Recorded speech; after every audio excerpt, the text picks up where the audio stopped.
enabled. As Kyle ran away. And I only have half of Wyatt's head because he went from his phone back to his landscape. Let me fix your head, Wyatt. Sorry. Oh, this is weird. I don't have So are both Jess and Kyle streaming simultaneously nowadays? Yes. Well, he wants to try that. He has a lot of games that I'm not in, so he wanted to set it up. But he's just making things complicated for tonight. He couldn't wait to get it done. And here's the question now. Can people watch more than one stream at a time? Yes, you can. And my computer's good now, so I should be able to go to Jess's and watch hers. Yep. You just got to put it in a separate tab. You can sneak it in within one of your 40 million tabs that are open, so. Yeah. That is not a problem here. I gotta watch an ad. You're making me watch an ad, Jess. You're welcome for the ad money. Woohoo! Gotta love that ad revenue.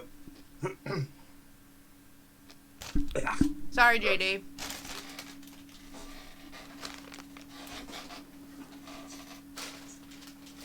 Oh, no worries. I put it in DMs for a reason.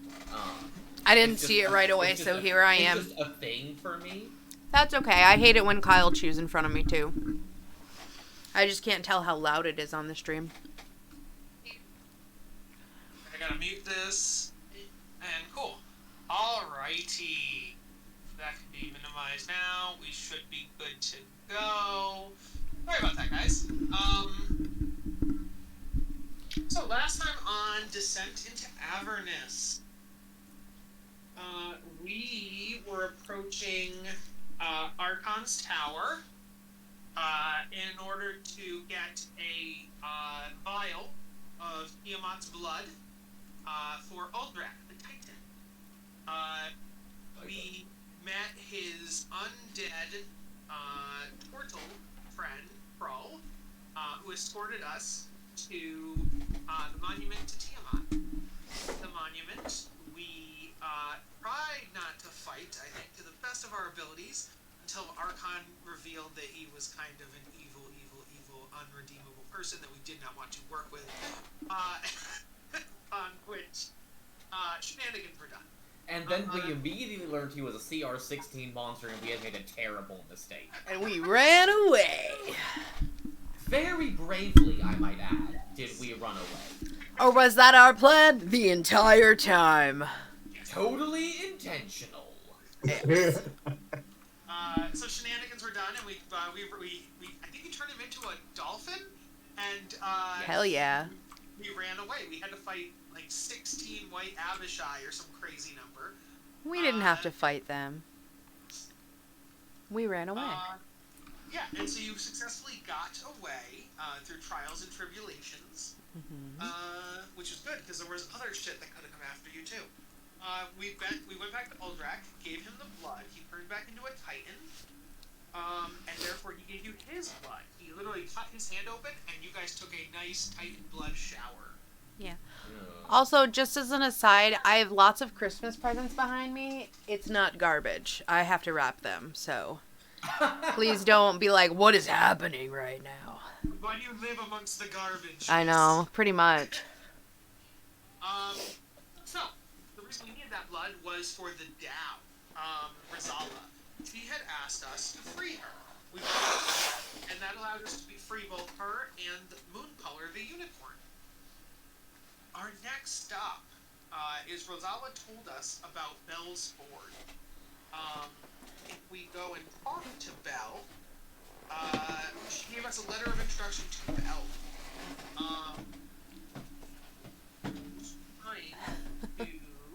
Gray, don't hang yourself. There's so much to live for. Jesus. Oh my god. I'm trying to pull down my my blinds because it's bringing in too much light and I look like a white person. I stole it. I'm telling you, with my screen, I literally have to put a physical filter on top of my camera, so I just don't look like a ghost. I get totally whitewashed. My face now, like my face is so fucking bright. Yeah. Yeah. I might have more of that filter somewhere. I might not, though. You might have to order some. Definitely have more. It's Okay. Does anybody, class participation time, does anybody remember what we're doing on this series of side quests to begin with? It's a fetch quest. We're heading down the devil path so that we have information about the way into our final destination, the area that we located after the demon path. Shit, what was it called? Let's look up that map here. Oh, right, we have a map!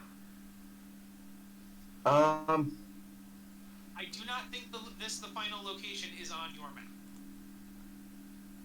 I can tell you. It wasn't the Fortress of Zariel.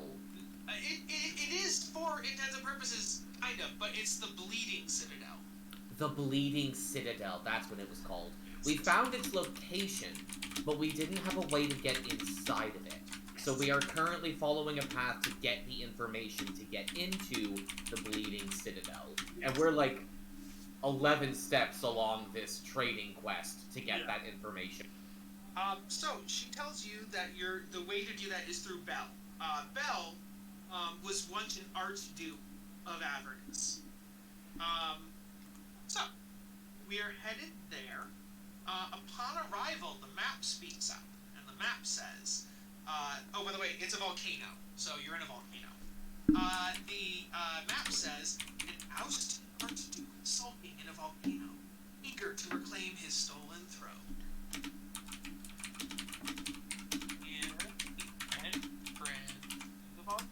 Is Bell the person that Zariel overthrew to become the head of Avernus? Yes, it is. God damn it. He's also, basically, every time you guys have found someone who was wrong, if they were wrong, they were either wrong by one of two people so far, Zariel or Bell. So, like, several of the people you found have been, like, tortured or captured or turned into another species. Like, that one person that was turned into slime. Yeah, I was about to say, Bell did that giant river of ooze, the one that we got the homunculi out of. Exactly. Well, that's cool. That feels like a problem. Okay. A gargantuan volcano dominates the horizon. Clouds of fire and ash spew from its caldera, and the air trembles with its angry grumblings. A vast, multi-layered fortress has been hewn into the volcano's rocky slopes.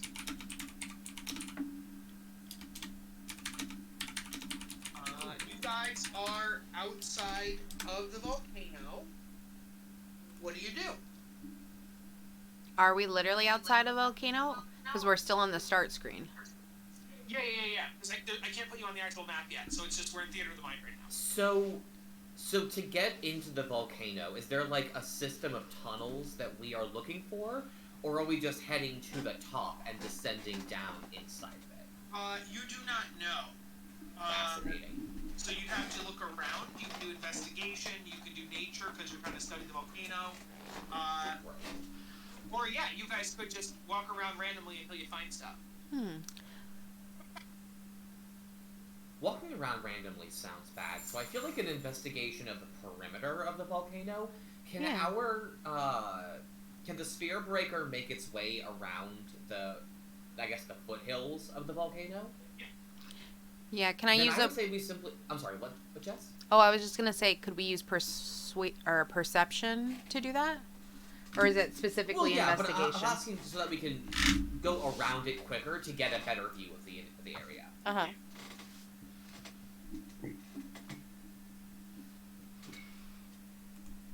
How close can we get to the volcano with the Sphere Breaker? I would literally probably the base of it. You can get right up until where the volcano actually starts. Yeah.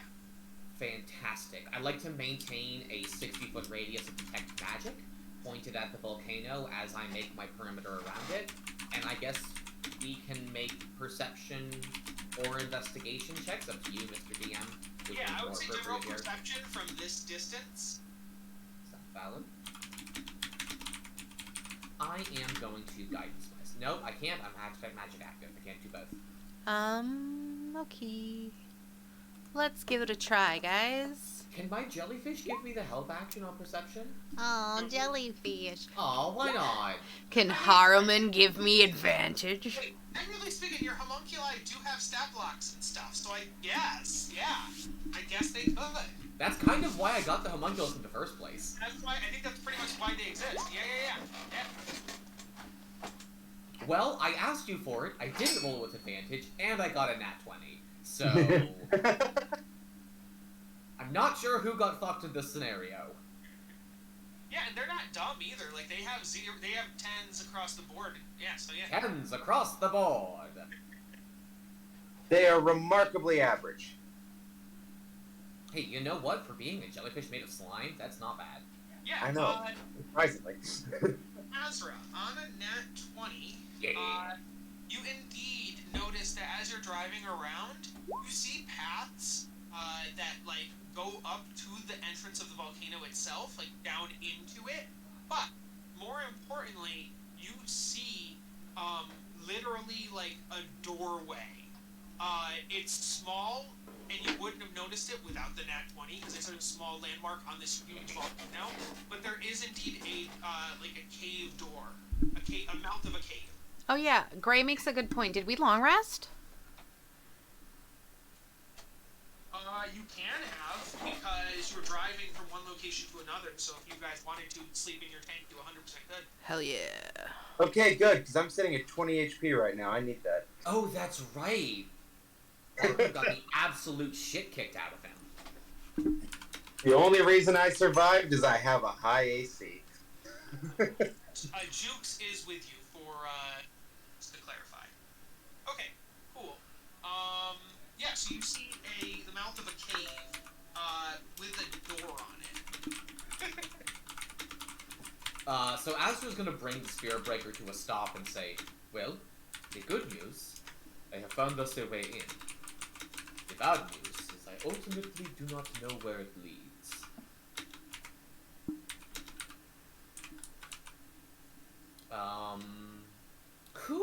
What NPCs do we still have in this round? Rasputin is still there, right? The Spirit Breaker. I think he's actually your only one that's, like, with you. That sounds right. I wanted to make sure. Yeah, other than, like, Calcifer and pets and things like that, yeah, he's the only NPC. Oh, and Lulu, technically. Oh yeah! What's Lulu been doing for the past 8 sessions? So I had given Lulu to Ryder, and I'm like, here, it's yours. Just like I gave, like, Slobber Chops to Eris. And I'm like, here, just take Lulu and you can do it. And Ryder hasn't really done anything with her, literally nothing. So, there's that. I'm gonna switch them, in fact. I was thinking about that the other day. Ryder, Say, please, I don't like that responsibility. you now have Rasputin, because nobody cares what Rasputin does, and I'll take Lulu back. And Please do. I don't do well with babysitting. But yeah.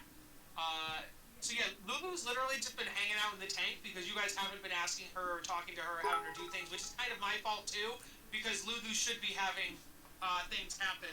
It's just if you guys don't interact with her and I don't interact with her, nobody.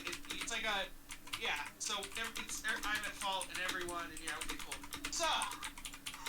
I think then on the way here, Azra might, like, turn to her and ask if she's had any developments, like, have any new memories resurfaced? Because we've been, kind of all over the place. Yeah. I think she would say, well, thank you for asking, Azra. Nobody really talks to me. I don't know why. With, in fairness, Lulu, and I don't mean this to belittle you in any way, we have had a great deal to think about. Ryder's death, Harumon's reappearance. There's been a lot happening. Yeah, the Haruman thing. I knew Haruman back when he was good. By the way, Jess, Juniper, is Haruman out? Like, is your Echo here currently? I don't know, because I'm not on a map. You tell me. Okay, Theater of the Mind, you're in the tank, you're driving around, would you have him out? Probably not unless someone asked, because there's a lot of tension with him right now. Yes. Lulu is part of that tension. She would just be like, I knew him when he was good, and I don't like it now. But yeah. Oh wow. So, yeah, nothing specific really. I see. You might see Olympias when we were at the Crypt of the Hellriders. I never got to talk. I wanted to talk to him, but is he doing okay? I believe he is doing as well as one could be expected to do in this place. If I recall, Olanthius was the necromancer we met, is that right? No, Olanthius was the undead paladin who he's like the opposite of Harrowman. Like Harrowman was loyal to her and therefore fell with her. Olanthius was like loyal but also good, and when she fell, he refused to fall. Okay, so that's right. He retained his personality and his alignment, but he did become an undead creature. Yes, she killed him and enslaved him. Yes. Olanthius has managed to hold on to his morality, a feat that is considerable in a place like this. I fear that he has not been able to hold on to much else. I have gotten some of my memories back as we've been going around. But you guys are awful busy. I don't know if you have time to listen to them. I fear as we move towards Bell, the former ruler of this exact plane, we may not have time for fireside chats. At the same time, Lulu, I would like to hear them when we are done with this errand.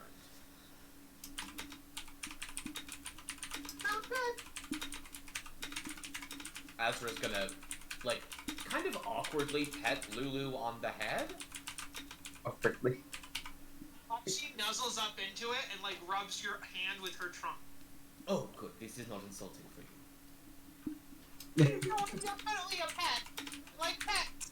Okay, good. I'm glad that we are on the same page.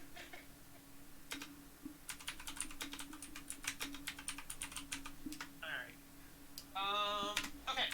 So, I assume Birdie is heading towards the you guys want to head towards that door? I do believe so, yes. I Azra would... don't see What? another recourse. Okay. Azra would like to take point unless anyone objects. No? No, by all means, I'll be right behind. So, as you approach the cave entrance, you see that there is a iron portcullis would be the word, like a gate. Right. Yes. That's a portcullis, you nailed it. Yeah.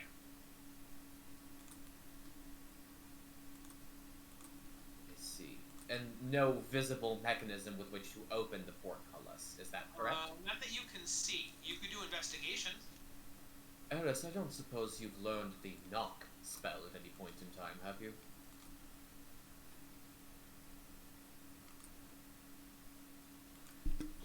I have not. No, never. Unfortunate, but not fatal. Can my homunculus, which is like riding me like it's a backpack, can it give me advantage on investigation? Yes. Perfect.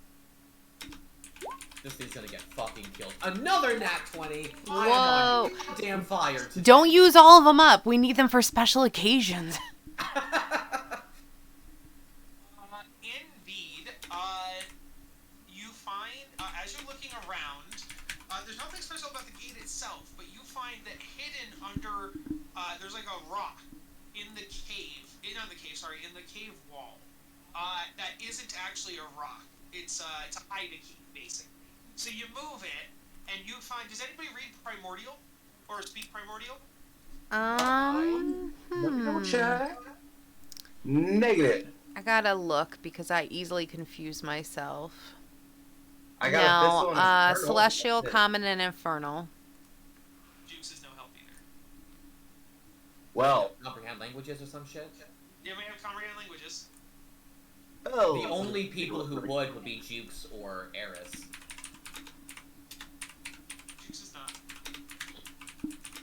I do not either. I was gonna say Rudolph.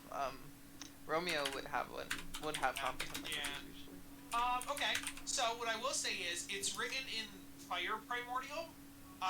Is anyone? I would say if you have Infernal, it's like a cousin. So There are linguistic similarities between. Yeah. I love that. I mean, I think both Juniper and Ryder have Infernal, or not Ryder, Bakram. Yep, and I have Abyssal as well, just in case. Yeah, I have Infernal, Celestial, Common. Heaven and Hell, baby. The gist you get, because you can't read it exactly word for word, the gist you get is, sorry, so I don't want to give it to you directly, but I want to give you an approximation, like a garbled version or whatever. I mean, I would go for, like, straight literal definitions. Like, no idioms, no, like, metaphors. Maybe even just, like, take a few words and give, like, a root or related verb. Yeah. As someone who had to do this exact same puzzle with linguistics before. Okay. Pyro as opening.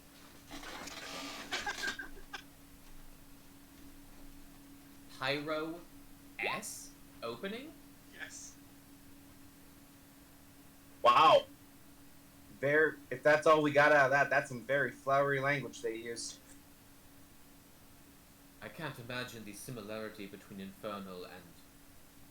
What is this? Ignis? Is significant. Oh, press my headphones in. Okay. I think they're out here. You grab me, Eris, I wish it was as simple as push, don't pull. Do we need to burn the gate to open it? Does Detect Magic bring anything up around the door? Around the portcullis? Yes, there's definitely magic on the door, and the volcano has magic inside of it as well. Gotcha. Hold on. Can I tell what school of magic is around the portcullis? My assumption is abjuration, but if it's something like, you know, divination or evocation, that might be an interesting clue. Hey, is red audio input or output? It is green. Which one's microphone and which one's headset? Red or green? Does anybody know? I thought he was talking about like Detect Magic, and I was like, I don't know what school of magic red is, Kyle. I would guess evocation personally. John says red is microphone. Thank you, John. And I say, yeah, Kyle doesn't have his comments up so he can see them, and John's trying to help us fix his stream. Apparently his audio is, or his mic, his desktop mic is picking up everyone's voices double time. Because, yeah. Okay. He also said it's not going to automatically switch audio source, so you're going to have to do that. Oh, John says, oh, that's better. Oh my god, that's so much better. Alright, so I do hear you through this, and John says it's better. Great. He said, don't touch anything. Yeah. Can you guys hear me? Yes, he's talking to you you. just fine. Awesome. Well, I say we, but I know I. So, do this, do that. I will do one thing, because I want my cat ears to at least light up if I'm gonna wear them. Alright. What were you? Oh yeah, so yes, it's abjuration magic, 100%. Okay, well that's simple enough. I wonder if a dispel magic would be able to knock out. I mean, it would still be an iron gate in our way.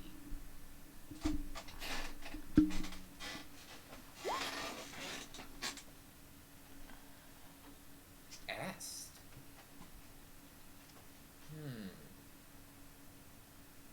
Does anyone have like any fire cantrips or low-grade fire magic that we might be able to throw?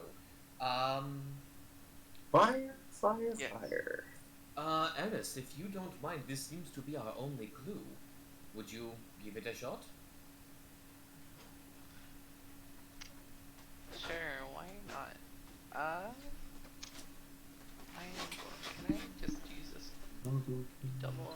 shape, extinguish, expand flame. Oh, okay. I'll just fire a firebolt at the thingy. Are you firing it at the door, the wall, the floor, the ceiling? Where are you firing it? The door.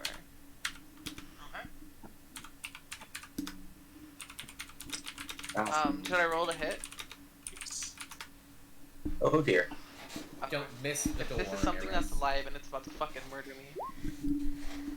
28. Ooh. The portcullis is a mimic, actually. The 28, it does indeed hit the portcullis, dead on, no question there. It heats up the bars. Nothing happens. And there are no other devices around him for this, right? No, there's It's no... just a blank cavern wall and then a portcullis. Can we see past the portcullis? Yeah, you see iron stairs descending downwards. Although you said something, you said that the wall was blank. You do know that the wall has the words on it, so it's not a blank wall. But yes.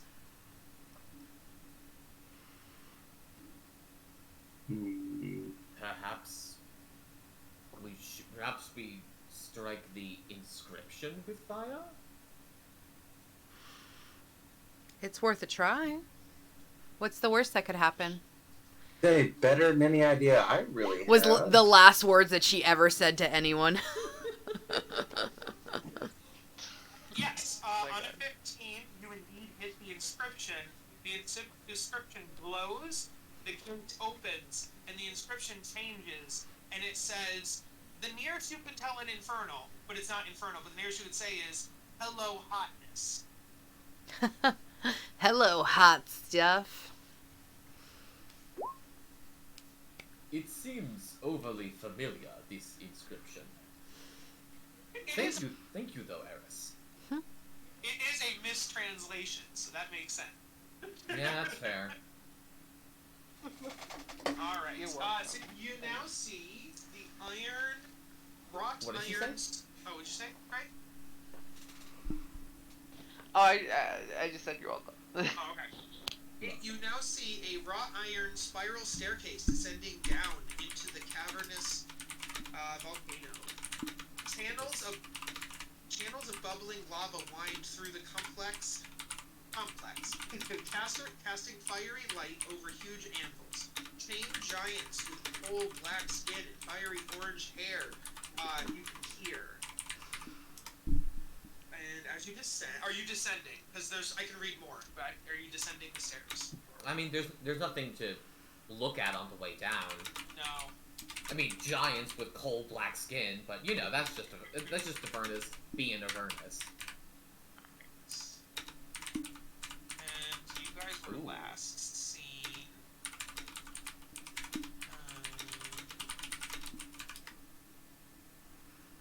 It's from here. Yes. Yes. I needed that one.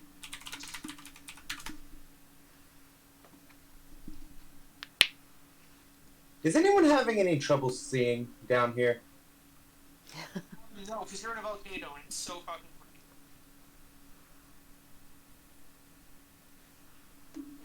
Only in a metatextual sort of way am I having trouble seeing. No, I don't want to cast that. I didn't click on that. Why are you asking me? Go away. And as you look around, So Yes, half of she- me is cut in half. yeah, you can move yourself around in the light. Chain giants with coal black skin and fiery orange hair hammer out weapons under the malignant gaze of a pit fiend, seated in a flying throne. Throughout the forge, sparks fall like rain. I will now illustrate the rest of it. Oh, Well, I suppose that this is what we wanted. Oh! Oh dear. Interesting. I'm a little close for comfort. And well, you guys are on the staircase. Oh, So okay. Does the staircase descend southward or northward? it came from where Juniper is and it ends where Eris is. Gotcha. I'm gonna put myself in front of Eris. Thank you very much. Yeah. So these are the giants. Oh, hi. They're working the forges. They're working on these anvils. You also see this is the devil on his floating throne. That's just... His cod pieces are dead people's heads. It's so... That's a it's- mind fuck. It's actually his belt. He has a whole belt, and his cod piece are both people's heads. You ruined my joke. Oh, okay. But yes, yeah, and there's an infernal war machine back here, so clearly it's like under repair, trying to fix it. And the giants are working at forges? They're working at anvils. This whole thing is a forge. Right. Do we still look like doubles or no? If we took a long rest, we can't. Unless you recast seeming. Oh, okay. Yeah. Oh, for sure. Never mind. That's okay. I'm going to assume that our presence here has been noticed. Yes.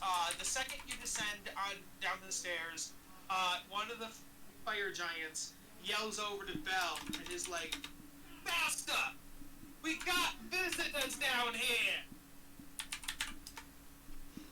So And- you do. Belle will float on down. And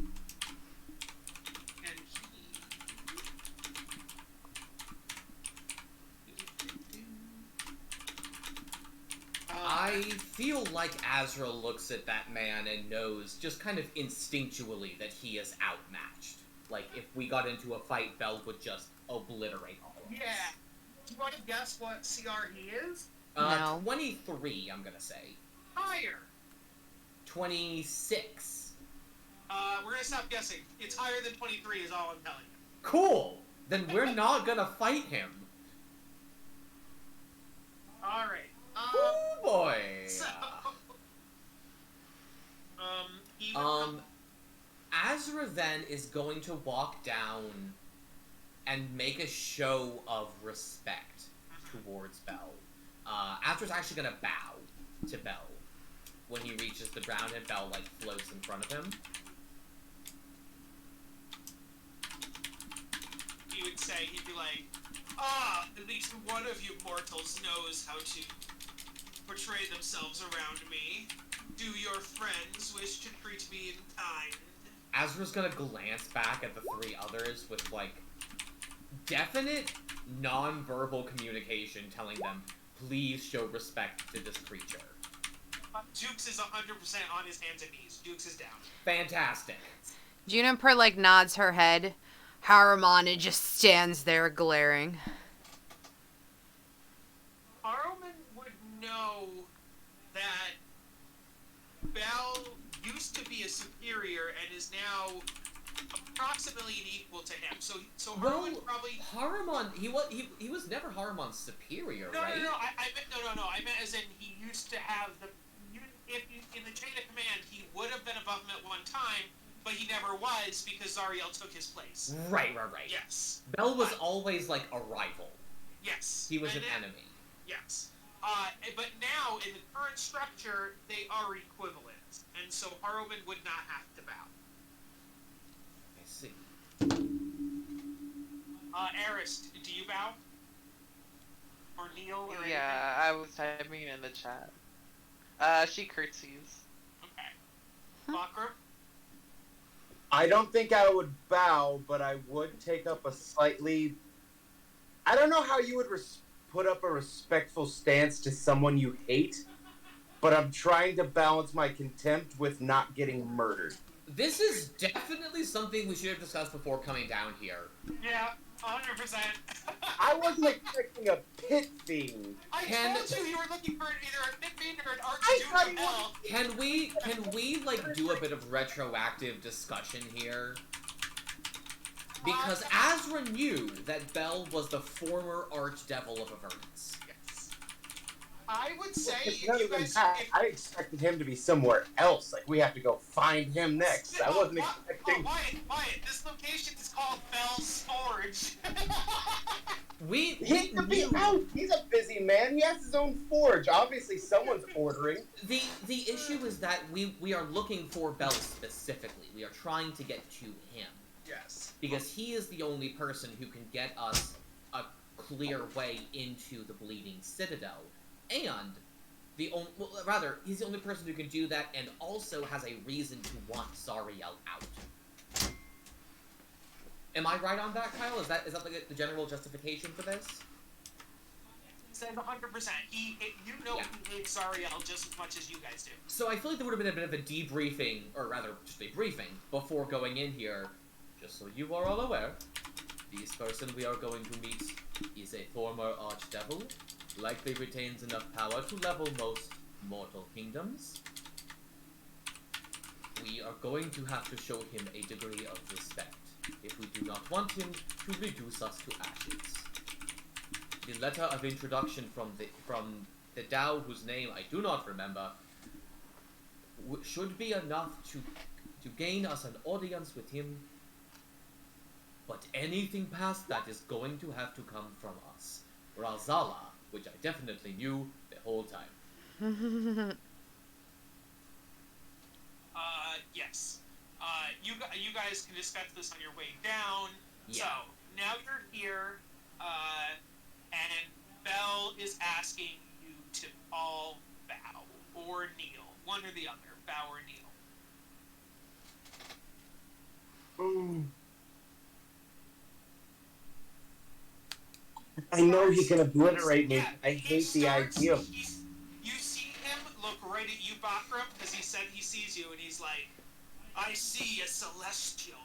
And you see him start to create, like, a ball of fire in his hands. Literally a fireball. Azra And- looks over at Bakram. Please. I'll swallow my pride. He's full on Kamehameha now. He's just like, We don't have much time, Bakram. I will swallow my pride this once, but if he pushes it, I'm walking out. This is already a very strained meeting for Bakram. what do you do? Bakram, what do you do? I swallow my pride and I take a knee, but I'm not Let's say- fucking bowing. Harriman goes, it is not a good leader to make someone bow. They should do it out of respect naturally. You need to earn the respect in order to get Juniper, respect. would you mind dismissing Harriman, please? No, Adele wants to say, don't dismiss Harriman yet. I have two things to respond to that, and then he can go the fuck away. One, I'm not leading them, so they just should fear me, and that's all I need is fear. Two, Well, you could be leading them if you had the right kind of leadership skills. Harriman, you're fucking stuck in a helmet, and you're a fucking ghost. Dismiss him. I also can never die, and he dismisses himself.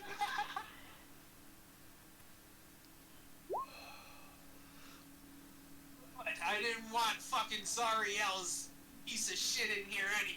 He pops something out, you're a piece of shit, and then he goes back in. Oh my god! Can I just... Next time he shows up, I'm throwing a javelin. Haruman has been conscripted into our service. He does not report to Zariel, nor does he have the ability to do so. Right. So you got Zariel's dog. What are you here for? We are here to beg a boon. And Azra is going to pull out the letter from Valzala and say, we have been informed that you might be capable of assisting us. We seek entry into the Bleeding Citadel. Well, what to tell you, I'm not in the habit of helping mortals fight devils. I've been... So, Zariel leads Avernus, and I'm a loyal soldier. I'll tell you that much. While he's saying this verbally, he reaches out, and all of you feel a tendril, a fiery tendril, go to your mind. Gross. Get it out. Do you accept this collect infernal call? Azra does not resist. I say Juniper does a little bit. All right, Juniper, you're not gonna. Fine, that's fine. What about Eris and Ryder? Or sorry, Bakram. I said a little bit. He's probably going to talk in our minds or some shit, but I don't like my mind to be intruded on without pre-warning, for sure. Do you want to make a wisdom save? Yes, I do. Okay. It's Azra's assumption here is that it's both him testing our. Actually, none of y'all would know what Azra's thinking here. Yeah, no. But Eris, anybody who wants to resist, give me a wisdom save. Anybody who's going to give in to the fiery tendril, then you can let it go. And take 4 points of fire psychic damage. Oh my god. Juniper, I think that Eris is gonna be. I was gonna say, I think that she's like, oh my gosh, take me to dinner first. Like, like, because it's like a tentacle, you know? But she accepts it either way. Eris and only Eris, he says. So, I didn't hear what you said. Oh, dinner can be arranged. So, Bakram, are you resisting? Hold on a second. Evens I do, odds I don't. I do not. So, and Juniper, you do fail. Juniper, you take 4 points of psychic damage. Do I really? Yes, you do. And then everybody else, and Juniper too, you hear in your minds now. And he goes, you hear me in your minds. I cannot have Asmodeus or Zariel overhearing this. So while I blather on in the physical world, you will hear my true thoughts in your minds. Azra nods. In the physical world, you hear him say like, Asmodeus has instructed me to be an advisor to Zariel. It was kind of like a forced retirement. I had overseen Avernus for millennia, so maybe it was about time for someone else to take over the reins. But I see over her as an advisor. Now I make weapons for the Blood War. The demons are the true enemy. And so that's when you hear... Such spectacular weapons. Azra's gonna help him keep this conversation up. So Juniper's just gonna wince in her head. I'm sure a devil monologuing is not super suspicious, but Azra wants to make this convincing. Yes. In your I am heads... actually biting my tongue hard enough to bleed at this point. In your heads,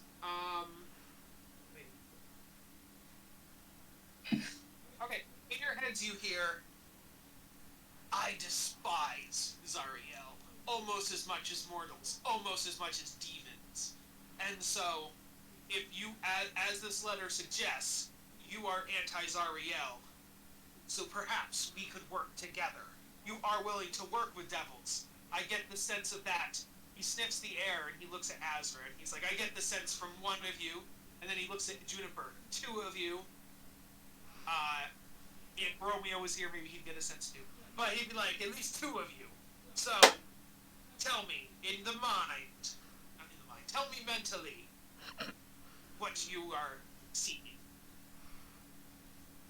I think Azra, kind of unbidden, thinks to himself, I am willing to do what I must. Good. We seek a path into the Bleeding Citadel, so that we can retrieve and... So that we can find a way to retrieve the sword of Zariel.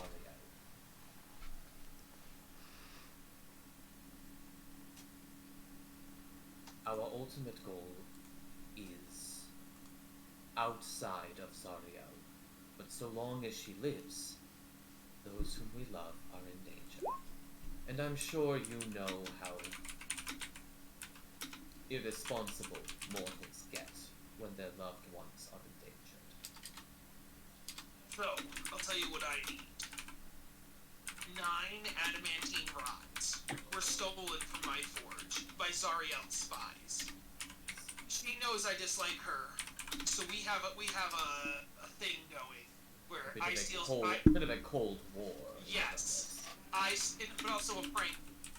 I steal stuff from her. She steals stuff from me. I murder some of her soldiers. She murders some of my soldiers. Like, back and forth, back and forth. Yes, harmless pranks.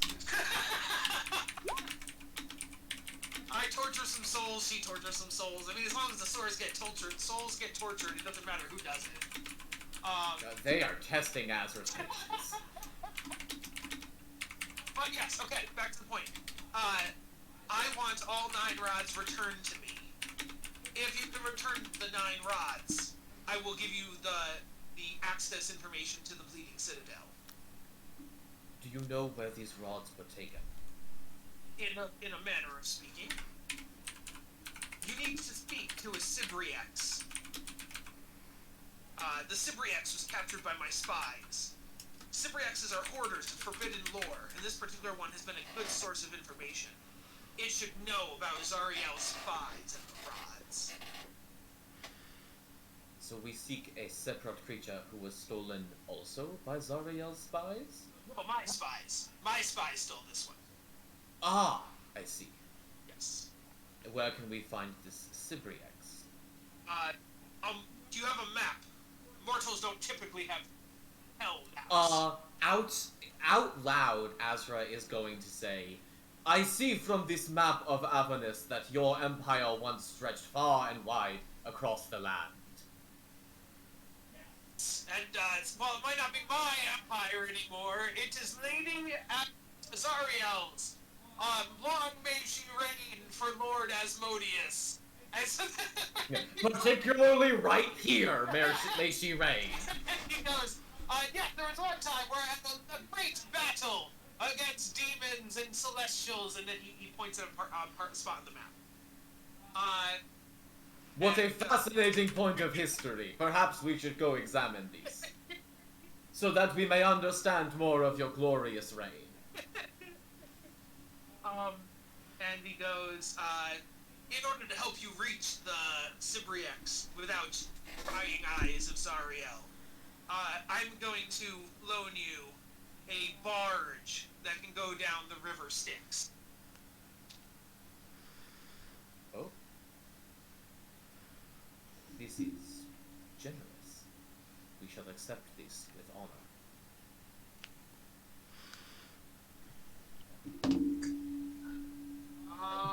Okay. So, he snaps his fingers. Yeah, I guess we head on our way. Does the rest of the party have any questions they want to ask Belle before we go? Can you ring my bell? Ring my bell. Do-do-do. Do-do-do. Walker doesn't trust himself to open his mouth, so he's going to remain silent. Open his mouth or his mind. Alright, he does say, he snaps his fingers in the real world, and said, not the real world, but the physical world, and says, he snaps his fingers and this thing appears next to him. Cute. Want it. And he will say out loud, he'll say, this is Balakros. Balakros can be your tour guide as you go around Avernus. And then in your mind, he'll say, Balakros, the little shit, he'll lead you to the barge. Juniper just goes up and is like, you're so fierce. Can I pet you? Balakros will look up and go, fuck off, bitch! Wow, everyone's so friendly here. What a charming creature. Say Haruman just appears behind him, smacks him behind the head, and disappears. You're making Harwin way too nice! Damn it, I wanted to throw something at him. You're gonna take away your Harwin privileges. I will attempt to smackaroo him with Haruman. I like his fun. I really do. I guess we don't kill the thing. That would miss. But he's surprised, so I would get advantage. I don't think any devil here is ever surprised. That would hit. Why are you trying to kill it? Nah, it's Why are just- you engaging in combat with a servant of Bel? He's going to atomize us. I just wanted to smack him a little bit. You indeed kill Balak. Well, actually, do damage, because you could kill him, but let's see how much damage you do. Are you using your flail to do it? No.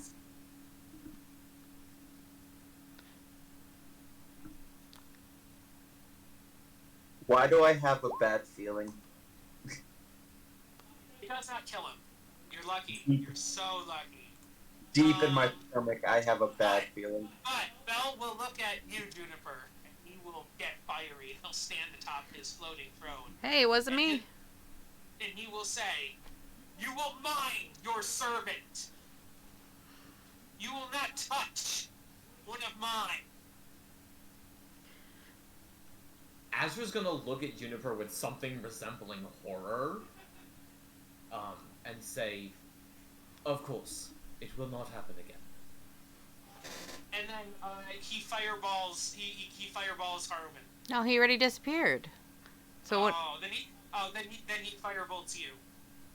Oh shit. What? Kyle. No, I'm just kidding. I was gonna say, I have a reaction. No, I don't. I got rid of that. Archdevil, I wouldn't be surprised if he took that action.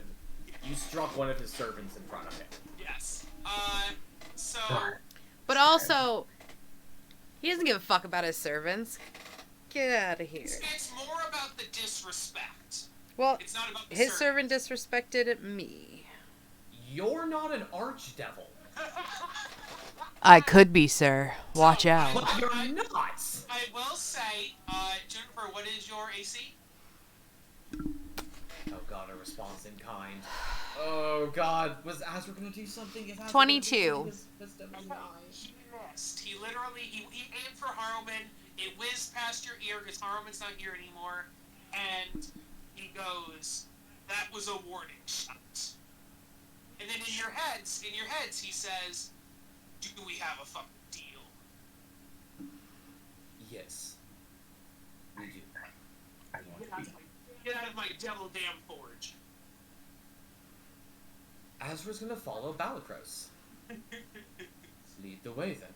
Balakros would look at the party and just be like, "Can any of you bitches heal me?" I'm gonna say, as we're leaving, Juniper's just gonna speak to Azra through her talisman and be like, "I'm gonna kill them both one day." When we have the power to do so, Juniper, I completely agree. As of right now, that devil could obliterate us with a glance. And we have to tread carefully. I wonder if there's a world where we TPK'd here because people just... Honest to God, I think Azra is terrified right now. I think Azra saw a lot of possible futures where Juniper just got killed. And Botrom too? Like, I feel like there were definitely periods. There were a lot of Are we leaving opportunities right for us to die in We that are room. leaving. About half of Leaving, them yes. came from me. Okay. Juniper and Azra were speaking through as we're Juniper's leaving? talisman. Yeah. Okay. I was gonna say, like, as we're leaving, like, we're going up the stairs or whatever, Eris is gonna shoot, like, telepathy to, Belle and be like, "I'm free on Friday and, 6th day, for dinner," and then we leave. He'll say, "I'll ask my secretary." You'll ask your secretary? Jeez. No, I will not. He's so not a pimp. He's so what? Not a pimp. He's playing hard to get. He's like, yeah. No, That's not how it works. He's an archdevil. It's an archdevil. It's quite different, actually. He should be like, "You have any time I say you have." And then just like fucking like Jedi swish her over. No, because he's not going to be mean to her because he has a way of doing what he wants to do. It's not mean, it's confident. And then he smooches her until she gives in. Obviously. Okay, that sounds like some NC issues right there. I mean, obviously, she wants to go out, so. Okay. So, Balakros. Someone. Let's see if you guys get a random encounter on the way to the barge. Is it a party barge? Oh, the barge is, like, completely separate from the forge. It's in Yes. a wholly different location. Okay. You guys have to go to a part of the river Styx. Gotcha. But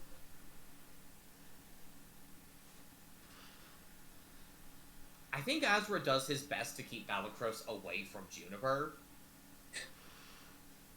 He's pretty disrespectful.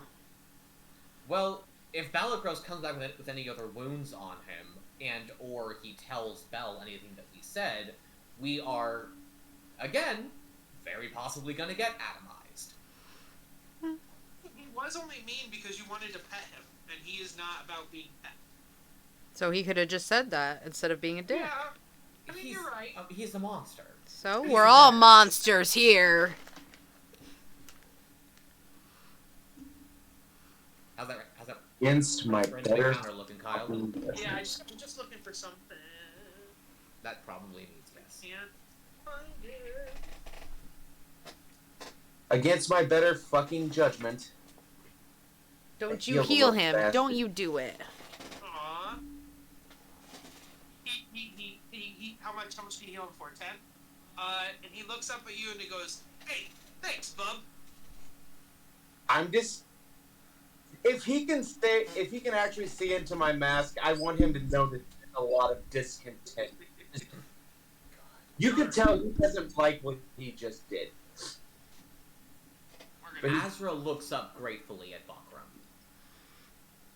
I am trying my best to make sure that the fucker doesn't. You guys make it to the river Styx, and therefore the barge safely. Oh shit. All I need is one chop, one good chop, and that's it.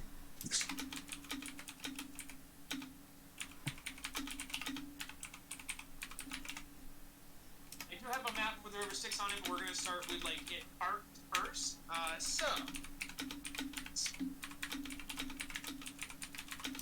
Oh, hi. Love that. Wow, this is Looks like he should be a ballerina. And so this is you guys have seen this before. This is a bone devil. Looks more like a ballerina to me, baby. He would be like, "Ahoy! Captain Bridenjack at your service!" Captain. It is our honor to be aboard your vessel. We come with this. Yes, but Velvet noticed you'd be coming. Excellent. As you guys board the ship, you would notice there are various bearded devils aboard it as crewmates. I say that's the one we've seen before. Yes. There are various Marangon, the baby-faced creature things, on board as well. Don't like.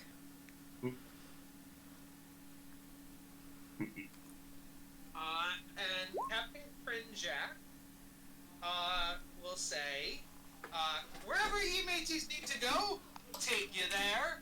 Avernus is my part and parcel, so ready to go when you are. Our destination is the area where the captured Cybriacs? Cypriac. Where the captured Cybriacs is being held. Alright, all aboard! And they weigh anchor, and we're off.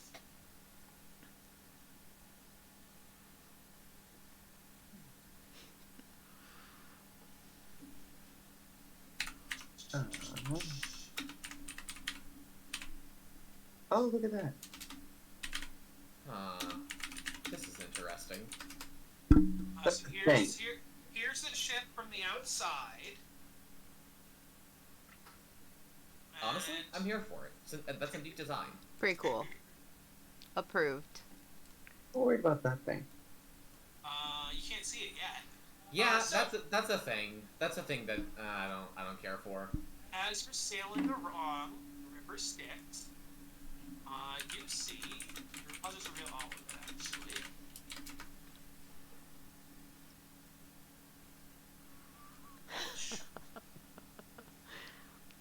So you see this thing. What I is can't that really thing? tell what that is. You can't. You're not supposed to. And Oh, you it's see supposed to be a standing horrible picture. Yeah. Okay. You see standing atop it this guy and this person. Oh no. And yeah, the thing you guys had seen is this thing. It appears to be docked here against the rocks, that thing. And this thing here appears, the big red black thing, spans from one coast to the other coast. Is it a dam? Captain Grinjack will tell you, he'll just be like, ahoy, we're just gonna make a pit stop, you know. That there is a Stygian dock. The Stygian docks are all along the river Styx, just where we fuel up. Sus. This is intentional. Very well. Yes. Thank you for the explanation. Say, John, clearly a Trojan seahorse. No, I just need to find, there it is, okay. The boat pulls up and parks on the left side of the dock, because the right side already has that weird seahorse creature thing, boat. And so the dock pulls up, and this is the description. A massive iron structure that appears to be a pair of docking arms straddle the river Styx and extends out over it. Hefty clamps, chains, and bars are fixed to the docking arms to lash large vessels between them.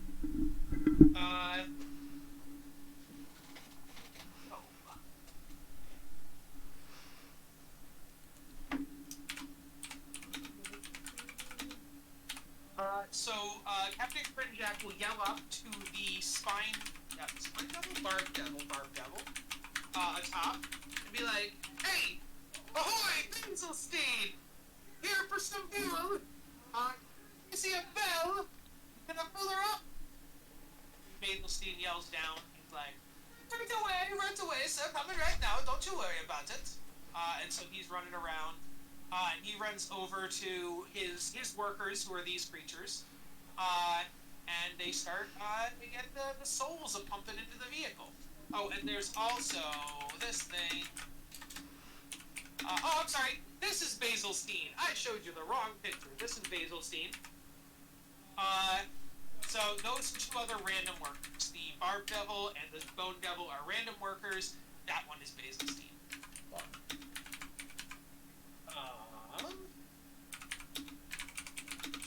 You guys would notice that Basilstein appears to be smoking something. It's not like drugs or anything, it's coal. He's literally smoking rocks. To each their own, I refuse to engage with these creatures more than I am required to. He would yell down, he'd be like, hey, Captain Grinjack, you have a crew member or two that you could lease to, that could afford me some help while you fill up, eh? Captain Grinjack looks at you guys. Why does one fetch quest always lead to 4 million other fetch quests? In fairness, we hopefully don't have to go retrieve anything for this one. I suppose this is the part where we get out of the ship and go help this engineer. Yes. Just temporarily. He'll be right back. I'm not killing anything innocent. If it will get us through this faster, then sure. Azra's gonna get off the ship to go do it. Anyone who wishes to can come with him, but he's not gonna, like, ask anyone to go with him. And I'm just gonna quietly follow. I know if I open my mouth in this place, I'm gonna get us killed. Juniper would follow just to make sure you're okay. Basilstein meets you all down here. He points to the seahorse thingy that you guys saw. Mm-hmm. And he would say, let me do this first. Basilstein takes you to a rusty barge anchored on the river Styx, a few yards from the dock. Hanging from the barge's loading crane by a rusty chain is a 10-foot diameter spherical diving bell made of iron and glass. Suction tubes protrude from the diving bell's lower hemisphere like flimsy arms. And then I flavored it to be a seahorse. And he would say, he's like, so I'll tell you, I need to test this. Hi, I'm Basilstein. He like goes around and trying to shake all your hands. Does anybody shake his hand? He does seem to be a really amicable knight. He seems to be a really nice, amicable devil. Azra is going to shake his hand. I don't think I'd go that far, but I would respectfully nod towards him. Okay. I'm not used to that kind of mannerisms from these things. I'm used to them screaming and trying to rip my throat out. So I'm very, very interested in inventions and curiosities and such, and so I've invented this myself, and it can go underwater, it can go under lava, and it's a submersible. And you see, it hasn't been tested yet. It can fit 4 creatures inside, and he counts you. He's like, oh, there's 5 of you. But no, sorry, Juke stayed in the boat, so there's exactly 4 of you.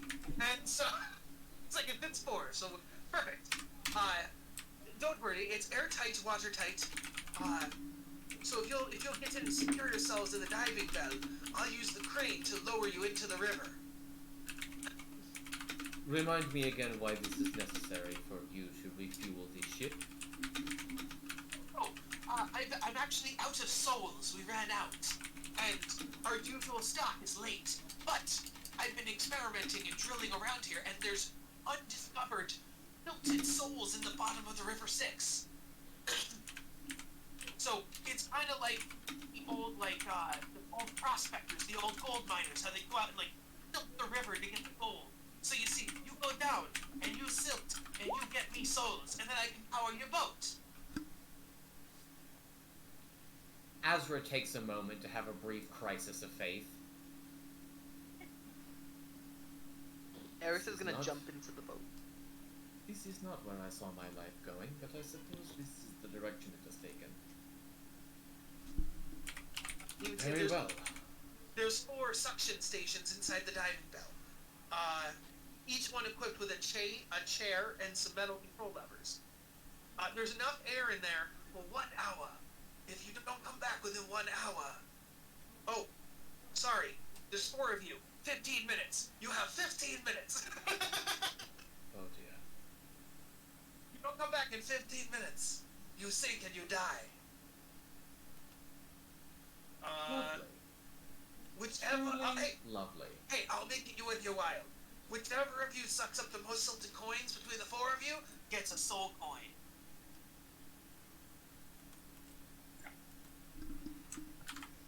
Okay, I'm back. How much do you normally acquire from trips such as these?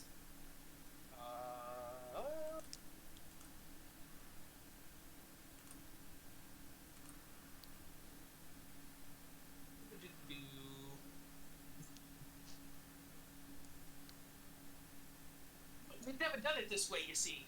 This is the first time. We usually just have other barges come in with a delivery, but the barge never arrived. And so Very this well. is a new method of emergency souls. Azra's plan was to say, if we get over, this threshold, you give us 2 soul coins. But he has no idea what to base that on. Well, we were in the market and we saw general prices for soul coins, did we not? The problem with that is that, 1, soul coins are refined souls. These are silted souls, and there is a difference. And then the second thing is that you learn that the prices of soul coins at the market, it's based on the level of devil that's offering them. So soul coins from pit fiends and archdevils would be more expensive and rare collectible coins than your common low-level bearded devil soul. Unsurprisingly, for a plane run by irreconcilably evil creatures, there's not a lot of regulation here. This is what libertarianism creates. And I say, John wants to know what the definition of the soul coin is. Oh, so, for those viewers who don't know, a soul coin is a soul that has, or if it's sometimes a collection of souls, but it could be one powerful soul. But they take that and they turn it into a monetary value for the purposes of trading goods and such, or for powering vehicles. It can also be used power our infernal war machines or the barge we're currently on. Yeah, So- currently we are not killing for soul coins. We just have gotten them from killing bad people that had them already. Oh, also, by the way, let's actually take off. I haven't had to do it in a long time. I forgot. So let's take at least, how many soul coins does the party have right now? That's a good 4? question. 6? 8? According to our party loot, we are in possession of 6 soul coins. I have not had you take any off, which I should have, so we'll say you've used, say, 2 up. Because I think it was you take off 1 every 3 days. I know that's what it is. 1 every 3 days, and you guys have definitely had more than 6 long rests. So let's do, I think 2 sounds fair. Okay, I have moved it down to only 4 soul coins. Okay. And whoever wins this, you can either take it for yourself or you can put it in the party loot. Okay, so Basil Steen is like, okay, I seal you in, and you suck up the souls, and then after, say, 10, 15, 10, let's go 10 minutes, I'll pull you back up. Yes, that sounds wise. Okay, so while you guys, he starts to lower you down there. While you guys are down there, you're going to make a flat dexterity check. No. No.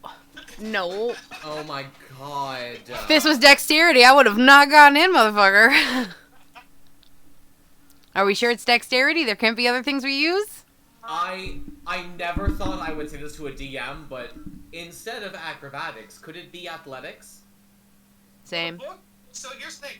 It's not about your strength, but it's all about manipulating like a joystick. Right. So I can't imagine how you... Now, what I would argue is, like, if you wanted to do survival or nature or, like, religion or something, that could be like, oh, you know, because I studied this one text one time, it taught me how to, you know, look for souls. Like, if you could make an argument like that, maybe, but it does say by default the flat roll is dex. If you could make arguments, I will listen. Question, in that same vein, could we use history, because I have religious knowledge that I got from studying it for my religion?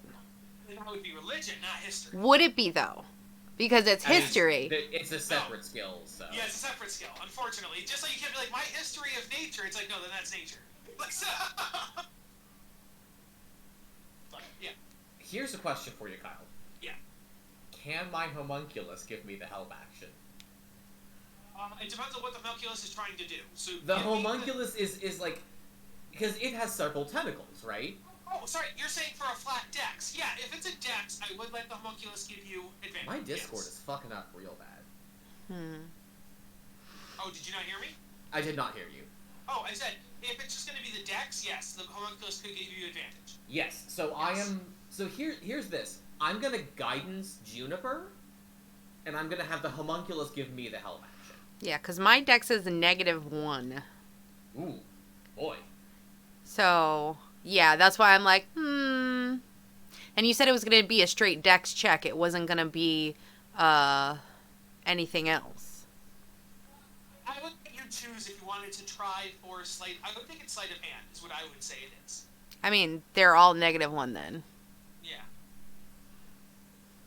Alright, well, let's go. Could I use my survival like you said? You would have to give me an argument for why survival would be relevant. Oh no. Because I know how to pull steadily and with confidence and not just yank and break the stick. And I know that you can't panic during a life or death situation. And I use my survival instincts to think I should apply this here. That wouldn't be survival to me. That would be more like a type of wisdom because you're using like common sense. And I would In say fairness, survival is a wisdom-based skill. Yeah. That's true. That's true. Survival to me would be more like, okay, I know how souls act when they're in bodies and like tracking and then like how, I don't know. Survival is more about tracking and wilderness and, but yeah, okay. Sure. I will say that if you're using your life skills and how souls act, but how do you know how souls act? Like, that's what I'm wondering. I say, you won't let me use my history. And I say, I have a lot to do with my religion, and literally, I fight for Ilmater, and he deals with souls for a living. And when you built your character, you should have put more points into religion and less points into history. What do you want from me? To make a dexterity check with a +1 d4. So you're saying I cannot do survival? I did not agree with the argument you made. I apologize. You may try again, or you may try a different argument with a different skill. Or just join us in the loser's corner over here. Yes. And you said I was, what, blessed? Guidance, plus 1d4. Still got the highest roll out of all of us. Yeah, I mean, you 14. have beaten the fuck out of us. I'm made to hit hard, not be You fancy. have a plus 2 dexterity, Bakra? I do. That's actually pretty impressive. The good thing is, it's not about passing or failing for this part. As Basilstein is the one who's actually operating the crane, this is more like a test of skill. So here's how it works. For every point you get, that's one soul you collected. So we're gonna you have to keep track of your own scores. So Bakram, you have 8 points. Ray, you have 3 points. Eris has 3 points. JD, oh my god, why do I keep doing that? Azra has 9 points, and Juniper, you have 11 points. What do you mean? I have 14. 14 points, yes, the 3, sorry, yes, 14 points. There's going to be several rounds of this. Whoever has the most points at the end of the rounds gets the soul coin.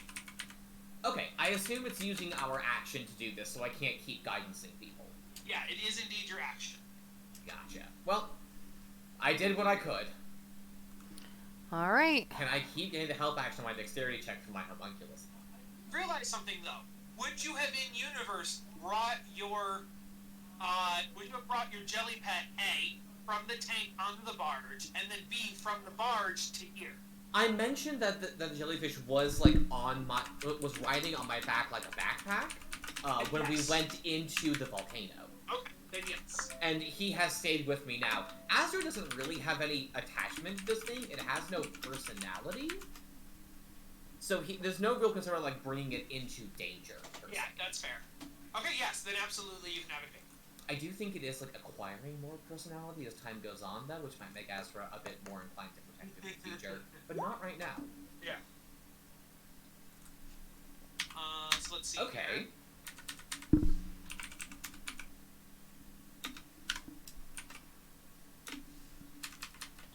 I have a question. Yeah.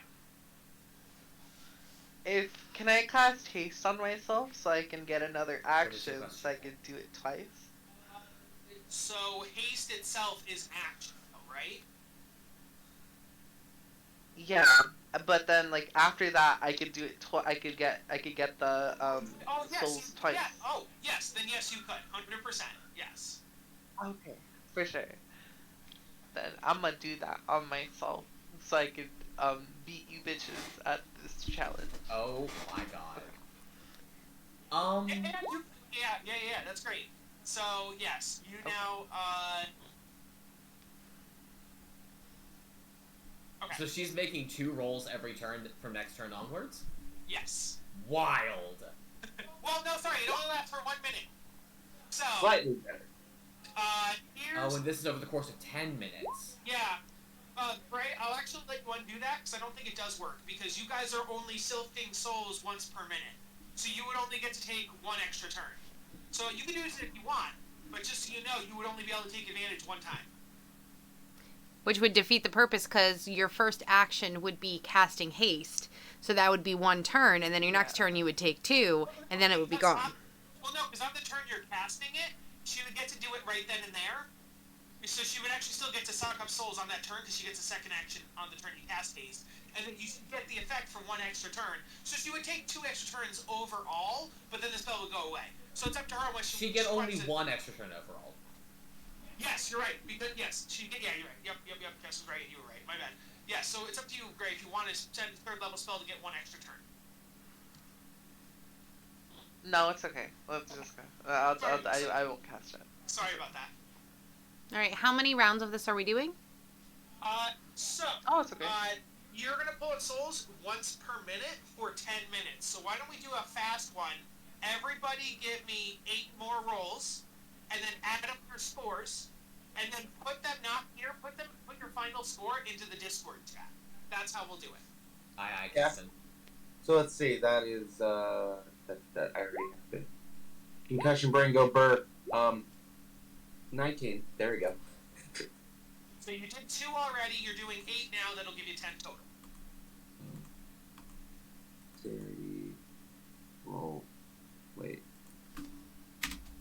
Yeah, so let's go. Wait, so we do 8 or we do 4?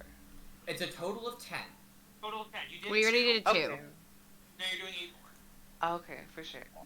I understand now. Oh, you know what? That's actually smart, Jess. Yeah. Thank you. Plus minus 8.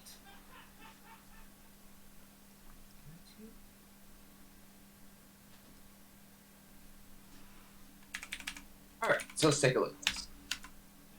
This challenge is only for 4 players, and we have exactly 4 players. That worked out really well, actually. 19. So then we add the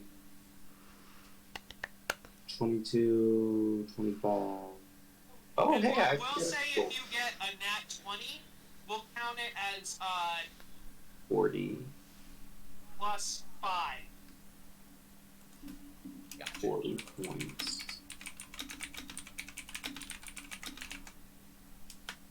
40, then 45. I don't think anybody got a nat once. Oh, what were their nat ones? Nat ones are going to count as 0. Oh. Oh, what about my nat 20 then?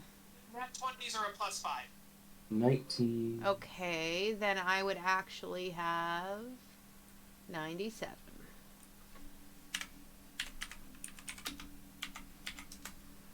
Please put that in the Discord, because there's going to be people's roles and stuff, and I don't want to get... Discord. confused. Oh.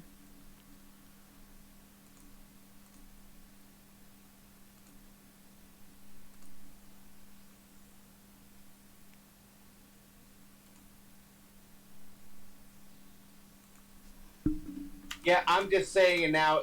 I lost this shit. JD crushed it. I don't think I even really need to bother to count. I'm last. That's the only character with advantage, so it would make sense that on Yeah, the average... Azra is bringing his little jelly homunculus straight into the maw of danger. So Kyle can and should kill this thing before it becomes more Tell you annoying. what, though, Gray came right behind without advantage, so That's good job, very Gray. true. Alrighty. And with a lower modifier than I have. Alright, so, the 10 minutes has stopped. You guys have had your laughs, you've sucked up, like, 400, 500 souls out of the river Styx. Ah, we do have fun down here, don't we? Oh, that's another damned soul. Oh. Oh, they completely seasick. But the 10 minutes now has gone over, and you're not being raised. You're still under the river Styx. Of course not. Because it hasn't been River's prevention fucking is survival, tested. right? You're probably about, the river is like 60 feet total, and you're on the very bottom, so you're about 60 feet under the river Styx. And we know that the river Styx has like specific and magical properties that make it so we would not want to be submerged in it without some kind of protection. Yes. Let me see here. Is there a way to raise ourselves up? Oh, I have effects of that. Let me actually flip that. If you guys want to roll history or nature, I'd or love to roll religion. history, nature, religion, or arcana. Yes. Is this relating to Fae, Fiends, or Undead? So I have a question for, I guess, Jess and JD. It doesn't relate to fiends, but it relates to where fiends live. So would that count? I would think so. That's a dicey one, honestly. And that would... What that is is hard. Jesus Christ! No! Change your digital dice right now. All three of us were trash. Kyle, I would say give Eris advantage because the rest of us are absolute garbage. Fuck this. Changing my dice again. No. Good. No. Now, if Eris hasn't rolled yet, Eris, you can choose not to roll and give one of your friends advantage, or you can roll yourself. I will let Eris choose. What do you mean, how would she give us advantage? That doesn't make sense if it's her specialty. No, because if I'm saying that, like, she's like, oh, hey, remember that one time we talked to that devil and we went to the Wandering Emporium? Or that's what I was kind of thinking of. Maybe she could jog your memory. Well, That would her be remembering that, though. Which would be her. He's saying she could give us the help action. Yes. I'm saying she could choose to give the help action or roll herself. All right, let me just do a test. I need to make sure. You're gonna No, roll that no 20 on the testing. test. No testing. Testing is how you roll out your good dice. It's also how I make sure I'm not just grabbing a more cursed pair. It's not real. Yes, it is. It's real, motherfucker. So, Eris, either you're doing, rolling Ray? a flat check or you're giving us a help action. And you can pick between your religion, your arcana, your history, your nature, or giving the help back. Okay. Okay, I'm gonna give it to Azra because he has one more than Eris. All Like right. one. God be with me.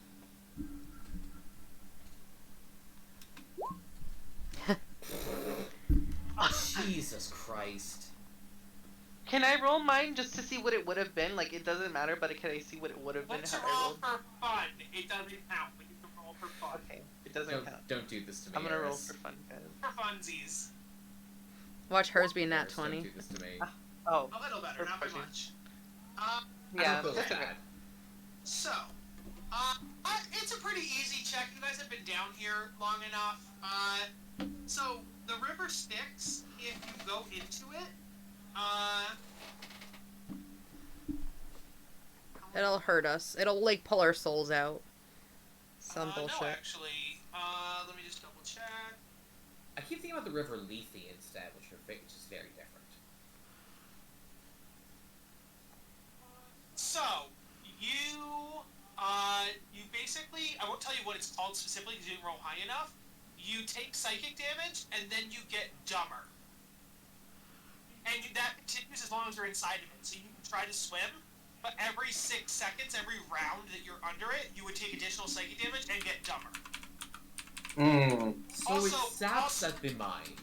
Also, while you're in it, you can't cast spells or magic items, you can't understand language, you can't communicate, and that lasts for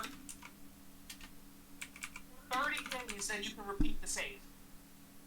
Lasts for how much? 30 days, and then you can repeat the save. Fuck that. Jesus Christ. Okay, so are there any... We know we've gone over time down here. Yes. Well, he told you it was 15 minutes, it's only been 10. He said he'd No, bring no. you up at 10. Right, we know that we should have been brought up by now, though. Yes. I'm gonna say, I would love to... Can I have Haruman go up? No, wait, pause, sorry. We're gonna roll initiative. Ooh. But and do we initiative- have so, to? No, I heard a great thing. Initiative does not mean combat. Initiative just means that because everything's time sensitive, we're gonna take turns. And the book literally says, at this point in time, roll initiative.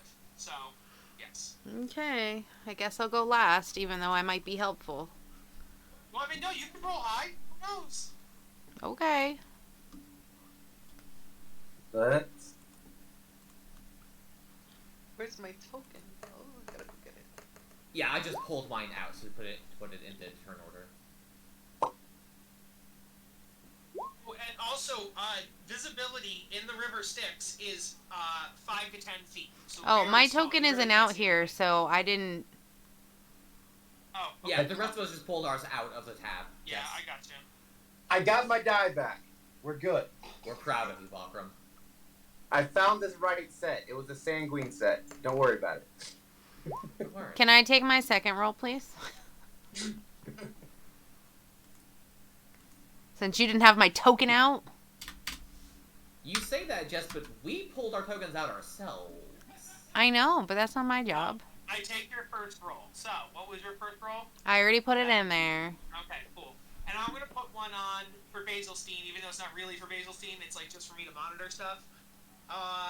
So I'll use that as the top of initiative.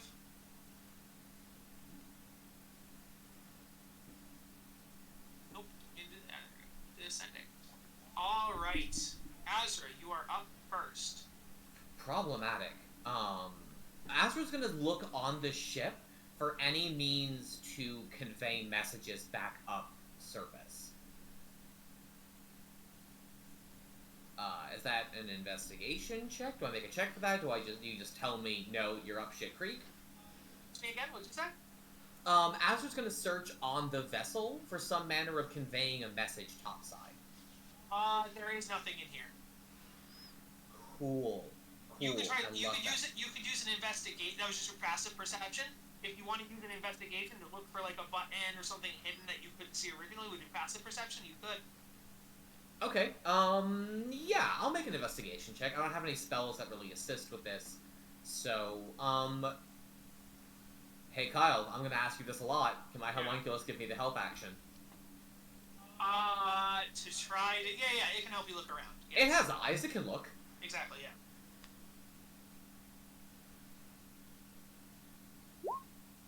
That's a nat 20. Ooh. So, I am unstoppable. Unless it involves religion. In which case I am incredibly stoppable. unfortunately, it looks like there is nothing as far as communication in here.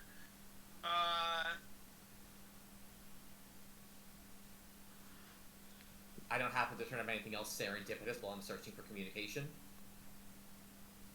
Oh, I'm sorry, say that again? I don't happen to turn up anything serendipitous while I'm searching for communication. While I want to honor your nat 20, I will let you give the help action to someone else's thing for free because of your nat 20, because you don't find any. I love that. Thank you, Kyle. Okay, so I think that's Azra's turn, right? That was his action to search for something? Yep. Bakram, Yeah. what do you do? Oh god, okay, I'm not built for escape rooms. I'm built for killing shit. See if I have a spell. I might have a spell that can help me out here. Because we're not in the goop yet.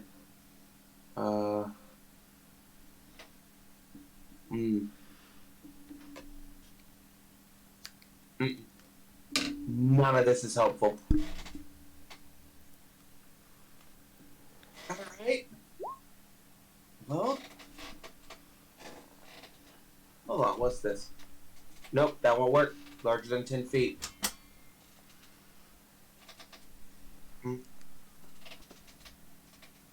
Honestly, God, don't know. I can't think of anything I'd be useful for.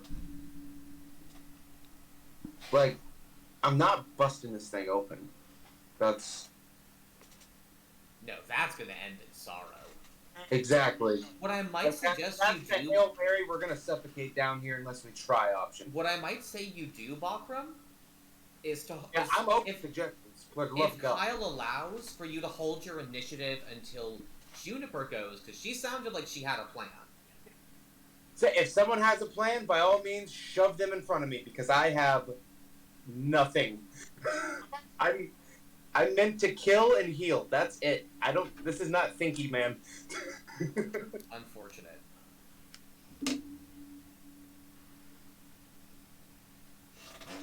So that's gonna be Jukes. He is literally on the barge. He's just like taking a nap. He doesn't know anything's wrong. Useless. He doesn't. You haven't been down there for 10 minutes. It hasn't even reached the 15-minute mark yet. So He's gonna wait until we would be dying before he comes to help. It's like everything's fine, I'm sure. Eris. Do I know how low we are? 60 say that feet. again? You are Like, you're 50 to 60 feet under the water, under the river Styx. okay. I have an idea, guys. Sorry. So, Lovely. wait, under the river Styx? That's like over here, right? Not like Yeah. under this, basically? You're under the water. You're under. Yeah, you're right here. Down, straight down. Okay. My idea is that I have a spell that doesn't need me to see where I cast it, and it makes something. And It's Tidal Wave. I can cast a Tidal Wave 120 feet away from me, so that'd be 60 feet above the water, so I don't think it's gonna hit anyone. So it's kind of And like a it's distress gonna be signal? something That's cool. Yeah, I would think.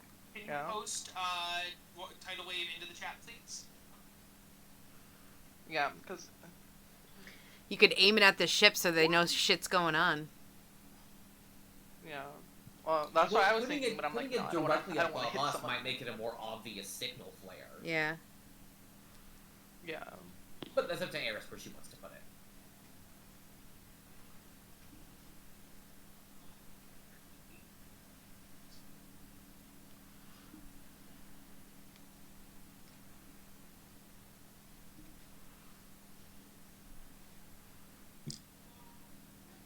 Yeah, so it is 120 feet, so you indeed could put it above. Kyle's like, fuck. No, not at all. That's completely fine. Yeah. Okay, then yeah, I do that. I will say this: your characters don't know this, but the players can know because Jukes would see it. So, Jukes is on the barge, and the dock is attacked by rocks. Oh! And So Jukes is not taking a nap. He's helping defend the area from rocks. Yes, he was taking a nap when he was awoken on his turn by rocks. Yes. Yes. And so, okay. Basil and the devils are fighting the rocks while you guys are... I guess Jukes will be like, they're definitely in trouble. Better leave this to somebody else. Okay. So, Oh, that no, was this Eris. helps. Leave So on. Eris cast the Tidal Wave. And... you guys will have to see if that does anything or not. That is Eris's turn. Juniper. Okay, so we don't know what's going on. I can remote view through my echo, and they can go up to 1,000 feet away from me. Yes. So I would like to do that. Okay. You go into your meditation trance thingy, and you send Haruman through the river Styx out into the open air. Mm-hmm. And so he pops out, and he indeed sees Jukes and the devils encircled by rocks, surrounded by. So there's no help from above, basically. Not you would guess if they're coming, it's going to take a while because they'd have to get away from the rocks and then come out. So. God forbid anything. Okay, well, he's at the very least, he's going to go over to them and kind of like be like, I can't say anything, but Haruman could be like, what the fuck is going on? I think Haruman can technically talk while you're in this form either. So he could wave, he could mime, he could Okay, well, he's you know, doing do that, but just know this. he's gonna be like, what the fuck is going on? Yeah. So, and he just wants to make himself known, and he'll point towards where we're supposed to be and be like, the fuck are you doing? Like, get this shit handled. This is nothing. Yeah. Okay. So that's that. Okay, I still have a bonus action. Let me see if I want to do yes. anything. How dare you, sir? Well, unless Summoning you Haruman isn't your bonus action? Yeah, summoning Haruman is your Oh, yeah, I bonus guess action. so. You have an action. No, because viewing through his eyes, I think, is an action. All right, he could. Well, I could dismiss him at any time, without any kind of a thing. No, it's a bonus action. No, not with the spell. Let me just double check. Well, what's gonna happen is he's further than 30 feet from you. So No, not with this spell. Not when he's my Echo Avatar. So you can sustain this effect for up to 10 minutes, and you can end it at any time. Requires no action while your Echo is being used in this way. It can be up to 1,000 feet away from you without being destroyed. Okay, I see. So you can end the remote viewing without using an action, and then doing so and ending your turn would cause Haramon to be destroyed. Yes. But as long as you keep him tethered to you in this way, you're good. I understand. Okay. I was going to drop him because we know what's up. I can at least speak now. I can't speak while he's out when I'm viewing. No, that's what I'm saying. So when the second you drop it, he would disappear. I understand. Okay. That's all I was saying. I mean, I could also just have him come back. How much movement does he have? I used his movement, but still. That's the real problem. I think he can only move 30 feet per turn. Okay, whatever. We'll just ignore that. Well, no, he really can't ignore that. He can only go 30 feet per turn. He can only go your movement. So, and he can't dash. So he actually can't get above the water on your first turn, technically speaking. So, yeah. It's halfway up on its next turn, then all the stuff we just described will happen on your next turn. Alright. Okay. Fucker, you don't know anything. You don't know about the Brox, you don't know about Jukes, you don't know about anything. You still learn the goddamn sending spell. I wish I did. I really wish I did. Okay. So do you do anything, or do you just end your turn? Say, well, you know at the very least that something was supposed to happen that's not happening. Yeah. I just carry the big smacky stick and keep people alive. Okay. So, at the top of the initiative, you guys feel the whole bathysphere, hey,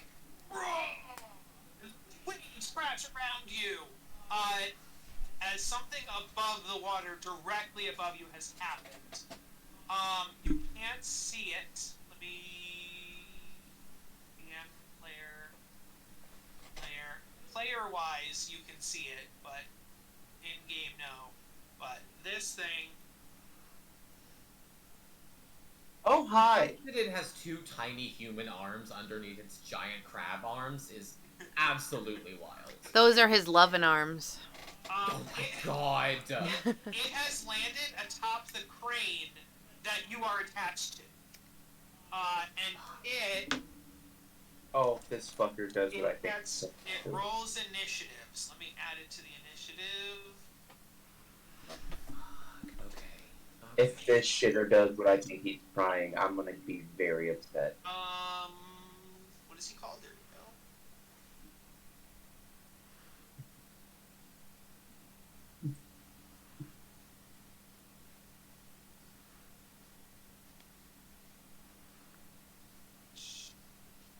He rolled well.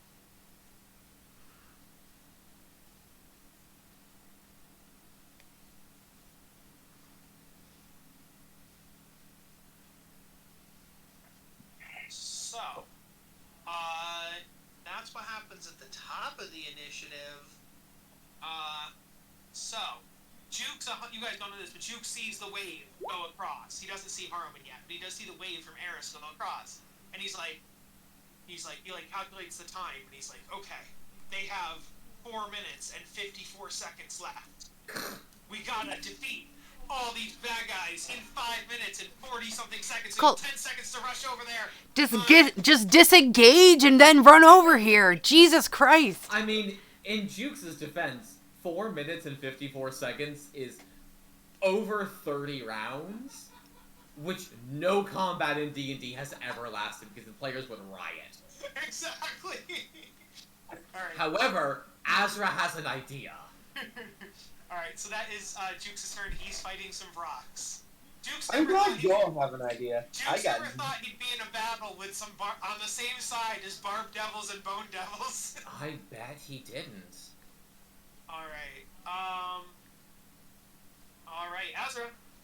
Alright, so, Azra is, like, racking his brain for possible ideas, because he doesn't have a lot of options for moving the bathysphere. He knows Balgrim doesn't. Most of Eris' spells are destructive in some way. And then he has, like, a racial memory.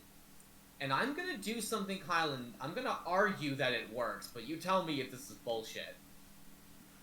Azra is going to place his palms on the floor of the bathysphere. And I am going to cast Levitate. Levitate can affect an object weighing up to 500 pounds. I am going to argue that if the bathysphere weighs more than that, it effectively does not because it is underwater. So, here's the thing. Water doesn't change your weight. It doesn't change your weight, but it buoyancy. It changes your mass. Or no, the way around. It doesn't change your mass, it does change your weight. But let me look up... Right. It requires less force to move something through water than it does through air. You also have more friction. So it's more buoyant, but it is less. It's harder to move it because of the friction. So I would wonder if that would work out. But, maybe. Azra is casting it one way or the other. You tell me if it's bullshit and doesn't work. Completely fair.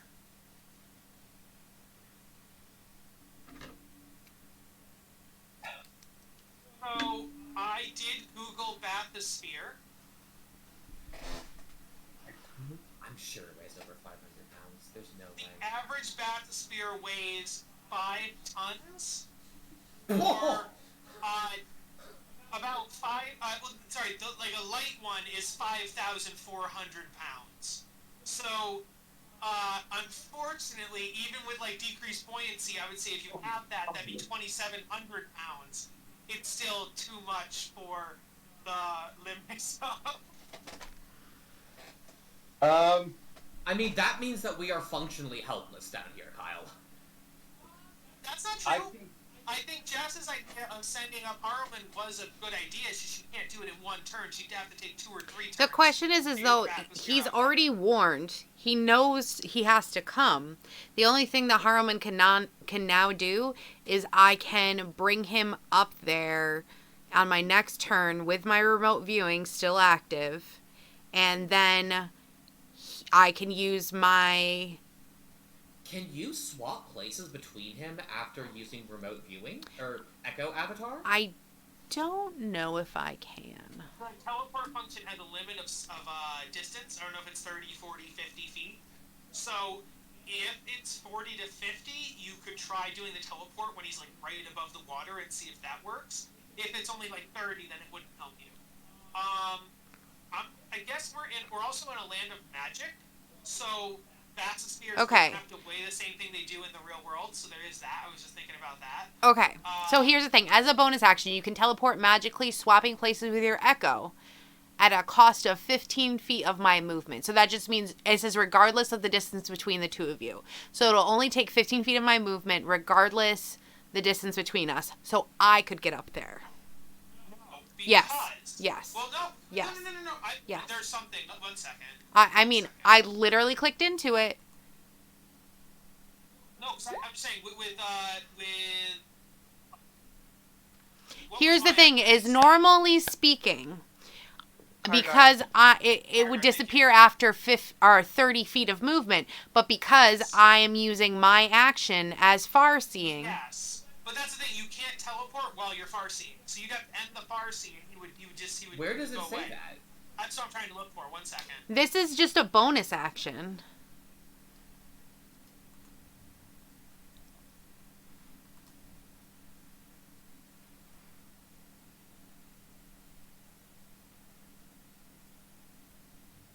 The only specification that Echo Avatar It says has that is that... I'm deafened and blinded. That's it.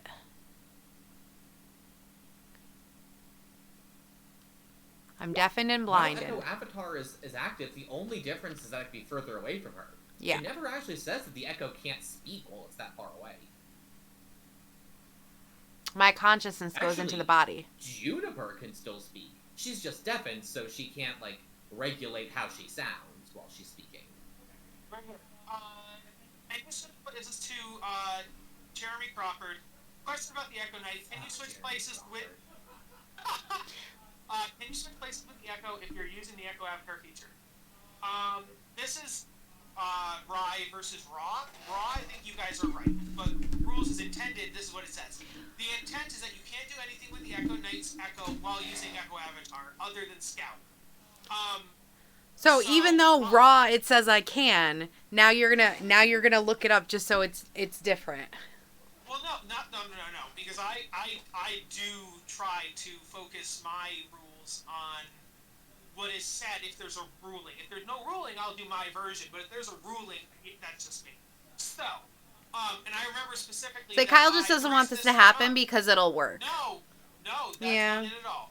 Cool. Let me talk. I'm the DM. Let Okay. me talk. Do not raise your voice at me. Unacceptable. You literally just started interrupting me and saying, cool, whatever, cool. And you started, like, rumbling at me. Okay. Did I yell at you? I did not. Show me respect. I wasn't intending to yell. I was trying to talk over because I felt like I was being talked over. I apologize. Okay. So, the other reason I'm doing this is when I played an Echo Knight, the ruling was made against me by Max that you can't teleport while you're in the avatar form. And then also on the I'm fairly certain Murph did something similar with Hank's Echo Knight, and I could be misremembering that one. But I do remember it from my Echo Knight. So that's why I was saying. Now, the thing is, I don't see why.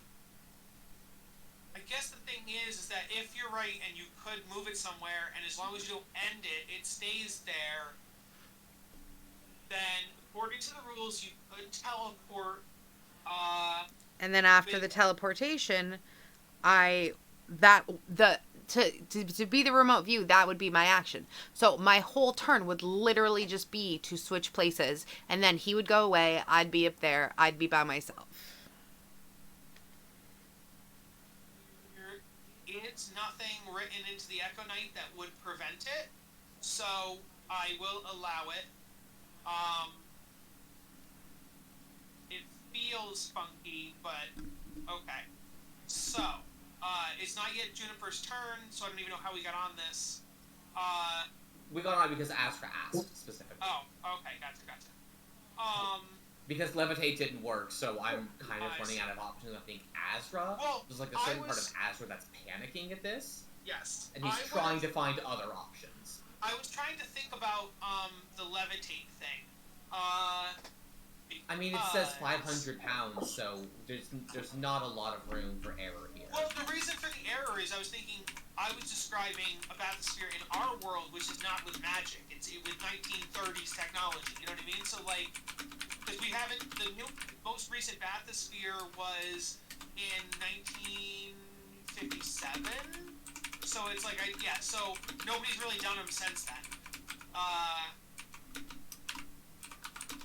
So I'm trying to think about with magic.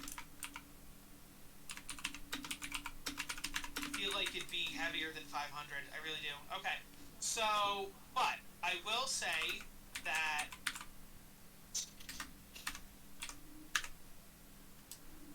it is the bad guy's turn. You guys feel the thing shake.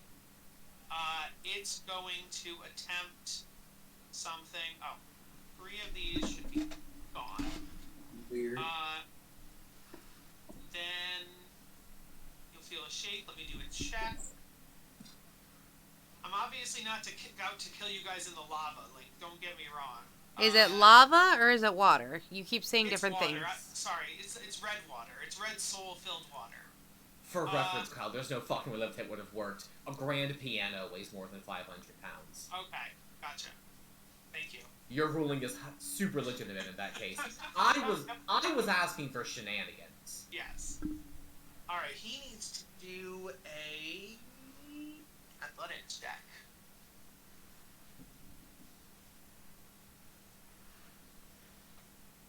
Ooh, that was so close, you guys. Okay. That is... We have no way of affecting it. Does it have... Well, I had a shenanigans idea. Could Eris tidal wave the bathysphere upwards? That's the shenanigans idea I was thinking of. I don't know if it'd work or not, but that's what I was thinking out of game, yes. So you guys can think about that. But he does have multiple. So I think that's too much. He uses his action, it says. Okay. I'm gonna go get some ice cream. Eris, you want to look at Tidal Wave. Oh, what was the con save? 7. It's a dexterity save.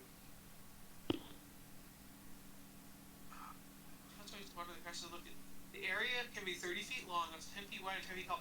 So the most Tidal Wave could do is push you guys 30 feet up if you positioned it below you. Yeah. Let me check something. Give it a minute.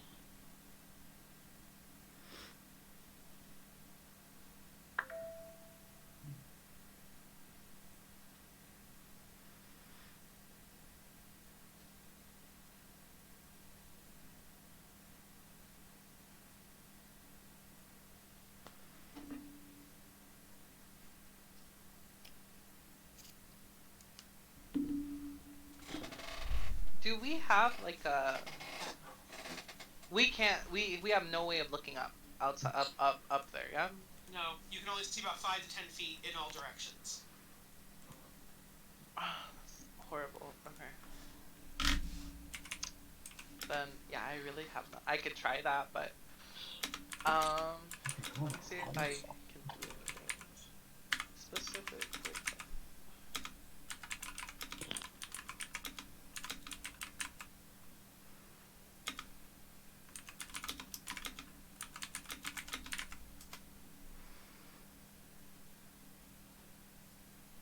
Yeah, I really have nothing I can do that, but are we gonna stay 30 feet up in the water, or are we gonna fall back down 60 feet?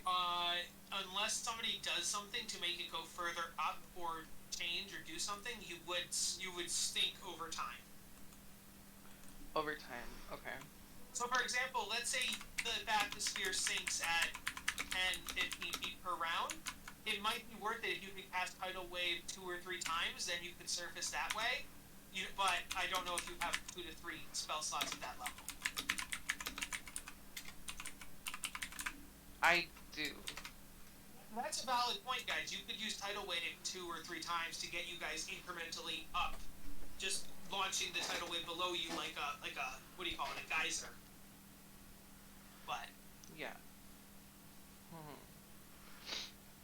I was thinking that, or I was thinking of polymorphing someone into like a giant eagle.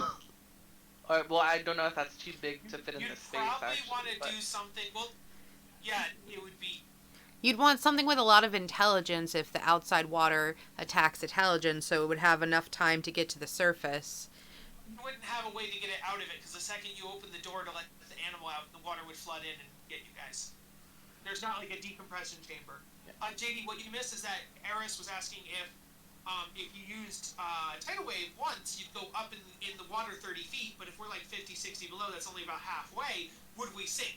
And I said, you'd sink a certain amount per turn or whatever, but if you cast Tidal Wave 2 or 3 turns in a row, you would make incremental and get above the water. So, that's an idea. Right. It's not nothing. If we can get to there are windows in the bathysphere, right?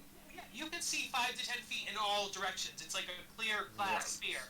So if we can get up to the top, I mean, Azra can Misty Step out of it, and that's one person at least. And I say, if Romeo's here, we would have Dimension Door and already be out of this joint. If fucking Romeo was here, we could just Dimension Door. God damn it, Romeo! Alright, everyone, we need to spam Romeo and let him know that we're stuck in a bathysphere because of him. Yeah, like, get the F out of your birthday party bullshit. Hey guys, what'd I miss? Oh, you know, an entire session in a little metal coffin because you weren't with us. Oh, we all suffocated to death in a glass. We all message him like, come on stream for 5 minutes, Dimension Door us out, and then go back to your party. And I think like we slowly died, but it'd be like, over the course of 30 rounds. We would just sit here and wait to die.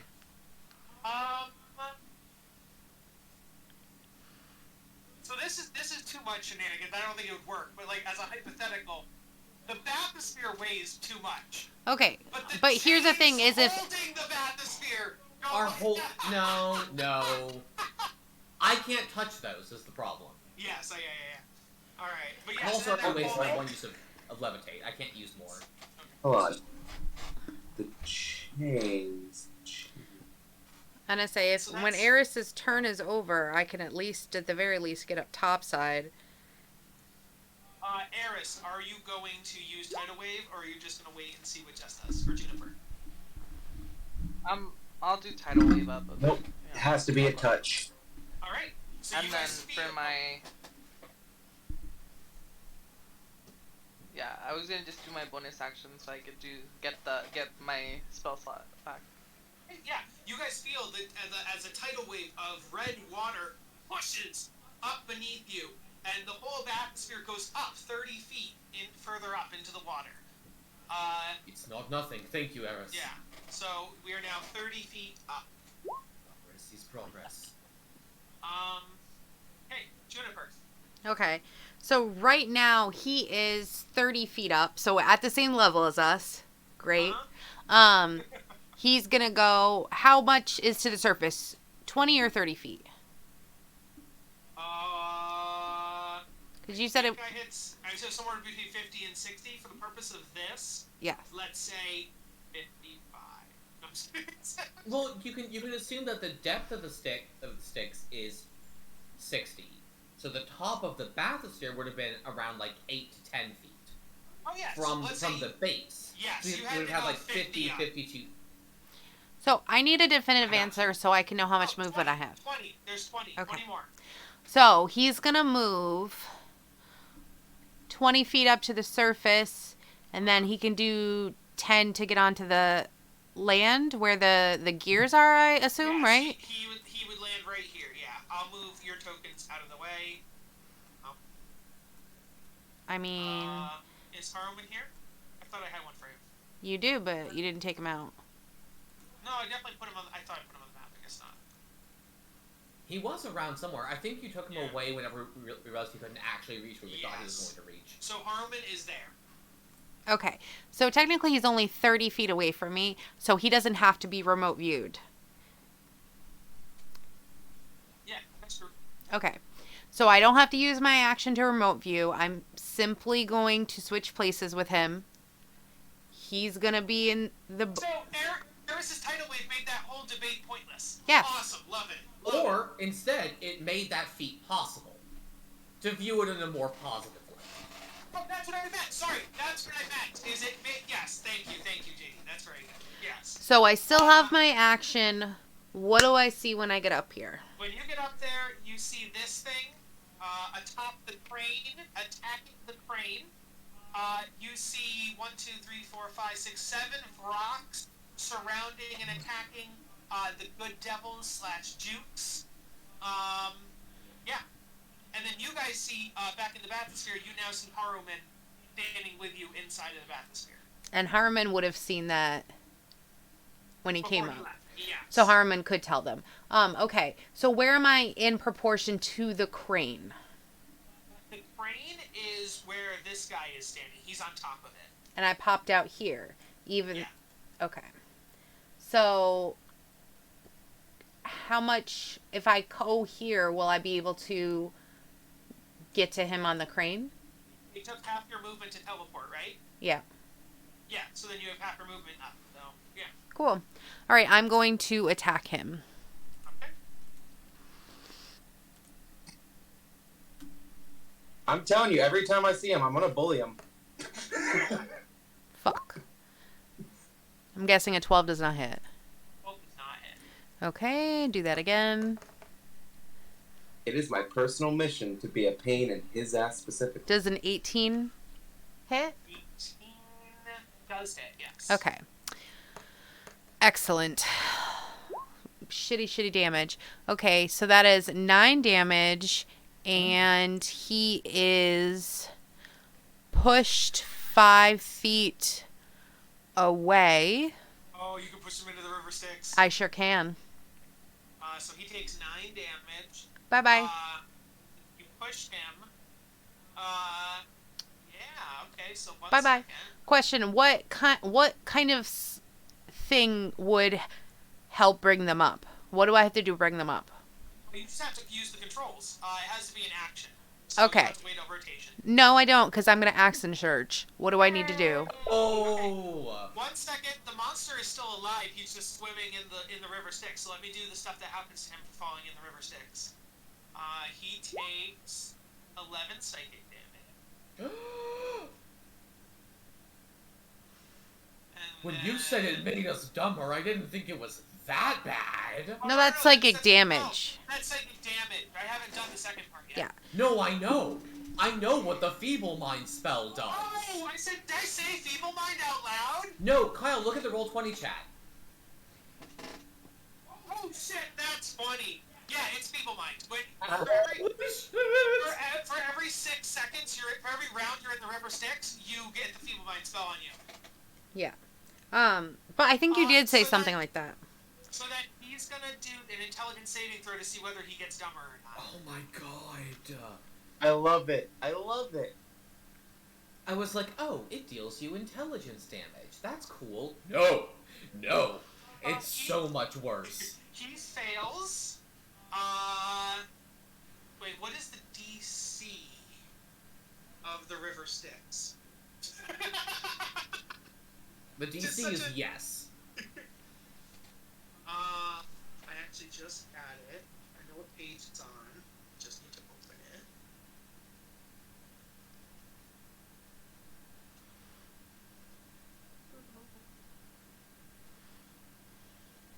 Okay.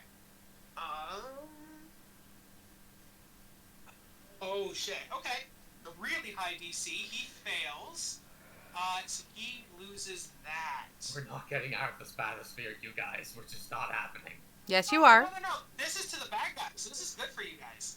Oh, you No, mean I as mean, in- we're not going into the we're water, not is what I swimming. mean. Yeah, there's no That swimming. was definitely like Azra's backup plan. Yeah. It still is Azra's backup plan. It is no longer JP's backup plan. Yeah. Okay, so it is now done. No, it is my turn. Oh, I thought you said it. I thought you were switching turns, and I was like, no, it's my I'm turn just still. saying- I'm just saying I've altered its stuff. Okay, yes. Now, Juniper, it's your turn. You action surge, Mm-hmm. and you activate the crane. I sure Let do. me see here. Oh, for the love of God, get me out of this metal coffin. I want to be free. It does not take multiple turns. It only takes 1 action to raise the bathysphere. So, you hit the button, and then, well, actually, Juniper. Do I want to be mean? No, it's a joystick. You know how to operate a joystick. And you operate it, and the bathysphere comes raising up. And the 4 of you, well, the 3 of you plus Harrowman, are now not on the surface. You're still inside the bathysphere, but the bathysphere is now hanging above the river Styx. So that is Juniper's turn. Hold on, I still have a. Let me see something. No, you use your bonus action to teleport, and you use your movement, and you use your action and your action surge. So you are out of things other than reactions. I didn't say you don't get a bonus action when you action surge. Nope, you get just an action. Okay. Just an action. That's fine then. Okay, Bakram, you now see that you've been hoisted up out of the river Styx Juniper Wait, waves. by Juniper on the crane. Bakram, what do? And Bakram, you also see this devil thing here, and you see all the rocks and stuff over Juniper like, don't go in the water. Yes, don't go in the water. Are we still being raised, or are we officially on the platform? You're not, there is no platform, but you are right next to the rocks. Like, you can just step out from the sphere onto where your token is, basically. Alright. I am going to pop the hatch open, scramble out as quickly as I possibly can, and choosing violence and being cooped up and having to deal with that prick in the volcano, somebody's getting a javelin to the throat. As they should.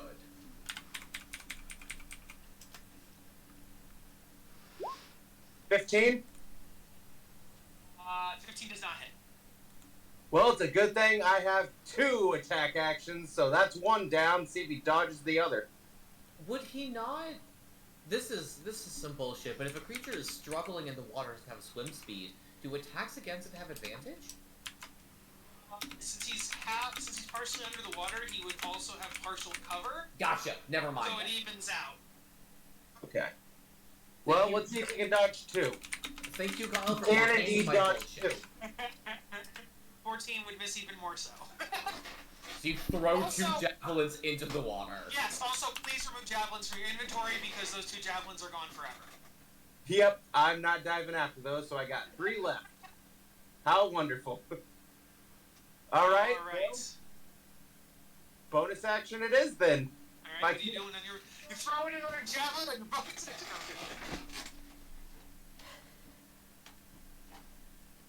What the fuck? I give up.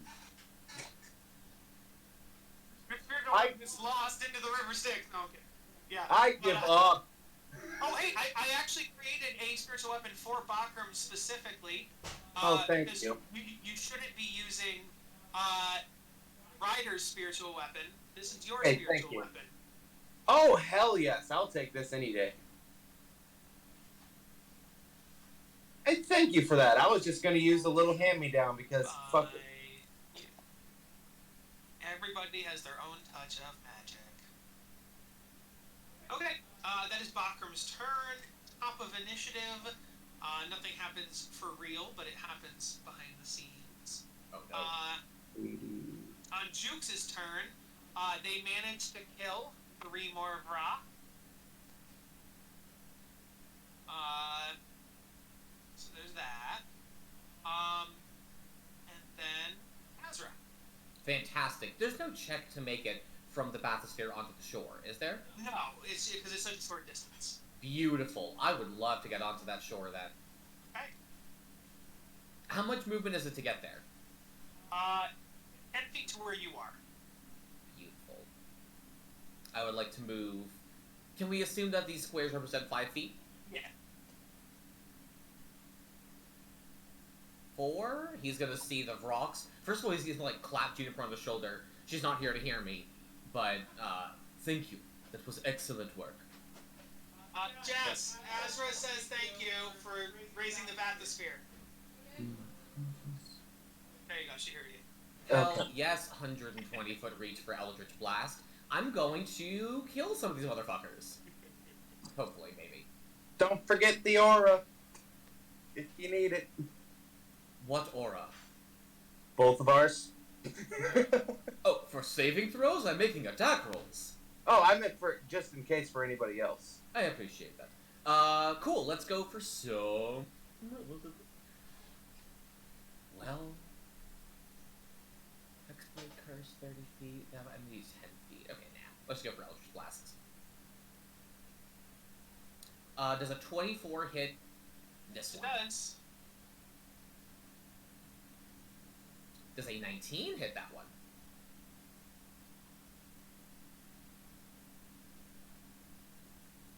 Assuming a 19 also hits it, that's 14 points of force damage to this one. As Azra pulls his sword, it's coming out of a sheath because he never dismisses his pact weapon, but for flavor, he reaches into Gorgoth's mouth and pulls his sword from there. As he fires off 2 blasts of red serrated light. With the whole, like, reveal that Azra is a warlock of the Hexblade with Gorgoth, I think he's kind of I think he's allowed Gorgoth's magic to look more like Gorgoth and not be hidden by his own. Which explains is also the 10 on that D10. Alright. That is Azra's turn. Swimming monster guy is going to... He does get to Evil Mind again.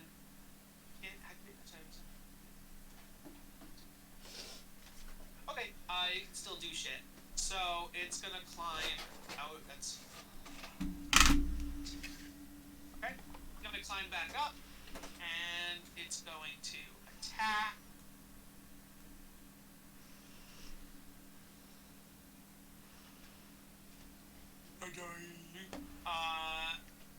Let's see. It has 4 attacks. It's gonna attack Juniper because Juniper attacked it, and also he saw that you raised people, so it's gonna attack you. Am I the only one he's attacked? He hasn't attacked anybody yet, but he's going to attack you and only you because you attacked him and you were the one who knocked him into the river Styx. Bakram also missed him twice, so... Yes. 3 times, actually. Juniper, what's your AC? 22. He only hits you 1 time. Cool. So... It. That'll do 20 bludgeoning damage. And you are now grappled in its pincers.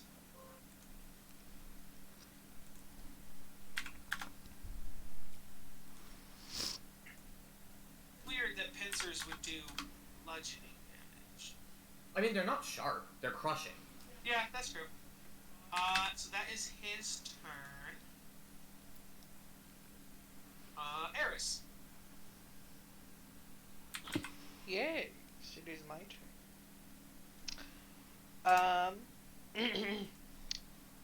I'm gonna fly out of this shit, go over here. Yes. And then I'm going to polymorph the thing grabbing her. Okay. Hmm. What are you changing it into? Okay, and he has. And he will make a wisdom save. I'm gonna change him into a dolphin so he can swim in the water. Oh my god. Oh That's my perfect. god. Wow. I'm gonna make him into a dolphin. Did it just fail? No, I think it passed. I'm just making sure that Feeble Mind didn't affect its thing. It did not. It does pass. Boo. Damn. You're kidding. Oh. Don't worry, I'll push it back in the water. Can I do anything with this? I never use my blood curse. I want to use it. No, that's okay. Yeah, I'll just do my thing to change spell slots into sorcery points. But I'm done. Okay. Jennifer, you are grappled. Okay.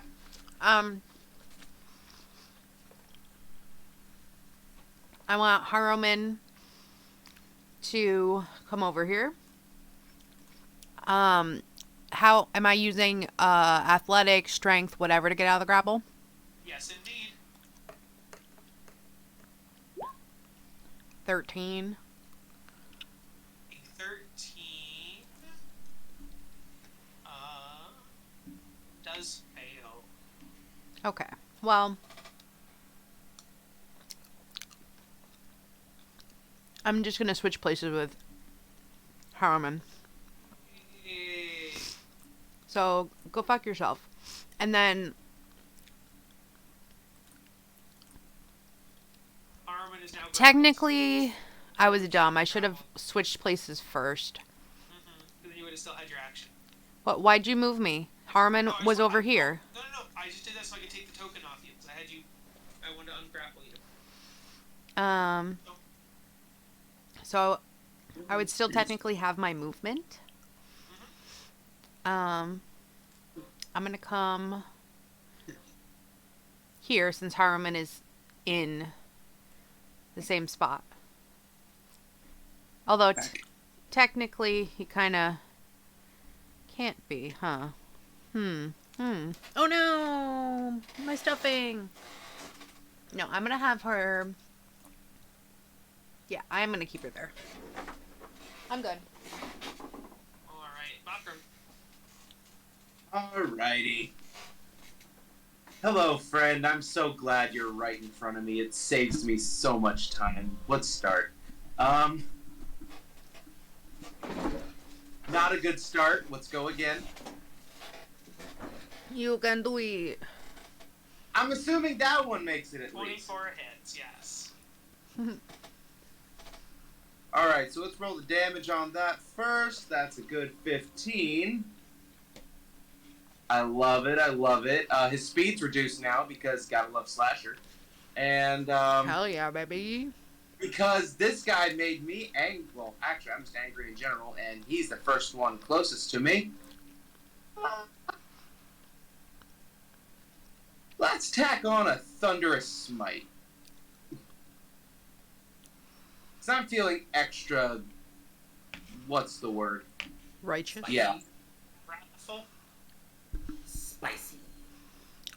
Just go with spicy. It works the best. Okay.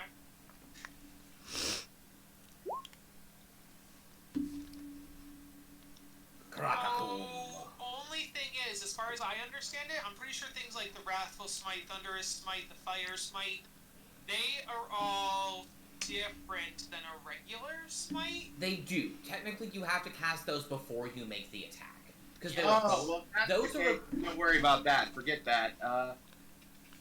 Those kinds of spells are a bonus action to cast, and then they're a charge held that are released the next time you hit with an attack. Okay, see, no one bothered to explain that till now. That changes a lot. I should have died in my Saturday game. Oh no! I'll admit that on stream. Zach, you should. Now, a Divine Smite you can use on any attack afterwards, Right, yes. that you declare I'll after use the Divine attack Smite hits. then. Still, So if you'd like to make that a Divine Smite, you 100% could. I would very much like to make that a Divine Smite. Let me Okay. find the actual thing for it. Yes. Let me divinely smite the fuck out of this bitch. Please, for the love of God, I need something to die. I need something to go right. Well, you picked the beefiest motherfucker in the area, so it might be a little while. But you have Juniper helping, so it might be less time. Say, that's fine. If there's enough meat, that means I get to have fun for a while. See, that's concerning to me. That concerns me. What the fuck? Let me roll! You said you would roll! Whatever. Eat my life. Is it a fiend, Kyle? It is indeed a fiend, so it should Roll do one extra more damage. d8, Bakram. Woo! There we go! Okay, I'll take that. I'll take that. Alright, so it's an extra 6 damage for a total of 21 damage on that attack. That is correct, What is and its speed is reduced by how much? 10 feet, I think. Yeah, by 10 feet until the start of my next turn. Okay. Gosh, So on Jukes' next turn, they kill the last of the Vrox, thanks to the help from Azra as well.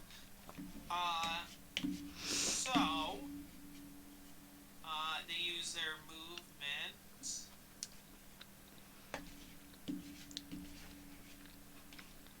And then they're gonna dash to get over here. I did not mean to put Basil Stein in the same spot as Azra. Alright, so you guys see reinforcements are here, but they can't do anything because they had to dash to get over here. Cool. Alright, so that is that. Ah, Jukes, it is good to see that you are well. Yeah, sorry, we were attacked by mutant evil birds.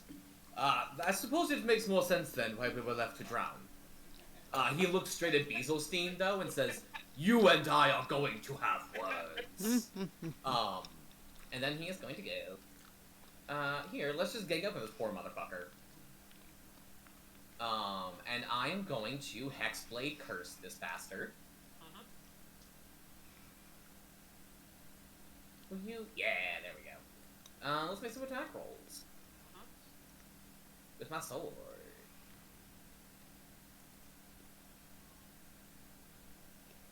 Hey. You know what, Kyle? I'm gonna go full Nova on this stupid You bitch. should smite that as high as possible, yeah. I only have 2nd level spell slots, unfortunately. Oh. Unless you will let me expend my 3rd level Dispel Magic from my racial feat to do a 3rd level Smite. You should not do that. I should You not. should not let me do that. that. Alright, 3rd level Divine Smite. So this is going to be... Second level Divine Smite. Yeah, 2nd level Divine Smite, so this is going to be 2d8 plus 6d8. And then that doesn't include the crit. The 68 is from the crit. Oh, it is the crit. Gotcha. Yeah, because that's my Divine Smite twice. Okay. So, okay. That's not great from just sword itself, but now we have the fun part. Plus, Got ones on both of those, which is a shame. The rolls could have been better. Regardless, Son of a bitch, I could have re-rolled my weapon damage. That is 11, 20, 34. Okay, 34 damage. And add 4 to that because it's Hexblade cursed. Alright. So 38 points of damage to that thing. Oh my god. Then I make my second attack. Yes, you would know that it's bloodied after that. Fantastic. I don't think an 11 is gonna do it. It does not. I don't think I can reroll attacks by any of my means. This is not that character. Oh well. That is the end of Azra's turn. Okay. Before the monster goes, we're gonna take a break. Oh. Okay, I can get food. It's good I want to shove more stuffing in my face. Very well. I need more olives. Olives. Bleh. Say no to olives. Wyatt, you do you, but also gross. Team Gross Olives. Fuck yeah, olives are the grossest. What Not are the your grossest, but they're up there. Yeah, what are your feeling on pickles? I think pickles are cucumbers that have been soaked in evil. And I say I didn't like pickles for many years. I'm coming around, but only on chicken sandwich. See, I refuse to come around because of chicken sandwich. Huh. They have been stained by pickles, irrevocably. I also only like sweet pickles. Mmm. Yes. People had mentioned maybe playing late because we don't have the next game after this.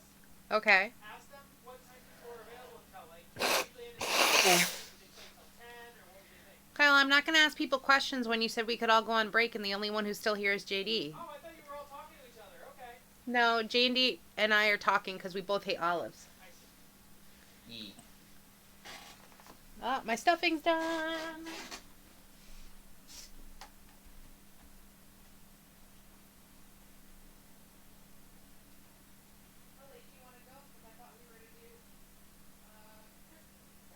Yeah, but nobody said they were available for D&D tomorrow, right? So far, it's you and Andy. Or Andrew. No, Andy. You know what I mean. Yeah, I think we should do this tomorrow.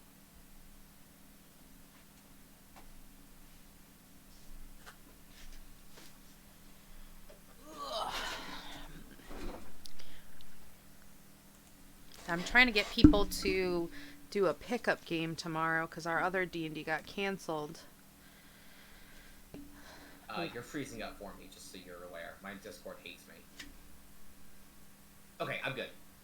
Cool. Said I'm trying to get people together to do a pickup game of D&D tomorrow because our other D&D was canceled.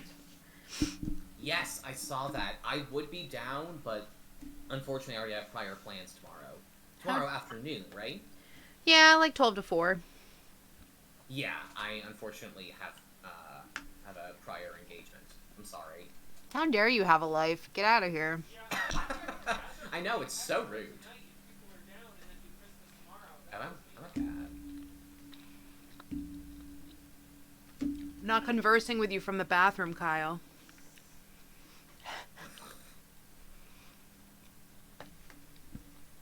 Normally I do, but it is an excuse to eat more stuffing. Amazing. Green tea and olives.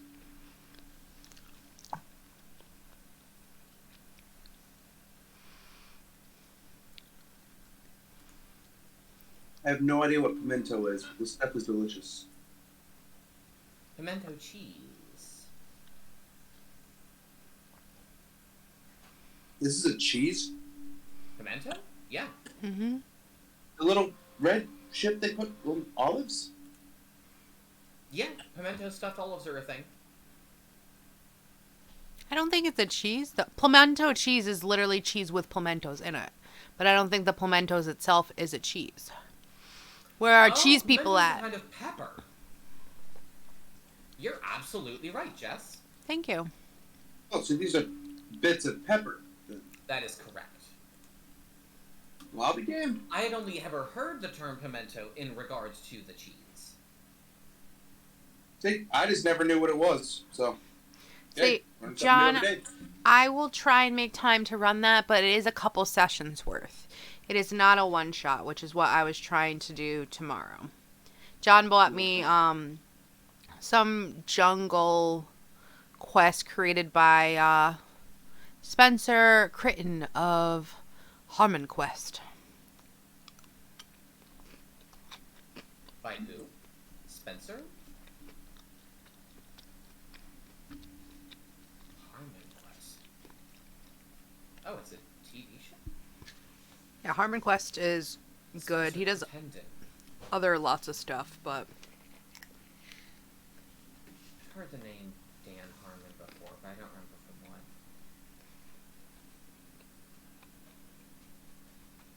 I've been so cold. My hands are so cold. I need gloves. Oh, I know Dan Harmon because he did Rick and Morty. Yeah. There it is. I didn't want to say it because it's the obvious one. I didn't want to say it because then you'd know that I watch Rick and Morty, and that's just unforgivable. So you know, I actually haven't watched that for a few seasons. I really need to catch up. Do you though? I mean, I don't need to, but I have no social life, and I have nothing else to do outside of work, so. Screw you. What do you think we're doing right now? We're your social life. That is a fair point. Touche. I apologize. However, that does render you the kind of person who uses D&D as their social life, so... So I have a social life, but not a social life. We're the coolest people there is, so that's all that matters. Y'all drain my social batteries the least. Pretty much. I mean, I'm generally, like, pretty introverted. So, like, I need time to re-batterize myself. And this is definitely the least draining than actual in-person socialization. I have a coworker who keeps showing up to work on my overnight shifts because he stays up late like a dumbass and gets drunk on work nights. I'm over that. I'm not in my 20s anymore, bro. He does not pick up on social cues very well, especially when I have been drained and want him to leave for the last 2 hours. And I'm too nice to say it. So I just sit there and take physical damage. John, JD wasn't saying he doesn't like Rick and Morty. He likes it. He just hasn't watched it in a while, right? Yes and no. There are things about Rick and Morty that I enjoy, but both the people with whom it is associated and the general ideas it tends to cultivate rub me very much the wrong way. No one likes to be rubbed the wrong way. There's chafing. Rick and Morty chafes. The way I see it is that a lot of people look up to Rick when that's kind of the exact opposite point of the character. You're not supposed to identify with him. The character of Rick is exactly like Tyler Durden in Fight Club and the Joker and... BoJack Horseman.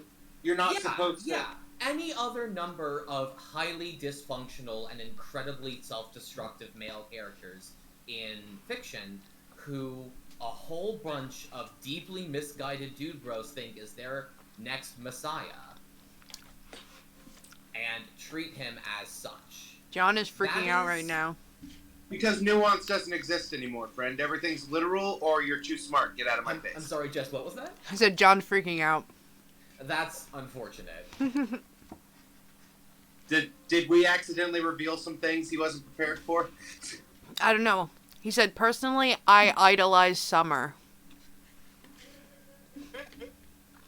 I don't get the joke. Summer is less self-destructive than Rick, for sure, but she's still... teenagers, so I'd forgive what she says or does, because she hasn't grown up yet. Yeah, but I mean, like, none of the characters in Rick and Morty deserve to be anywhere near a pedestal. No. Like, they're not allowed by law to be within 1,000 feet of a pedestal, or a Chuck E. Cheese. And not for the reasons you would think. Oh, I want... wait, Gray's not here yet. Never mind. Nope, Ray is not here yet. I'm right back. I am behind inscription. Everything you should be eating them. No, I technically don't know if you should eat those, so you're not getting more. I'll play them. I'll play them. Yeah.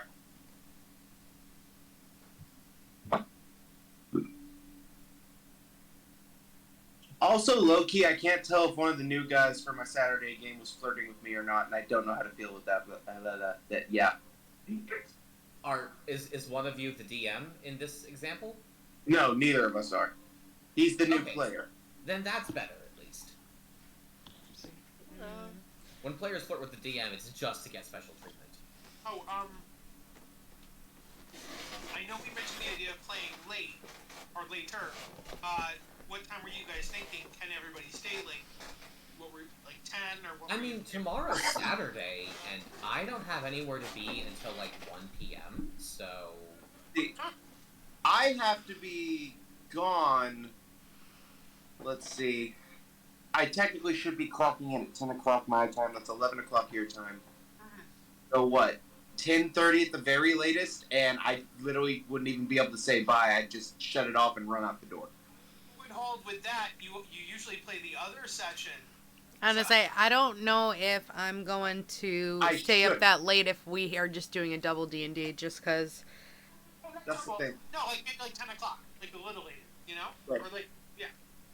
Say, I realize I'm late to work when I stay for the other session, but that's a calculated risk for 2 games.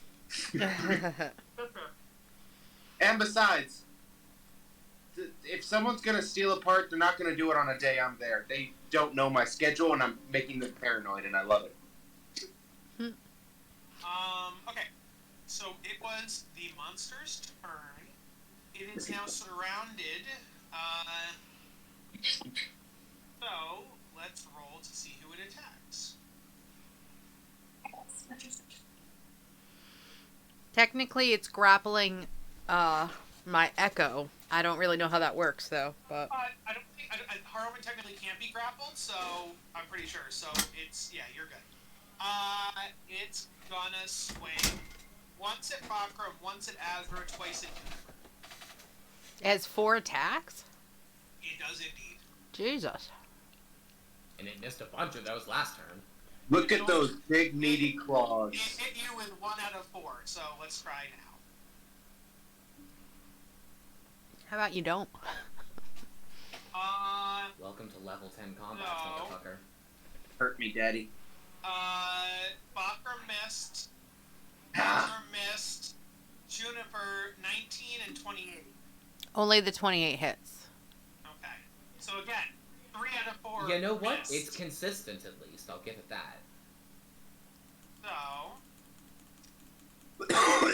How's your health looking? 14 bludgeoning to Juniper. Hold on. I had, for some reason, instead of taking 20 damage, I set my health to 20 damage when I should have 60 health. Whoopsie. So, and you said how much did I take? 14. 14. It's a bit of a difference. I got 66 health points. After its turn, Terrence. Wait, actually, I get to do Sentinel on one of those attacks. It missed on. It doesn't matter. One of them oh, just as long as they target? Yep. Yep. So let me try my thing. 19? Will hit. 12 damage, I push it in the water. Oh my god. Wait, can you still activate your pushing thing on a Absolutely, I can. And its speed is reduced to 0 for the rest of its turn. So in the water it goes and it stays, motherfucker. So it's gonna get the feeble Oh. mind right now. Kyle, Sorry, how much damage did you do Kyle, as well? you have to change your stream away from the be right back. Thank you.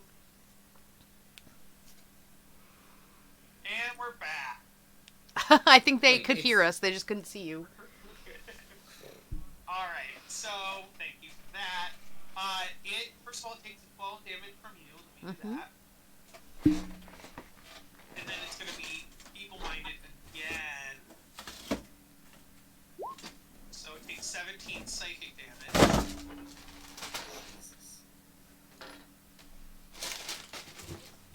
And then it's even dumber. Okay. That's It's what you okay. do. We That's get what used to it. happens when you hit Alright. people. So that was its turn. Eris, your turn. You see the big evil creature is swimming in the water. Yes, I do. Technically, it's not swimming; it's sinking because its speed is 0. Because I cut it in half. Because Why I do you crushed make it the to zero? death. Sure do that? Crush. Sentinel does that.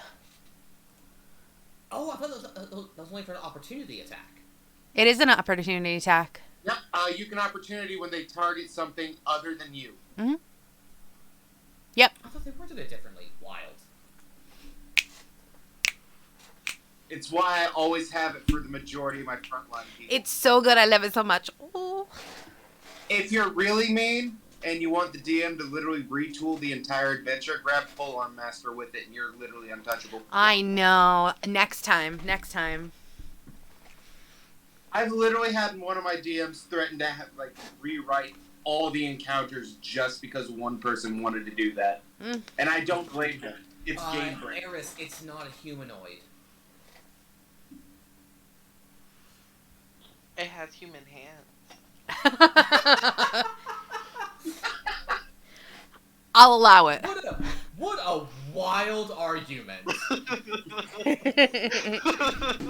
But notice how... Not a shred of remorse. Not missing a beat. Hey, you miss every shot you don't take, guys. It has human hands. You're not wrong. I hate it. It has 2 legs, it has 2 human hands, and it has 1 head. I think it's a humanoid. I don't know. Okay, so, I think your spell still happens. Okay. Yeah. But that doesn't mean it works. Not works. He just wasted his spell lot. Oh, does it really just not work? Yeah. Yeah, it's a fiend, not a humanoid. That's what I was saying. Oh wow. I hate it here. Okay. You could hold. Yeah. But I- Avernus sucks. Yeah, that's stupid. I hate it. That would just always like there's hold creature or some shit. Hold There's like another one. monster is a Hold 5th And I'm like, level cool. spell. Yeah. Yeah. And I'm like, why do people need that? Just use hold person. I'm so fucking stupid. People. Okay, I understand. Okay. This demon is not. I'm not in gonna fact do that. A person. I don't have hold monster, but I cast hold person at a 5th level spell. No, And- that's not how this works. Can I offer a suggestion, Eris? Sure. Could you cast Icing Death's Frost to freeze the water around it and hold it in place? That would be cool. I might. Let me see. Does it freeze water? I don't think Icing Death's Frost freezes water. What? Yeah. Wow. Creature covered in ice has its speed reduced to 0. Yeah, no, it doesn't. Wait, does anyone have control water? Ice. Or shape water? What one was it? Fuck. It's control I water. don't have that. That's so sad. Does this freeze anything? No, the fuck it doesn't. This is so stupid. Okay. No, not you guys. I'm thinking about the spell. No, I figured. It's that I understand. Okay. Besides, I got some thick Uh. skin. Calling myself stupid is like one of my most common jokes. Yeah, we don't like that, remember? You can't do it, Kyle can't do it. I'm the only one who can call you stupid. Joke's on you. You're... Wait, hold on. That didn't make grammatical sense in my head. I have to rethink. Oh, okay. So you're just assuming assuming I doing let you. that. You're assuming I let you undo your spell. but Oh, yeah, you I'm sorry. I thought I. Oh, okay. can. You can. Yeah, Oh my God, I Eris hate would you. know that spell wouldn't work. Yes, exactly. So you cast polymorph. What creature are you turning it into? You said dolphin earlier. Are you sticking with that? Yeah, because I don't want it to die immediately, and if it's in the water, I'm pretty sure it could be like. So your And it's gonna be dumber. It's gonna be DC 17. with disadvantage because I no longer have any sorcery points. Why does it have disadvantage? I used my last 3 sorcery points to give it that Oh, I see. for meta magic. Wow, you're lucky because 21 regular and 16. Ooh.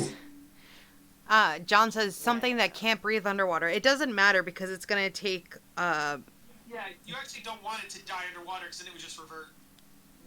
Well, anyways, it would be so dumb. You want something with a lot of health that can't get out of the water, so that it takes that intellect damage every time. Crab. You're giving him crabs. A giant crab. And singular crab. So a dolphin has 11 hit points. Oh. He is now a dolphin. Still takes that. Okay, so that is Have that. they always Juniper. had that many? Yeah, dolphins always have had 11 HP apparently. Okay. Okay. Sorry.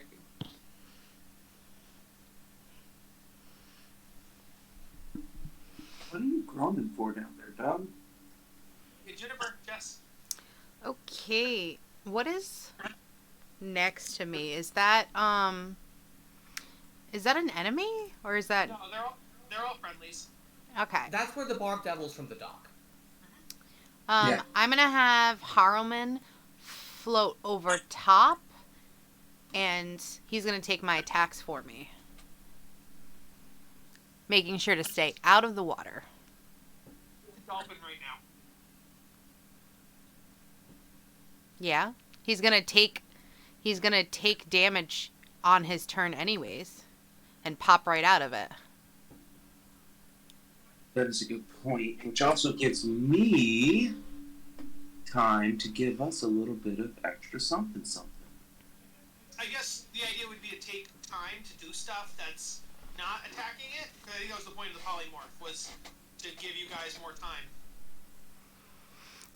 Because otherwise, if you just kill it, if you attack the dolphin now and knock it out, then Gray's turn was kind of for nothing. What do you want from me? That's what I want to do. That's completely fine. That is completely fine. I was just double checking. Okay. Yeah, I think Eris and the rest of the team just need to coordinate on what the goal is here. Yeah, Yes. I think she was thinking of trying to keep him in the water, which I appreciate. And I will also attempt to do that. But he's going to take damage in the start of his turn, which is going to revert him from being a dolphin anyways. And he just pop out anyways. So I might as well hit him now, because he's still going to take that damage no matter what. And he's still going to stop being a dolphin no matter what. So, okay. So I'm going to hit him. I thought that they had more hit points. That's why I turned them into. Yeah. Last time I remembered, the last time we turned something into a dolphin, it was alive for a long time. So So I was like, 27 to hit. The bad guys that were attacking that dolphin were kept missing, which is why they were rolling really badly. I would let you choose another water monster if it was a mistake. If dolphin was a mistake, you can pick another water monster. But now you know that Juniper is just going to attack it anyway, so I don't know that. Yeah, it's up to you. Okay. It's okay. Yeah, I don't mind. So that's 13 damage, and I am going to push it further into the water, 5 feet.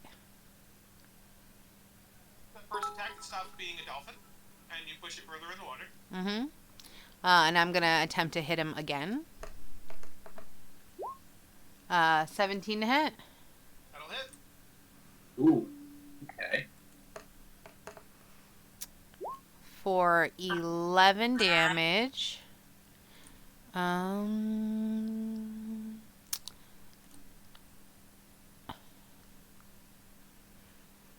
Okay, I'm just trying to see if it would do anything else. No. That is that for now. Harlman will stay right next to it. John says, can someone heal him? I don't think we wouldn't have had enough turns for that anyways. Heal whomst? Heal the dolphin so it wouldn't turn away from the dolphin. I mean, if I had healing word. Wait, I still have a bonus action, don't I? I'm gonna second wind just for shit and giggles. Oh, you didn't move Harmon this turn? He was already there. In order for him to just move, it's doesn't cost anything once he's already there. You know what I mean? It's only if I want to switch places with him or if I need to bring him into being. Gotcha. Echomancer are Alright. weird. Fuck 'em.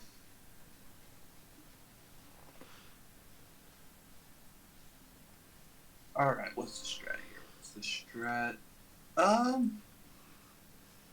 Let me check something real quick. If that were here, how far away? I could only be yay far away. But, yep, that would still work. Oh. Technically, Juniper Eric's could have on the still ground. moved, right? Eris isn't flying. Can Where are you? Juniper just move real quickly? Okay. I forgot. I'm gonna put her right here. That's not in the water, right? It's on the bridge thing? That's on the bridge thing, yeah. Okay. Wyatt? Eris is not flying, is she? No. Okay, well, never mind that.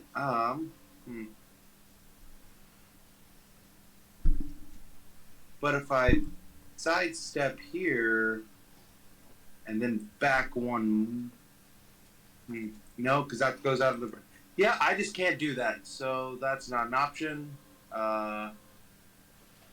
I guess get my little floaty sword over here and smacky smack. Yep. That's all I really can do at this point. Hey, I finally got a hit. Nice. Hey, it was dog shit.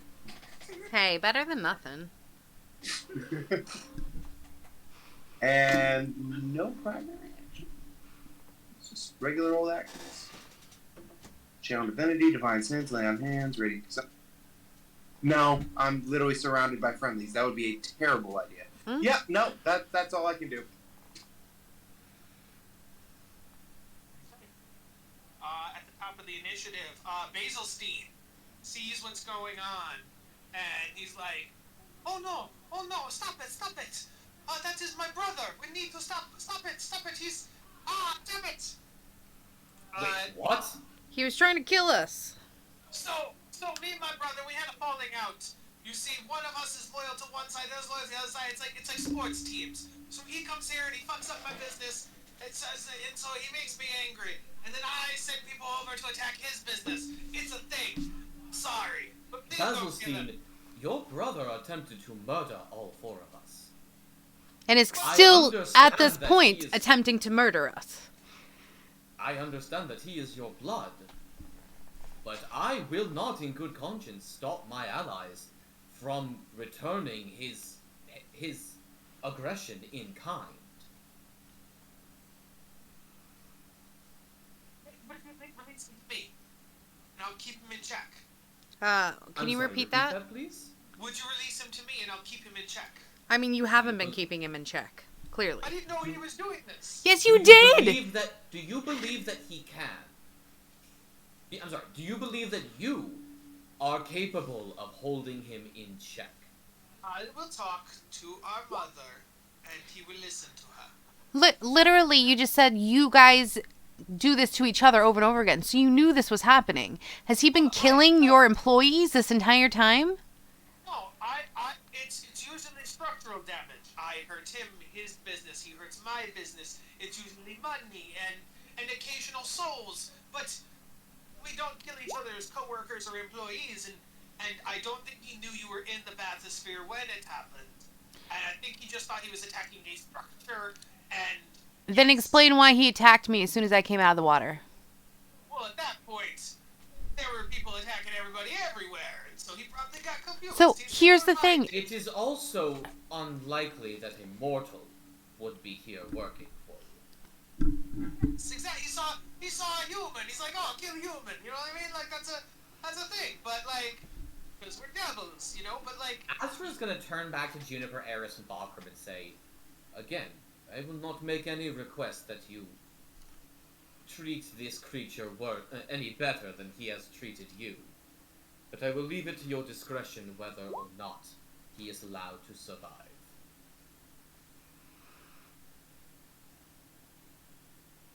I'm just going to quietly step back and put the tip of my sword in the ground.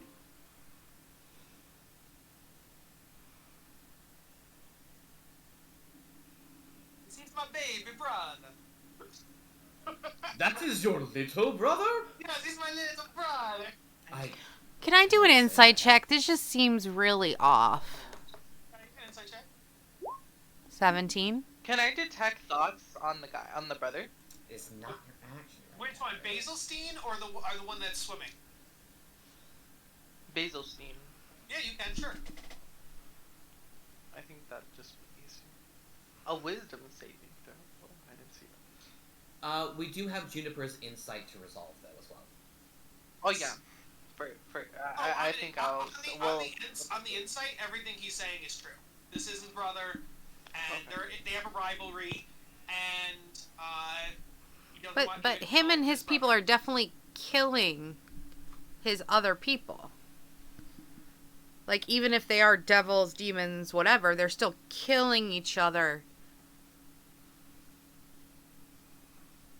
For some species, war is a way of love. Great. You want to do so? Detect thoughts on Basilstein, okay? No, detect thoughts. Not Okay. not anymore. No. Say, Juniper's just going to be really confused, and she's going to look at Azra.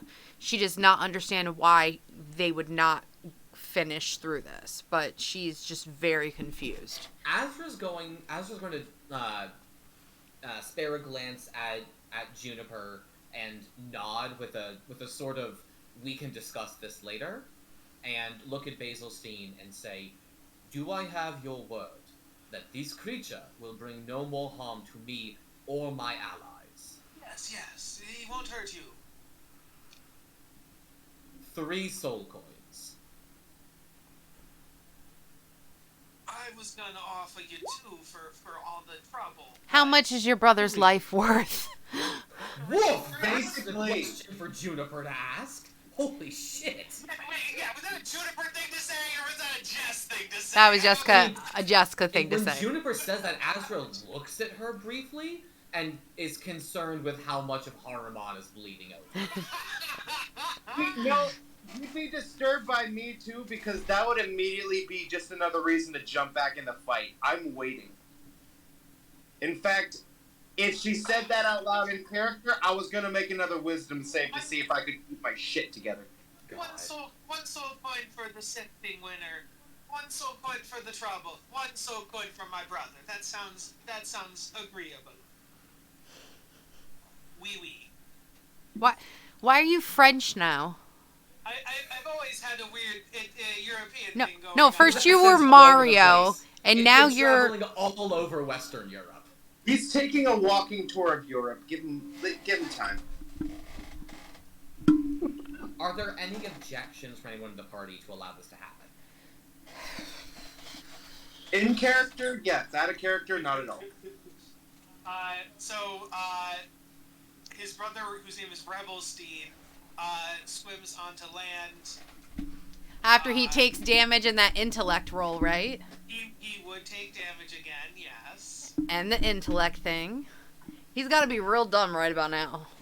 Yeah. How is he still alive? Oh, because he has a plus something. He has a 19 intelligence, and he's lost 4 of it, so he'd still have 15 intelligence. Oh, so this is not Feeble Mind then. Okay. No. Feeble Mind says... It reduces your intelligence and charisma to 1. No, and this is by 1! 2! 1. I got that wrong. I thought it said... No. Feeble Mind is awful.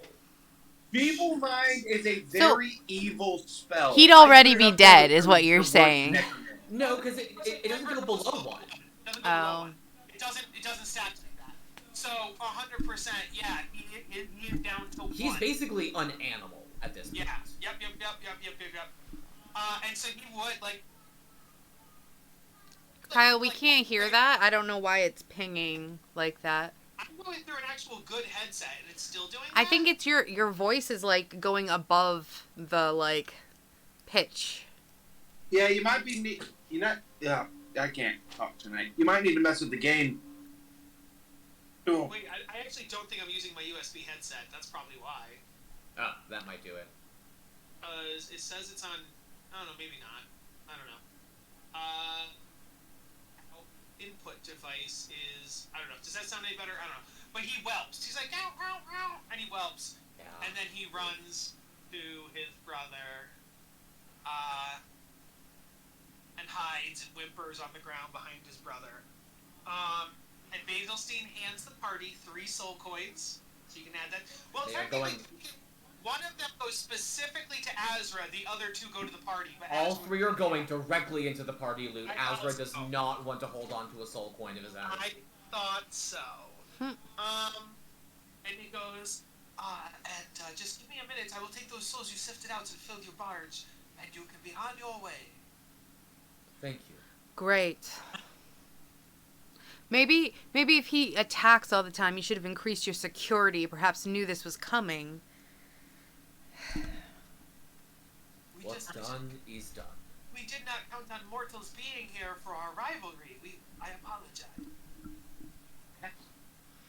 Azra recommends the party retire back to the barge. Yes, the party goes back to the barge. While you're waiting for it to be filled up, something happens. Can you send Harriman to the back? Jukes is really hurt. Shit, is he? He took a lot of damage from those rocks. Azra's gonna tend to Jukes while they're waiting. He's about bloody. So. Damn. Yeah. Yeah, Azra's gonna go ahead. He's gonna throw a 2nd level Cure Wounds, and let's see where that gets us. Okay. That gets us 16. That'll put him almost 2/3. How about 10 points of lay on hand to finish it off? Yeah, that'll put him at 60-something out of 80, or 66 out of 83. Okay. Oh, I'm sorry. Was that to me or to Wyatt? I didn't hear what Wyatt said. Oh, I was just gonna say I could tack on a Cure Wounds myself, and then boom, there we go. Okay. Hold on to your spell slots.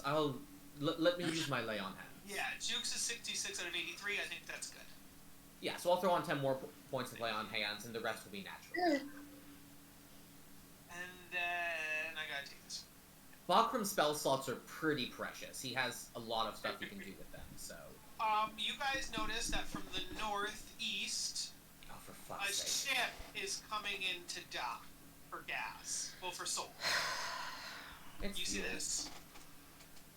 That is awful. I don't like that. That looks like a fucking hive ship from Destiny. Jesus Yeah. Christ. Does anybody want to make I would love to make any kind of check. Religion?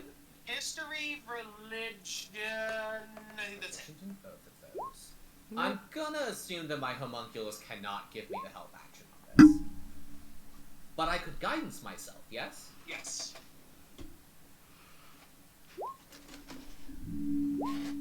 Hey, Kyle!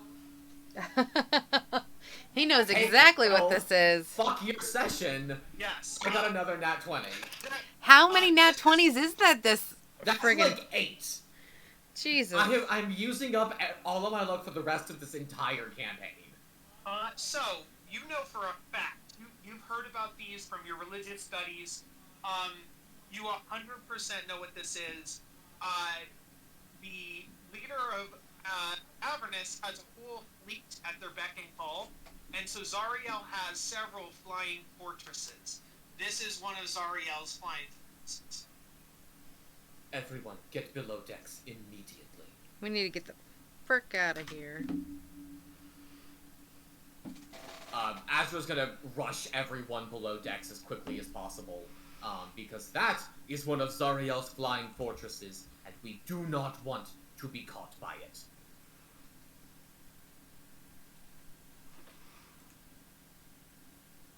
Yeah, I'm just gonna walk below deck. You can actually add, if you want to, Zariel's flying fortress is now like kind of a location you could find again if you wanted to. Ooh. So just keep that in mind and write it down somewhere that you've now seen and encountered one, so it'll be easier to encounter one if you ever wanted to. Interesting. If we wanted to. Yeah. Like, that's some straight up Warhammer 40k looking stuff there. I don't want to mess with that. Zariel, you do. Sorry, not Zariel. Wow. Azra. You also know in that Nat 20 that when flying fortresses land for repairs or fuel, they only have like a skeleton crew. So Oh, so there are no, like, generals of Zariel aboard this thing. There'd be like one captain of some sort, but it wouldn't be like on the level of Haruman. Okay.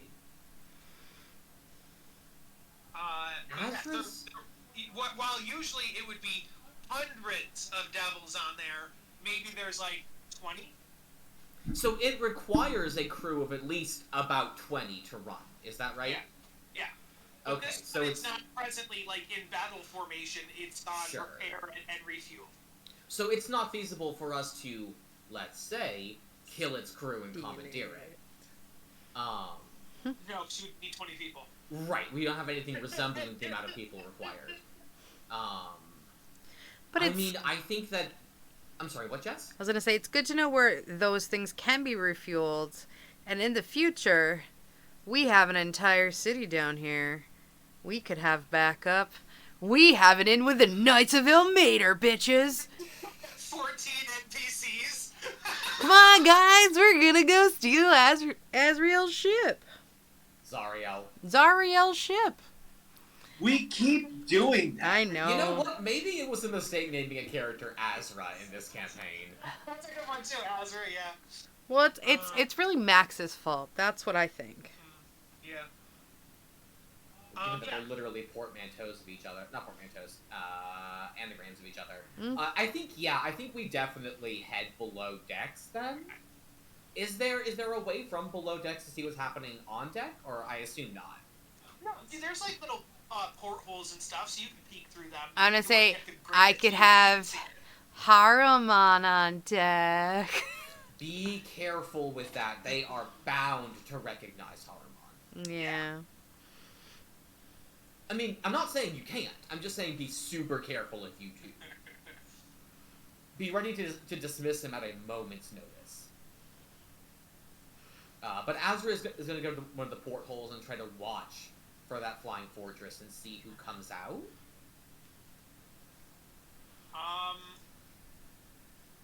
You see...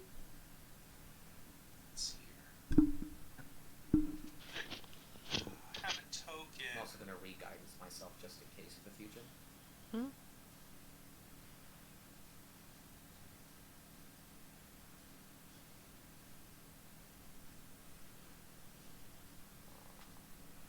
Okay, let me grab that. You see that a couple people step off. One bearded devil, one bone devil.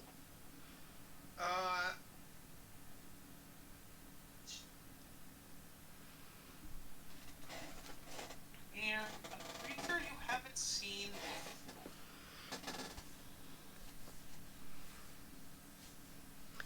People we haven't seen yet? Is that what you said? I said, you see a bearded devil step off the ship, a bone devil step off the ship, and a creature, a woman you haven't seen before. Oh, wow. So you could try I know. for... Hey, Harmon, who's the hottie?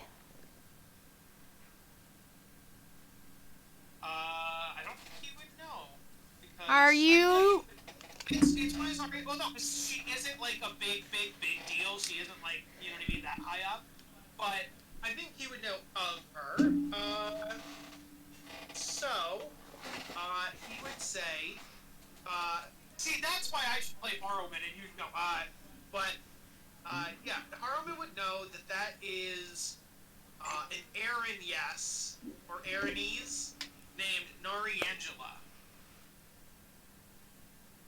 Would you know anything about her?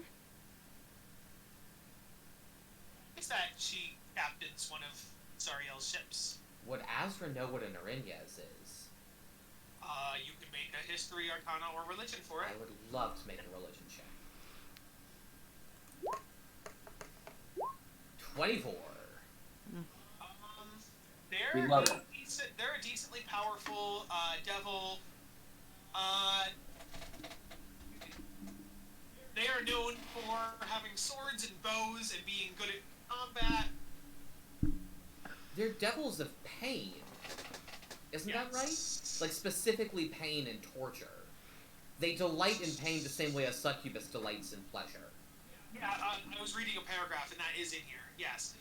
For example, they use ropes and entangled to snare their foes and then torture them. Yes. Right. And the legends say that the first Aaronese or Aaronyeses or whatever were angels that fell from the upper plane because of temptation. Right. I knew they had to do with fallen angels. Do I get the impression that she's the captain? She is walking with an air of... So yes. Yeah. Yeah. Azra's gonna commit that face to memory. I believe we are looking at the captain of the ship. She is dangerous. You do see that pretty much a bunch of people have disembarked. So technically the ship might be empty or empty-ish. Are we supposed to steal something from the ship? Because we're not fucking stealing a ship that has to have 20 people to be manned. No. But there might be important documents or items inside of the ship. I was saying if you wanted to be curious about it, but you don't have to. I do not We don't have our rogue. course of action. Dude, we don't have our sneaky boy. Alright, so we're just getting in our barge and sailing east? Well, technically, we could end early and wait for Romeo and our rogue. We're playing late. That would make no sense. See, I never agreed to that. I mean, if you're tired, Jess, and you want to end the session here, that's no problem. No, that's not why she's doing it. She's doing it so we have no thinking. Say, Kyle doesn't know why I'm doing it. No, we don't have to, yeah, okay. So, I don't think we're going to try to infiltrate the Flying Fortress, though. I think even if Gallus were here, we still wouldn't try to infiltrate the Flying Fortress. Here's the thing. Oh, could what? But you've now marked it, so you could find it in the Could history. I bring Harmon into the ship, use his eyes to scout, and then I could just dismiss him if he's seen? If he's seen, no big deal. Yes, it's surprising that Harmon's there, but it's not like they'd be like, traitor, you know? Not to mention that if someone sees Haruman briefly and then he vanishes, it would be difficult for that person to be believed. Mm-hmm. I mean, it might well be worth a shot. Just to look around. I mean, he can't pick anything up or anything, but he can look around. Yeah. An Echo Avatar is really the best bet that we have for scouting, so I think that we could do a lot worse. Okay. All right, we're definitely hiding in a barge. And Haruman is, I'm going to have him, like, if I can see in a window, I'm going to have him in there, and he's going to go look around while everyone shuffles me into the barge where I'm protected and no one can see me. You know what I mean?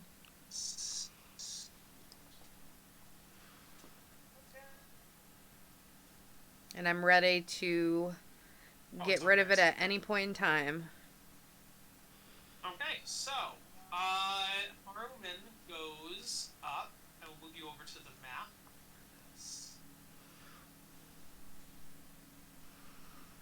So there was a map, huh?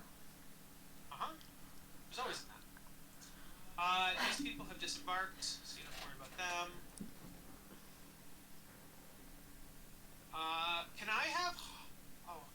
can't make. I have. Check. Yes, he can. He literally has everything I have. If there's Okay, a check, it goes on my skills. Okay, I would like Harwood to give me a stealth check. He can have advantage because he's flying and silent and does not, make noises, basically. He is opposite of chunky meat. I would love can 18. if I guidance Juniper, would that affect Harumon? Yeah. Yeah, take some guidances. I'm just gonna be throwing them at you. Alrighty. So. On the top, this is the rooftop. Pretty cool. You find a hatch. Wait. That's the downside. Haruma can't open doors, and he also can't float through walls. Ooh, that is a problem. They just came off, so I guess here, I'll roll a luck check. Yeah. I up and they left the door open, low, and the door's closed. Question though, there are definitely like vents as I can see them. It would still have to be a human-sized vent, and they probably would not be. But I just rolled a nat 20, and so they left the door unlocked. Sweet. Don't So, We mind love to see if it. I do. Door is open. The hatch is open. They wanted to let the air in. But so. That sweet, sweet Avernus air. Freshest air they've ever smelled. Sweet mortal suffering. You can smell it on the wind.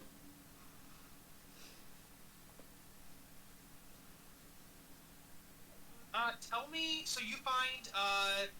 Yes, there's vents there as you mentioned. There's an intake pipe where like the quote unquote souls go. The first thing you find when you go through the hatch is the bridge. You see the controls there. As you move around, you find storage places. How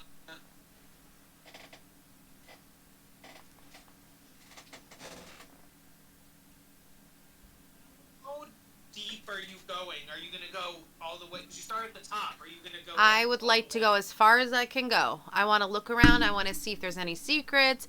I want to see what they're up to. I want to see, is there anything useful in here that we could use?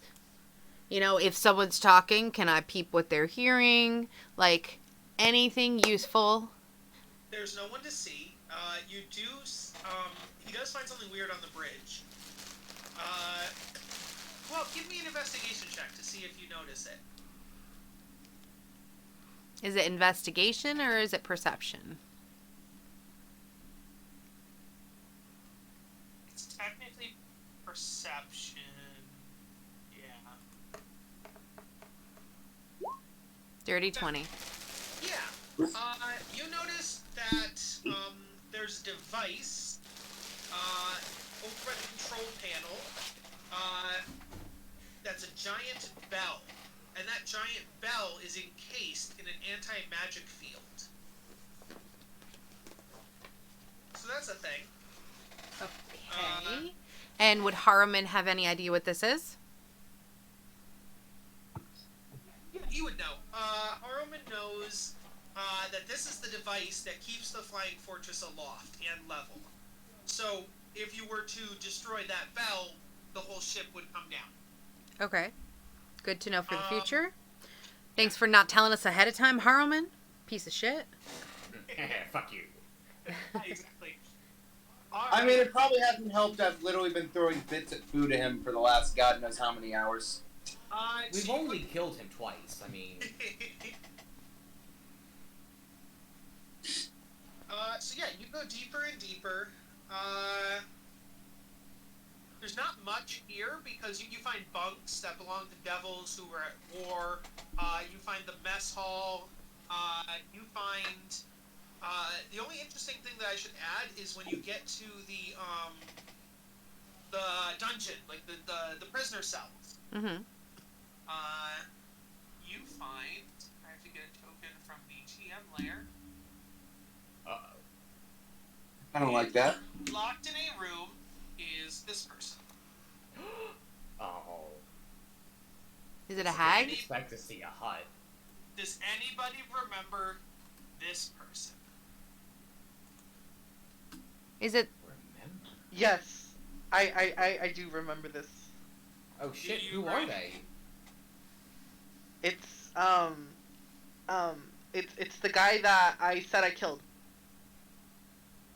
The guy. That but you I said didn't really you kill. He killed? died. I forgot his name. He was the guy who made the deal to sell Eltero. Oh my god! Shit! That's the head of the Elturel Council? Yep. Fabius Krieg. Good job, Greg. Yeah. Holy shit! I haven't heard that name since I wasn't even in that session. That's what Thavius Krieg looked like? That's his I'll say so. devil This form is, or whatever. This is what Fabius Krieg looked like. I'm going to show it to players. This is what he looked like as a human when he was part of the Council of Elturel. Gotcha. After he fell, let me show you that. I was just getting the token for that. As a reminder, we last saw him. The last time we encountered Thavius was not in the Villa dungeon. There it is. We saw him, and he had a weird ass fucking shadow. Yeah. Yes. All right, I found the tokens I needed. Coming back. Do you think if we kill him down here, he'll die, or no? Well, you guys did kill him above, and that's why he's down here now. So here's his weird shadow. It was an old man, but his shadow had weird things going on. And now you understand why he has the weird things going on, because this was him in his devil form. So his shadow was always showing the devil form. Yes. God. And then now he's now reincarnated kind of thing in hell, as like he's worse, and he's atrophied, and he looks shitty and sick, and yeah, he looks like he's like being mistreated and abused and dying. Huh. Because he failed. So because he failed, Zariel is yeah. So he's being tortured. He deserves it. Yeah, he does deserve it. But he might know how to raise Elturel back up, right? Or no? Am I off base? Maybe not raise Elturel, but he might have other information that could be useful to us. He was working with Zariel.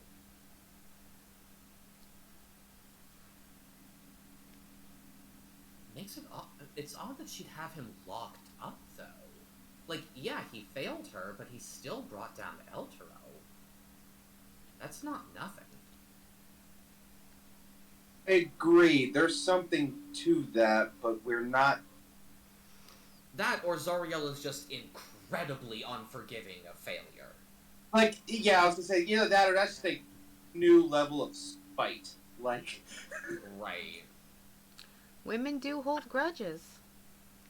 We either don't have the full picture here, or this bitch is spiteful. Maybe both. Like, oh my god. I mean, I don't mind that he's being tortured. He might have more information. But I don't... Yeah, no, same. Fuck this guy. But... This might be our only chance to get him, though, unless we... want to come back later when it's fully manned and operational. Yeah.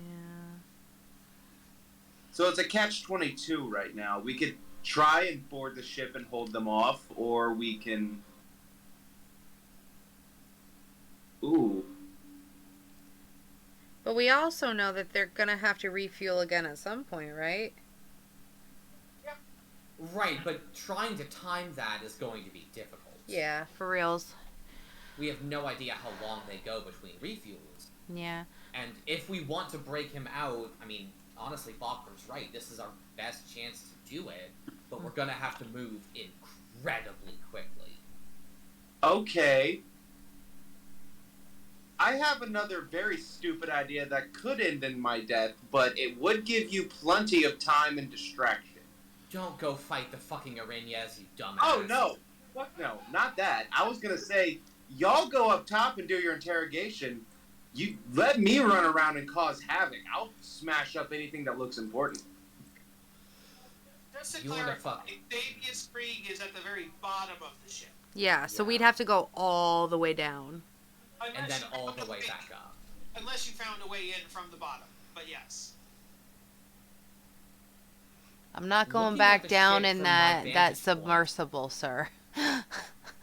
Is the ship currently partially submersed in the River Styx? It is not. It's a flying ship. It's just docked. It's floating. Oh, it's flying. Okay. Yeah. So it never actually went under the water. Never did. From my vantage point, can I see any possible method of egress?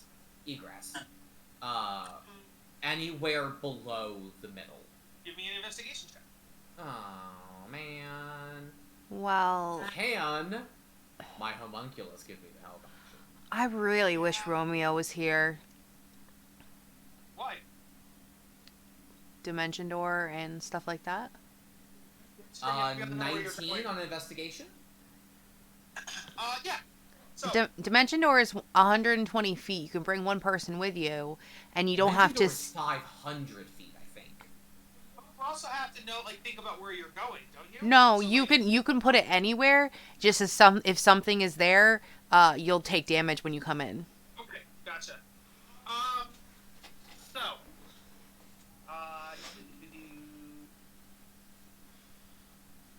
yeah, there's several different vents, at the bottom of the flying fortress.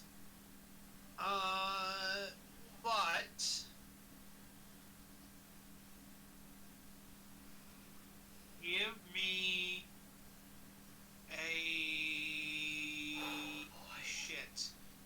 Arcana or history or religion. Yeah. Okay, History. let's do history. Why can't I ever get anything? I have that D4 from you, Yikes. right? Yeah, I've been throwing guidances at you this whole time. And you Is haven't it really used one to yet, facing so... or undead? 12. It is no. Well, yes, because it's a fiend ship. So yeah. Okay. I will roll 2. Come on, Eris, bring us home. Oh, yes! Yes. Okay. So, Eris, looking at this ship, you see the vents that Azra points out. Are they murder vents? Kind of, sort of. Basically, they're the exhaust vents, and you know the ship burns souls to move. So, you would probably guess that if you were to crawl inside that vent, A, it would be hot, and B, you might take necrotic damage. Going through a vent that burns souls as creatures that possess a soul is likely to burn that soul out of our bodies. Mm-hmm. Over time. All right. I am resistant to necrotic and radiant. I can climb up in there. Yeah. I mean, any of you could do it. You would just take necrotic damage over time as you move through those Here's the vents. thing, though, is he can get in, but if he's going to get Thavius Krieg out, he can't go out the same way. So the only thing it does is it cuts down our time on entry. It doesn't cut down our time on exit. So we save some time, but not a lot. I'm going to go to the bathroom. It would give us the surprise. Hold on, fucking English tonight. Oh my god. The element of surprise? Thank you. It would give us the element of surprise. They wouldn't know until shit got fucky. And on top of that, hold on. Let me look at my spells real quick.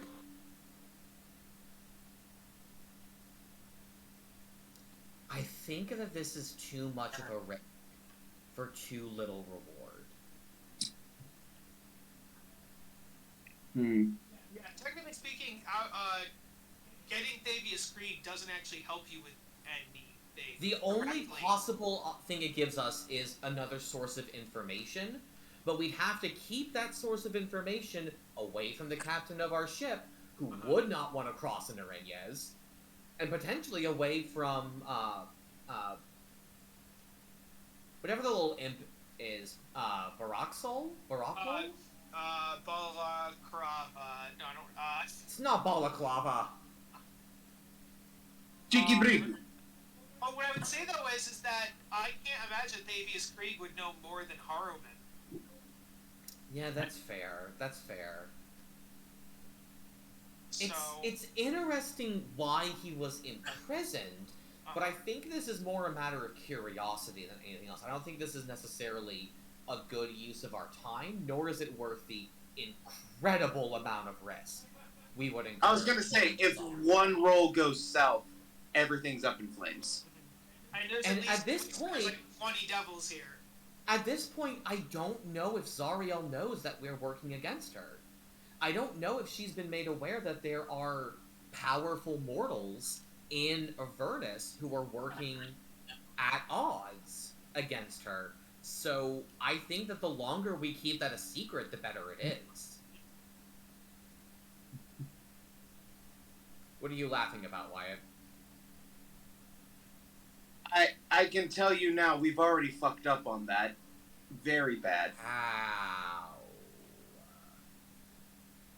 I imagine now this could be incorrect because I might not have all the information. But being the basically reigning lord of Avernus right now, that would give her access to an incredible amount of power. To the point where I'm pretty sure she's powerful enough that if we speak her name, she's able to look and she's able to find us. I don't think that's a thing. I don't think that's a thing. No. That's been a thing for powerful creatures in the past. They might just have retconned it or something, but I know for a fact it's in lore. Some creatures that get a certain level of strength or divinity. I would give I would give it to gods and like Asmodeus and things of that nature. I don't think I would do it for like Azrael and Haruman and You don't think the smaller lords would have that strength? But what I was going to say... Go ahead, Kyle, I'm sorry. What I was going to add to that was...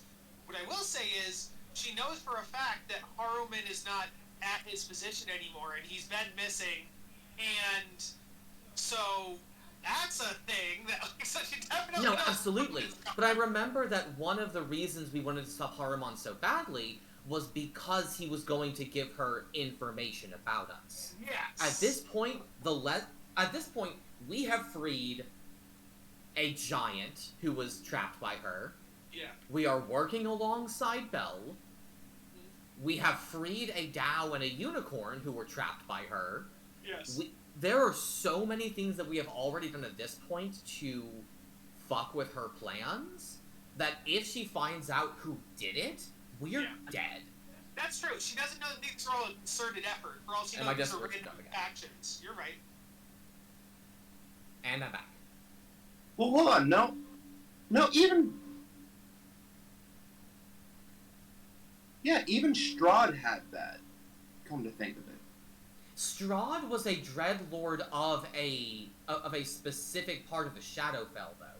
That is a different thing entirely. Okay, a specific part of the Shadowfell does make more sense. Okay. I think that you're right in Zariel's specific, like, her lair, you'd probably be right. If she has, like, the county of Avernus that she lives in. So actually, Strahd is a specific case because... Have you read Van Richten's Guide to the Shadowfell? Not yet. Oh my god, please do. It's so good. But it describes that Strahd is actually one of several individuals who are trapped in what are called dread domains within the Shadowfell. Yes. That are specifically designed to torment them. And I think there's one in Chult as well. No, because Chult is not in the Shadowfell. Yeah, there might be one that... No, I mean, there is a domain of dread that you can enter through Chult. Oh, possibly. I have no idea where you enter them, where you enter into them. Yeah. But what I'm saying is that in those domains, a dreadlord has like a really paradoxical sort of both power and helplessness. They're their own wardens, basically. That's exactly correct. Yeah. So while Strahd is able to do things like, know when someone says his name and warp the geography around himself and control some of the citizens of Barovia. It's because he's in a hell of his own making. It's exactly. He is still a prisoner, and it is still designed solely to psychologically destroy him.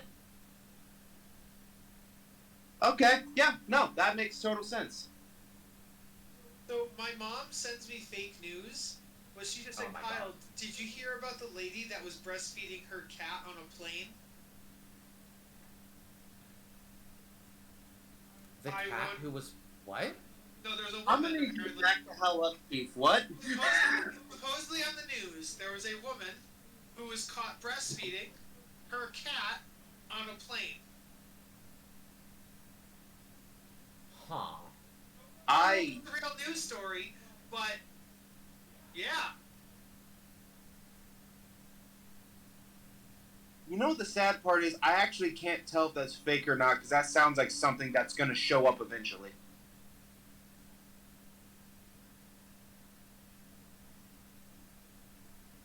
I can easily see this happening, and that makes me very upset.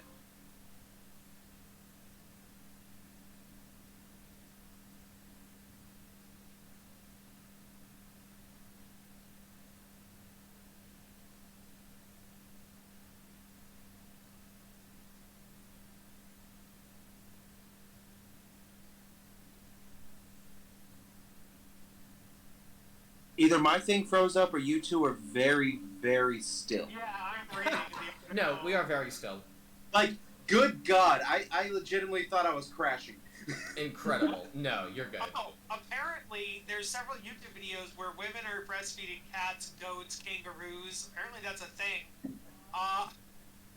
Alright, I'm getting the rum.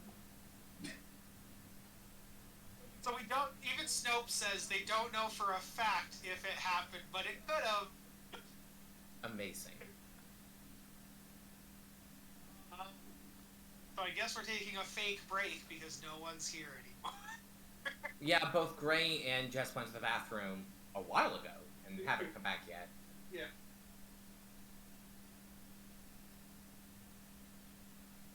I'll ask Jess's opinion. Jess! We were all discussing this whole Thavius Creek thing, and we were thinking that there's not enough reward for the risk, and so we were thinking about just moving on. Thoughts?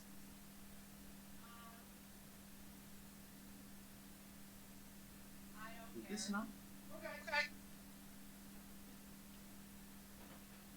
Is it? That did not though. I got Jess said she's okay with moving on if you guys are. Yeah, I think it's a good idea. say if there's no real gain for things going as terrifically affordable as they can, I say no. Alrighty. So you guys get before the bard, and I will roll a ring. It's good to know, though, that it's good that we know where Thavius Creek is now, so in case we get more information that renders him more important later on, we can find him. You guys. There was nothing else for, what's-his-face to find, is that right? Yeah, there was nothing else for Harmon other than that. Perfect. Okay. Let's get away from the scary death machine. Oh, And sure. walk up to this Eldritch abomination. I This- never thought I'd actually run I into one. think that's the Sibriex. Oh, I know for a fact it is. That thing is horrifying. So Might Captain be fucked. Captain Crinjack will drop you guys off and be like, "Ahoy, me mateys! Let me know if you need anything else. But for now, land ahoy!" Oh, Thank you for ferrying us here. Your I'm- service is appreciated. I am not. Arr. The map says, "A breeder of horrors and a hoarder of secrets. A Sibriex is said to be as old as the abyss itself." Interesting. Treasure, then, for Bell's spies to have captured it from Zariel. Spiky chains lash a 15-foot diameter floating blob of quivering flesh to a 20-foot tall wrought iron scaffold. Two fiends wrapped in chains stand atop the scaffold, torturing the bloated creature's flesh by tightening its chains. Demon ichor oozes from its wounds, forming a shallow pool around the scaffolding. A third, jackal-headed fiend, uses a bronze horn to yell loudly at the bloated prisoner in multiple languages. It sits cross-legged about halfway up the scaffolding. So let's start with the thing itself. Oh, Chain daddies, that's not very Right, nice. that is fucked. yeah. Why do you think I've been so excited to finally meet one? The chain devils that are wrapping it up, keeping it bound, Chain daddies. and then the jackal-headed devil. Oh, that's fun. I'm gonna be a devil in my next life. They're so freaking cool. A tiefling. No, just like a kite. If I die in this campaign, I'm gonna come back as a tiefling, but I'm gonna be a good tiefling. Okay. So, Strike what that you I guys forgot. do? I'm gonna become my brother when I die. Oh, I forgot about that. Yeah. Yeah, and like I Did said, you just say when? I was gonna say, I like how you said when and not if. Now I'm worried. That's funny. So I forgot.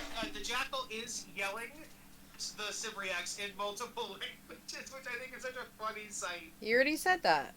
I know. I just couldn't. I can't get over it.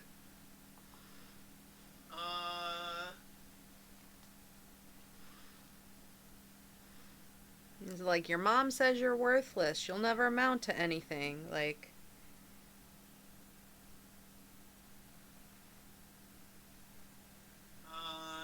Okay. You call So, that bullying? what does the party do as you approach? what are we doing here? We have come to acquire information from the Cybriacs. You need to find out where the rods are. Right. Yes. So, yeah, I guess we and Araxel approached the jackal-headed demon. He looks like he's in charge. Yeah. Oh, Balakros was its name. Balakros, thank you. Okay. Yeah. So the jackal creature would turn around in spawn and be like, male jackal. Is Balakros still with us, or did he not come on the barge with us? Balakros came on the barge, but is now gone. Gotcha. Good to know. So Azra is going to cautiously approach the jackal, like, making it clear he's not coming here with any violent intent. It would turn around, it would raise its mouth horn up and be like, "Who goes there?" I come on behalf of Lord Bell. I seek information from this creature, that I might find the adamantine rods that were stolen from him.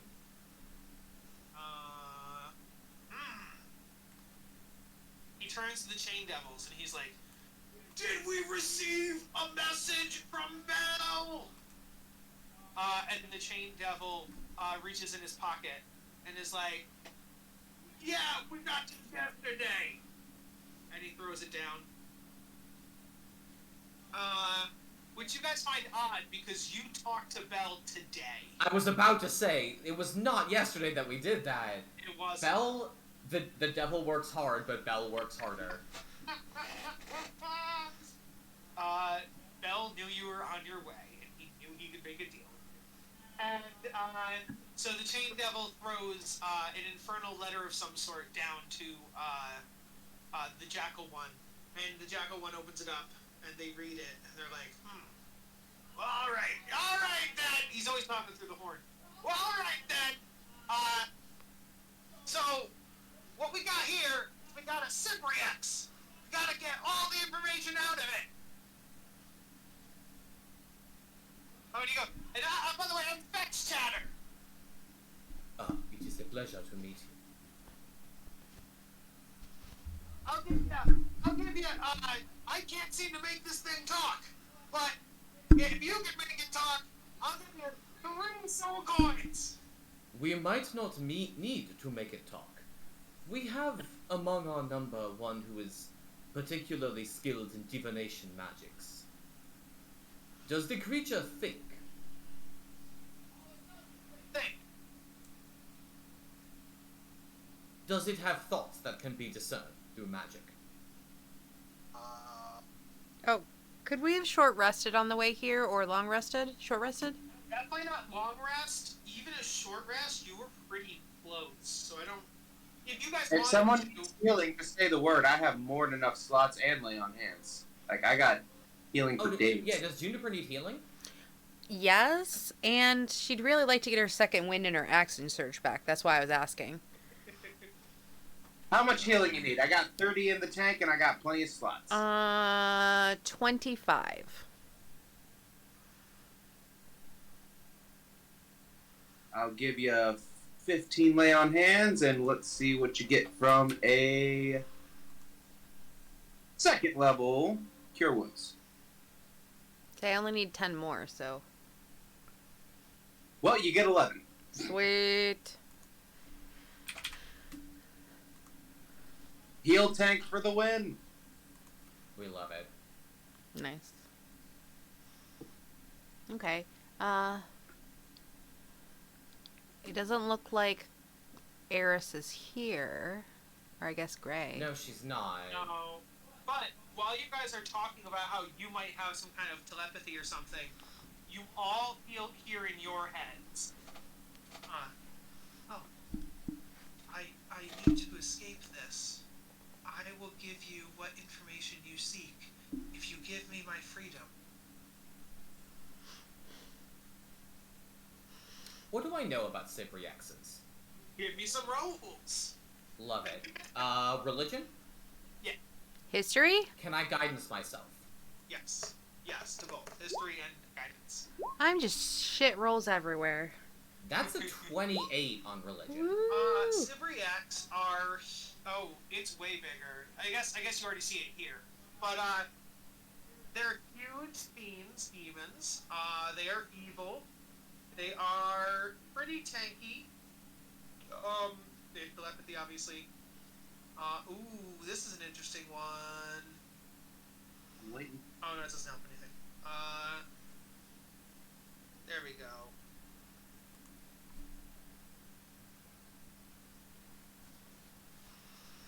Eris, we want you, baby. Holy shit. I mean, it's so unlikely to happen, but that's pretty cool. Yeah, no, these things are fucking terrifying. And so they have two abilities that are pretty powerful on your 24 or 28, I guess. One, they can contaminate, which is poison and also like kill plants around you and kill animals and stuff. But they also have a warp ability, which on each successive warp it does damage and it makes you exhausted. And once it does a certain amount of warping, you die and you come back as like a mini version of it. Okay. And they're fiendish creatures, right? Oh, This thing is not innocent. Oh, it's 100% an evil demon. No, trust me, these things are Lovecrafty and level. What I will say is that's what you know about them in general, but I don't want to typecast on this one. You can roll insight on this one. You have technically in-game met good devils and demons, so... It's got such a sweet voice. Yeah, but well, not that fucking matters. But a Cybrix? Really? You want me to believe that? No. Bakram, Not in the Nat 1, you don't. In the Nat 1, Bakram, this is a good Cybriax. This is a pure, innocent creature that needs your help. You're saying that to a creature that already hates any fiends, so I'm gonna try to figure out how to see this as good within my hatred. Yeah, Juniper, you think it might be a good needing help creature. Or maybe I just have no idea, because that's generally what Nat 1 means. Well, No, You know what? No. You don't know. On a Nat 1, you think it's good, but on a 5, you're not sure. yeah. But, Good is a stretch, but I would consider it pathetic. This is a very pathetic state for something like this to be in. On a Nat 1, it's a good, innocent Cybriax. Yeah, I got a 5 minus 1 is a 4. Okay, So, yeah, you're not- saying that, but you gotta realize, I'm trying to... Look, here's the thing. This Cybriax was actually adopted by the angels and was turned into a good guy. So, yeah. But there you go, Gray. On a 15, it's lying through its teeth. It's super evil. And if you freed it, it would probably murder you and then run away. Cool. Okay, yeah. It's evil, guys. This does not surprise I don't know. Seems kind of nice to me. Just kidding. Please. Eris, you got a You're message talking in your about head. Oh, it's Eris. this. Wait, Eris missed it. Let me flash it out. It's this creature. me. You get a message in your head, Eris. Oh God. Please, help me. I'm innocent and I'm being tortured. Please help me. I'm innocent. See, Juniper wants to believe that because she hates torture, but knows it's not true. Yeah. It looks disgusting. I'm sorry. And then here's one of the things that's torturing it is this wolf thing. Yeah, I was thinking of like Little Red Riding Hood. The wolf is like grandma, but she became a witch, and now, yeah, she kept up with the grandma stick. Yeah, I think that's pretty. I like. While you were gone, we were also discussing if you could read the disgusting creature's mind. Because we need to get information out of it. Why? Do you guys?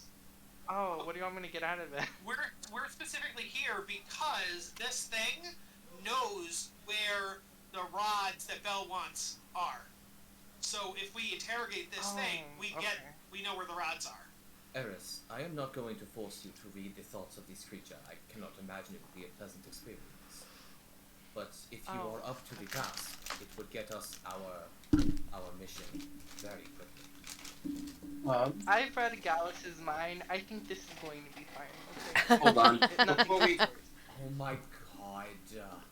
Before we do this, let me double check something. I would feel much more comfortable if you're diving in there if I had a particular spell.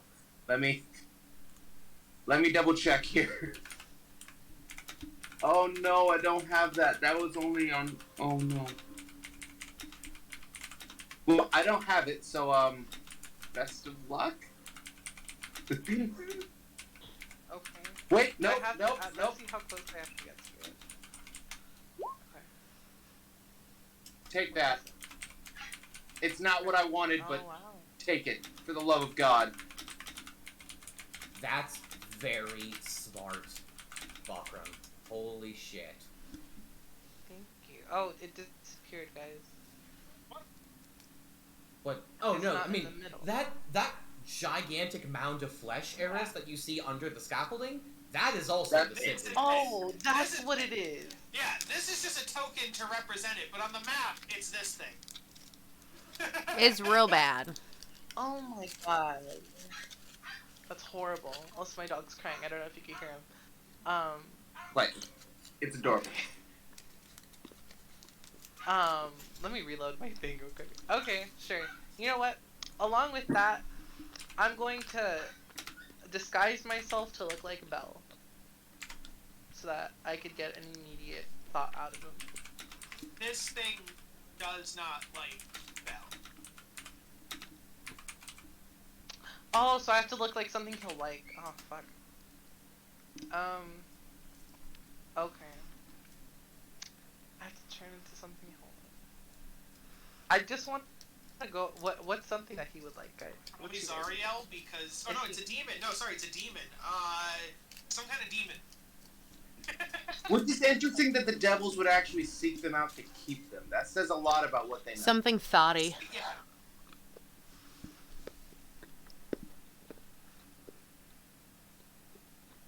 That's the problem with this, Gray. You guys don't have much experience with demons, so you wouldn't really know what to change into.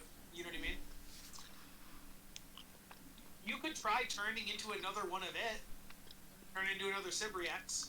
Where you couldn't, because you can only turn into things with the same amount of limbs and things like that. Yeah, No.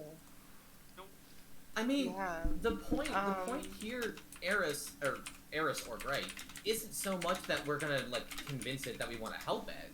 It's that if you have detect thoughts on and we pursue a certain line of interrogation, its surface thoughts will naturally turn towards what we ask it. I know, but it's gonna be a lot harder. It's gonna be gross as Okay, fuck. yeah, I'll just. But Yeah. And here's the I can thing, avoid while it's that. in Right. chains, I don't think we can convince it that we want to help it. oh, thank God. Okay. Given So, that there's did we long rest or anything before this? We did not. No. God damn it. Okay. So, I have enough to do the detect thoughts, but just letting you guys know, I cannot guarantee that I will get this bitch's thoughts out of You the can't. book. You obviously, yeah. That's 2, 4, 6. Okay. I just used all of my first level spell slots to give myself 6 sorcery points. And that's important so I could give him disadvantage with the wisdom saves. Okay. Okay, But yeah. love that. Okay. And yeah, I'll just stick with Eris. I don't really care anymore. So I'll just stick with Eris and go up to it and read its mind and ask it if where the rods are.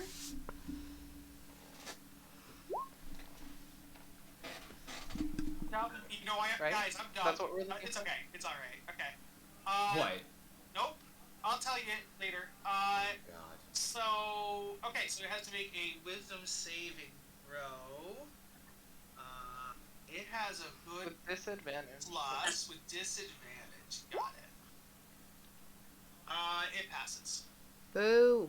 Wait, the 16 doesn't Okay, I pass. still hear her surface. No, well, no, the 16 is its barrel roll, but then it has a modifier. So, yeah.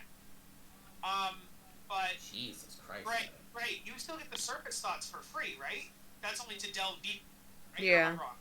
Yeah, that's a delve deeper. First, I just ask them a question, and then I hear their thoughts, and then if I want to go deeper, that's when I use.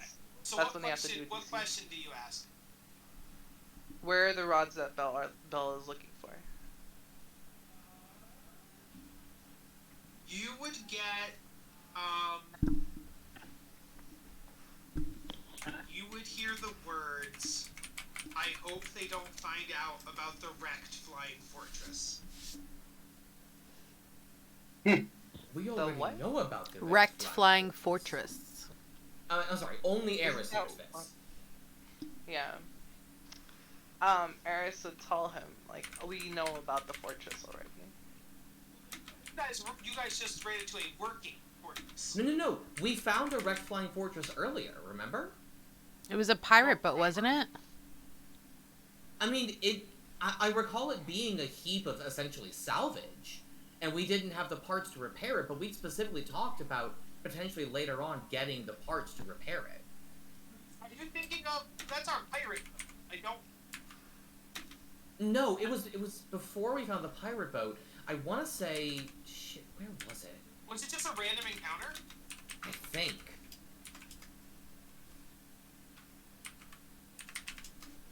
God, I need to make better notes.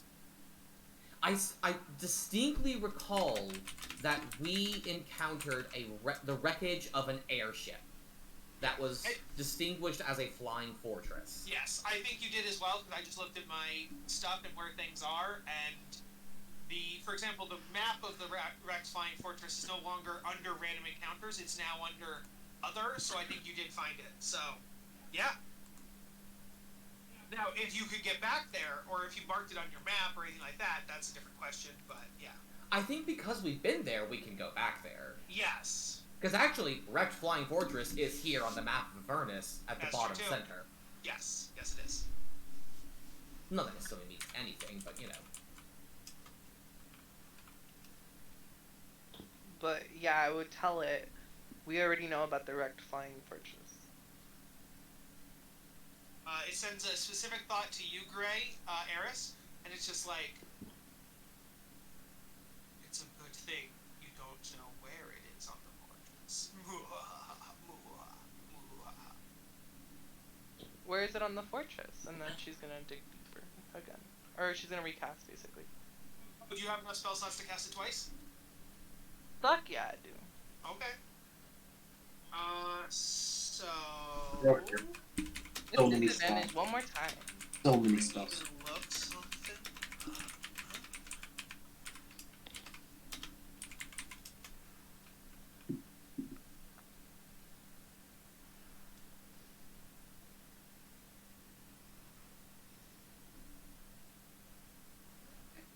up.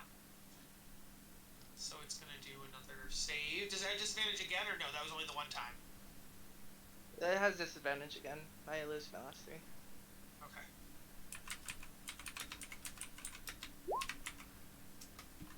The it's a 19 plus what it has, so you cannot.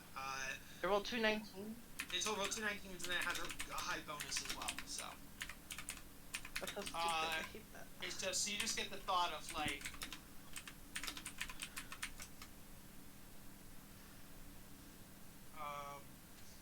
These idiots will never find it on the ship.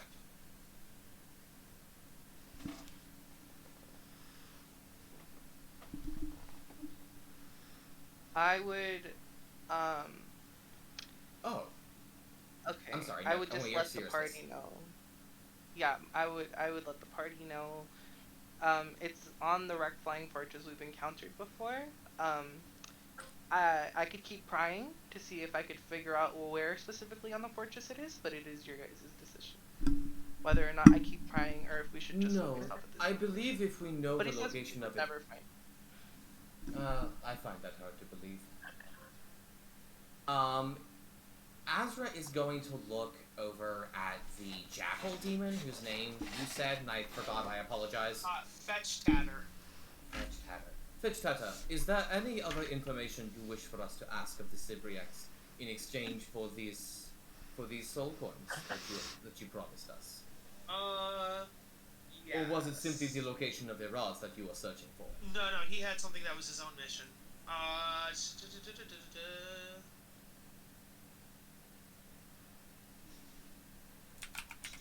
Gotta find it.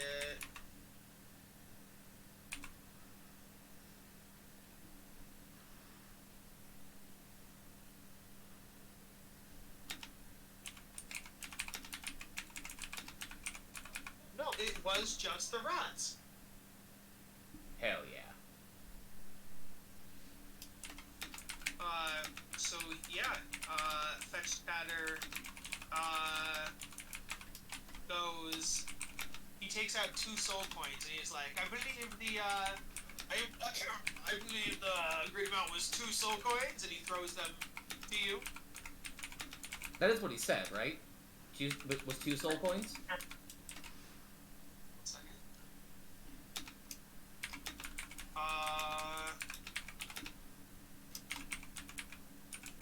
He definitely said 3, but then he rolled a 5 on his deception check. So Azra is going to take the 2 soul coins, and he's going to say, even if you had said 2 originally, do you believe that us withholding news of your failure from Lord Bell is worth only 2 soul coins? Let me say that I do not think so.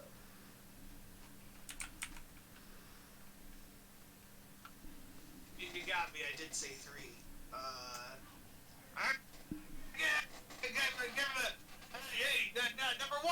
Number one, this chain devil in the top left corner takes a soul coin out of his pocket and throws it to Az. Oh no. Between your deception and your failure to complete your mission, I believe you owe me at least 1 more. 2 if you are feeling generous. I didn't fail. Like I've been serving Lord Bell, and he knows how tough Cybriacs are, and he sent you to help me. That's not failure. It's cooperation.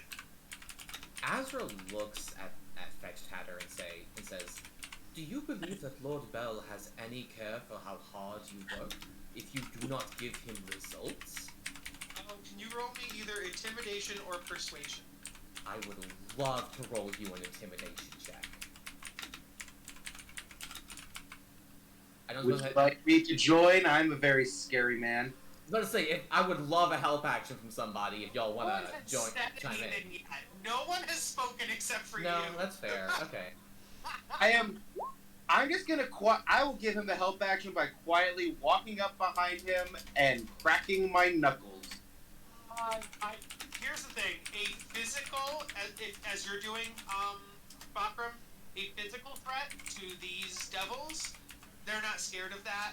So, but like they are scared of Bell.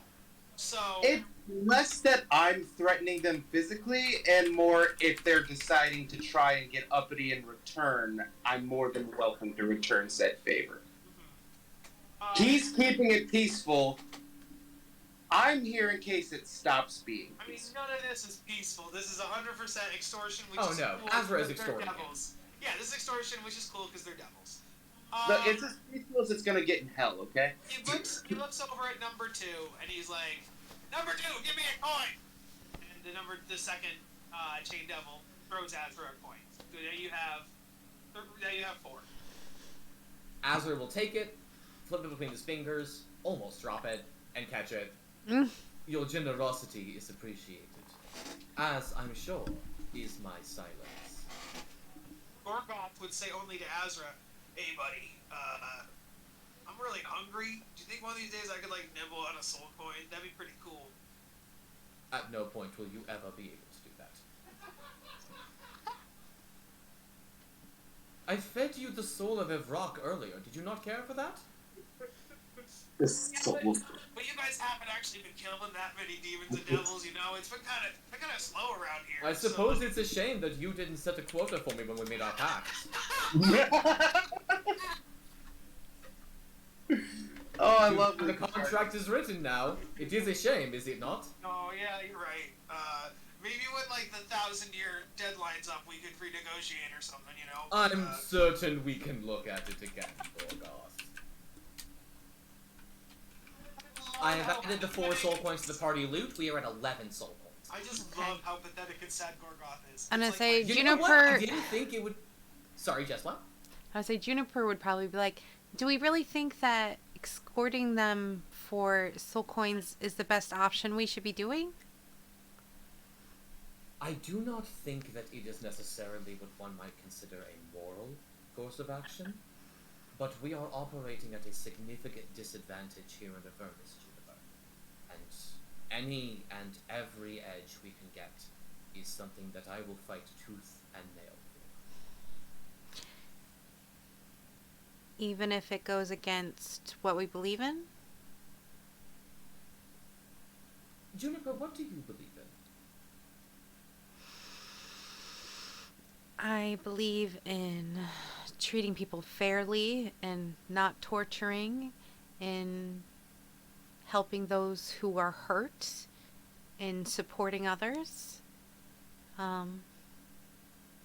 You know, stuff All like that. absolutely just goals. And admirable. I believe in the defense of those who are dear to me. And I believe in the destruction of those who harm them.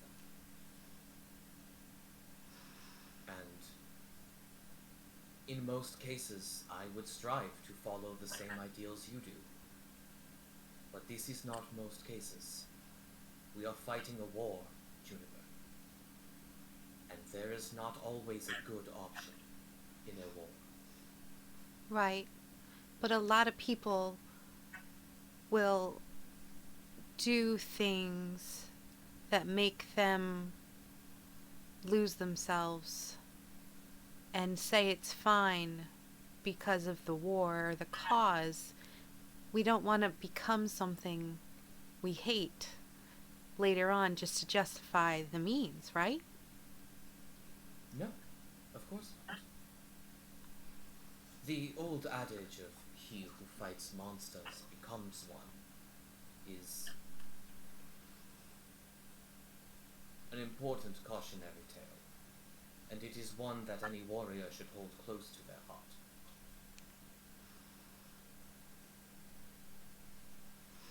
But to keep one's hands perfectly clean is not possible in a situation like this. And he looks over Juniper's shoulder, like, in a way to kind of symbolize Haruman. I believe that you have become well acquainted with this. I think that I've chosen to protect others and in a way protect Haruman and hope for one day a redemption. I don't think that I did anything wrong in taking on this burden, and I did not It was have not to change my morals or the things that I do in order to do this. It was not my intention to state that you did something wrong. I simply... You understood that there was a sacrifice to be made, and you made it. There are other, lesser sacrifices to make. And I will make them as much as I can to keep the people I love safe. That includes you, Juniper. And I don't want to lose the people I love and want to protect either. And I don't want to see you slowly eat away at yourself. I believe that your concern is unfounded, but appreciate it.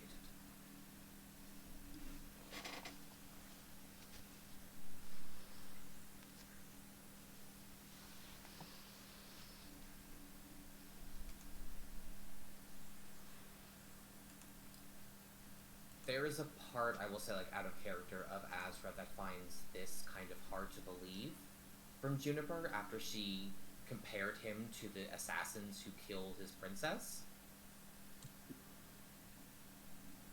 Like, those words stay with him way more than what she's saying right now, and I think that there's probably a part of Juniper that can see that in Azra.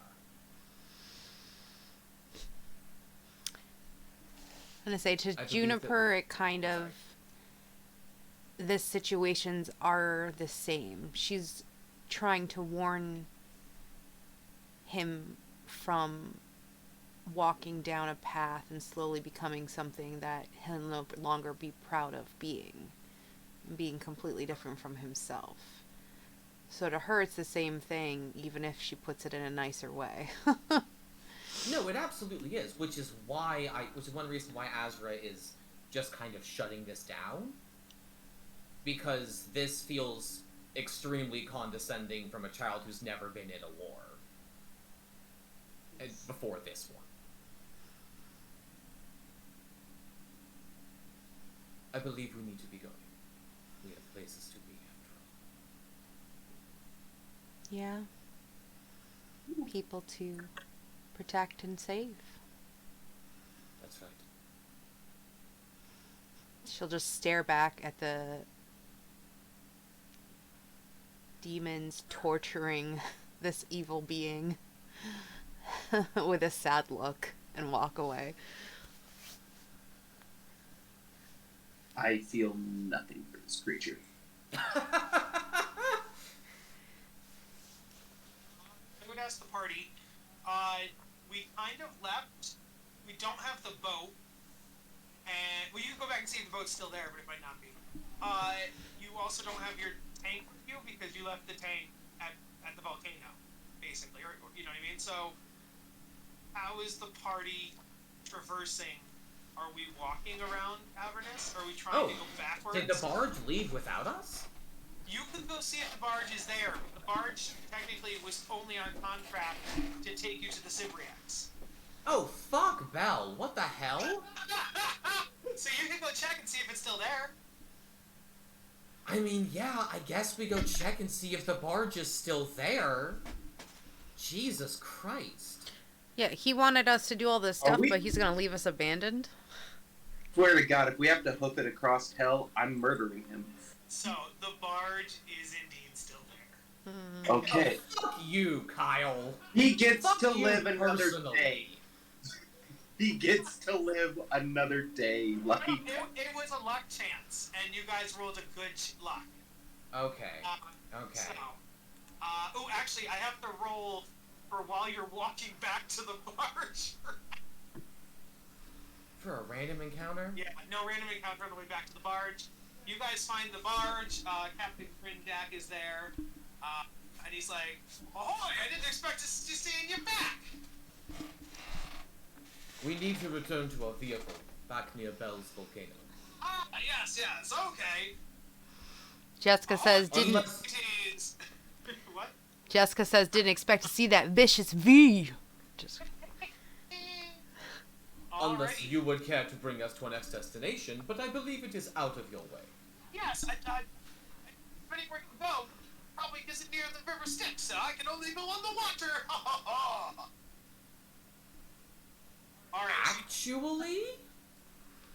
Actually, it is right off the water. The wrecked flying fortress, it's not much farther from the water than the Sibriex was. Good point. So I will lead up to the party. We'll just continue on the barge. It would actually make sense to continue on the barge because eventually you'll have to go back to Bell and turn in the mission. Yeah, okay. Yeah, I mean, unless the party has any objections, I think we can just take the barge further down south towards the wrecked flying fortress. That's very smart. Yes. Let's loot it. Roll in that random We encounter. are headed here, good sir. We're getting a random encounter. Cool. Love it.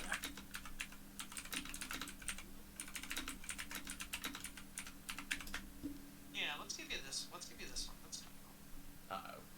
Uh-oh. So, as the barge is going down the river Styx, y'all see a commotion off the port side. Can I actually stop you right there, Kyle, because it's 9:55 right now? Uh-huh. So maybe before you describe the random encounter, we can break for the week and then come back to the random encounter next time? It's a short encounter. I can probably literally fit it in 4 minutes. Okay, then hit it. Okay. Alright, 4 minutes, let's go. So, like, it's literally a cutscene. There's no combat or anything. So, Bard, hey, it's funny that you're doing a performance, because you're about to see a show. The party barge! The way you put that, now I see. Guys are pulling by, and you see another boat off the port side. On that boat, you see a whole gallery of devils, clapping and like, woohoo, yeah, more, encore! You see on stage this person, and he seems to be like the host of the celebration or whatever's going on. Honestly, I'm here for this now. And you see this woman. And like she just finishes a song, and she sings, and it's glorious, and the whole audience is like jumping up and down, and the boat is rocking from there, jumping up and down. And then the host gets out like a magic like an arcane microphone type thing. It And casts he is, thaumaturgy. Yeah, exactly. Or like magic mouth, yeah. And he's like, let's give it up for Betty Boost. And the audience is like, Betty, Betty, Betty, woo, woo, woo, woo.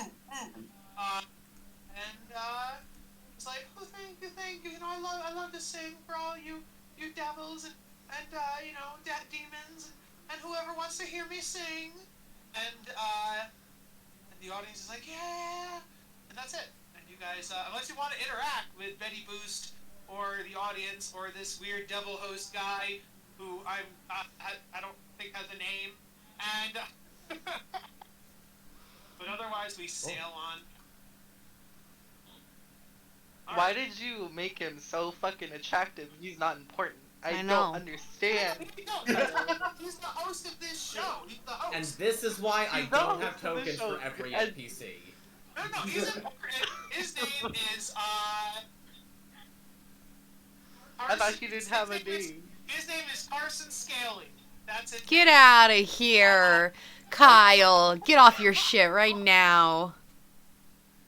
Oh my god. You know what's kind of funny? He I would- kind of looks like Jeanette's brother, doesn't he? Yeah. I can see Brennan, yeah. But yeah, so Carson Scaly and Betty Boost sail off, and we will start next week at the wrecked fortress. Fantastic. Dun dun dun. And that was a random encounter that also kind of did shit that you guys don't know. Wild. So, I say maybe he'll be important later on. yeah. I guess if you want to have sex with Carson Daly, you can. Carson Scaly, okay? Carson Scaly. Uh-huh. Which is even worse. I like how Hey, you're reading Kyle. Carson Scaly, Yeah. but nobody's commenting on Betty Boost. That I'm not touching that with 10. Yeah, we were like, Hey, nah. Kyle, We You got level it, up but to reach the Rex Oh. Flying Fortress? You do not level up. Damn. why not?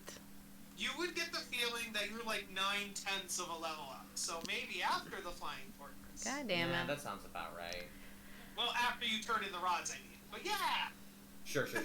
Alright, well, Kyle, thank you for an excellent session. Yes, thank you for playing.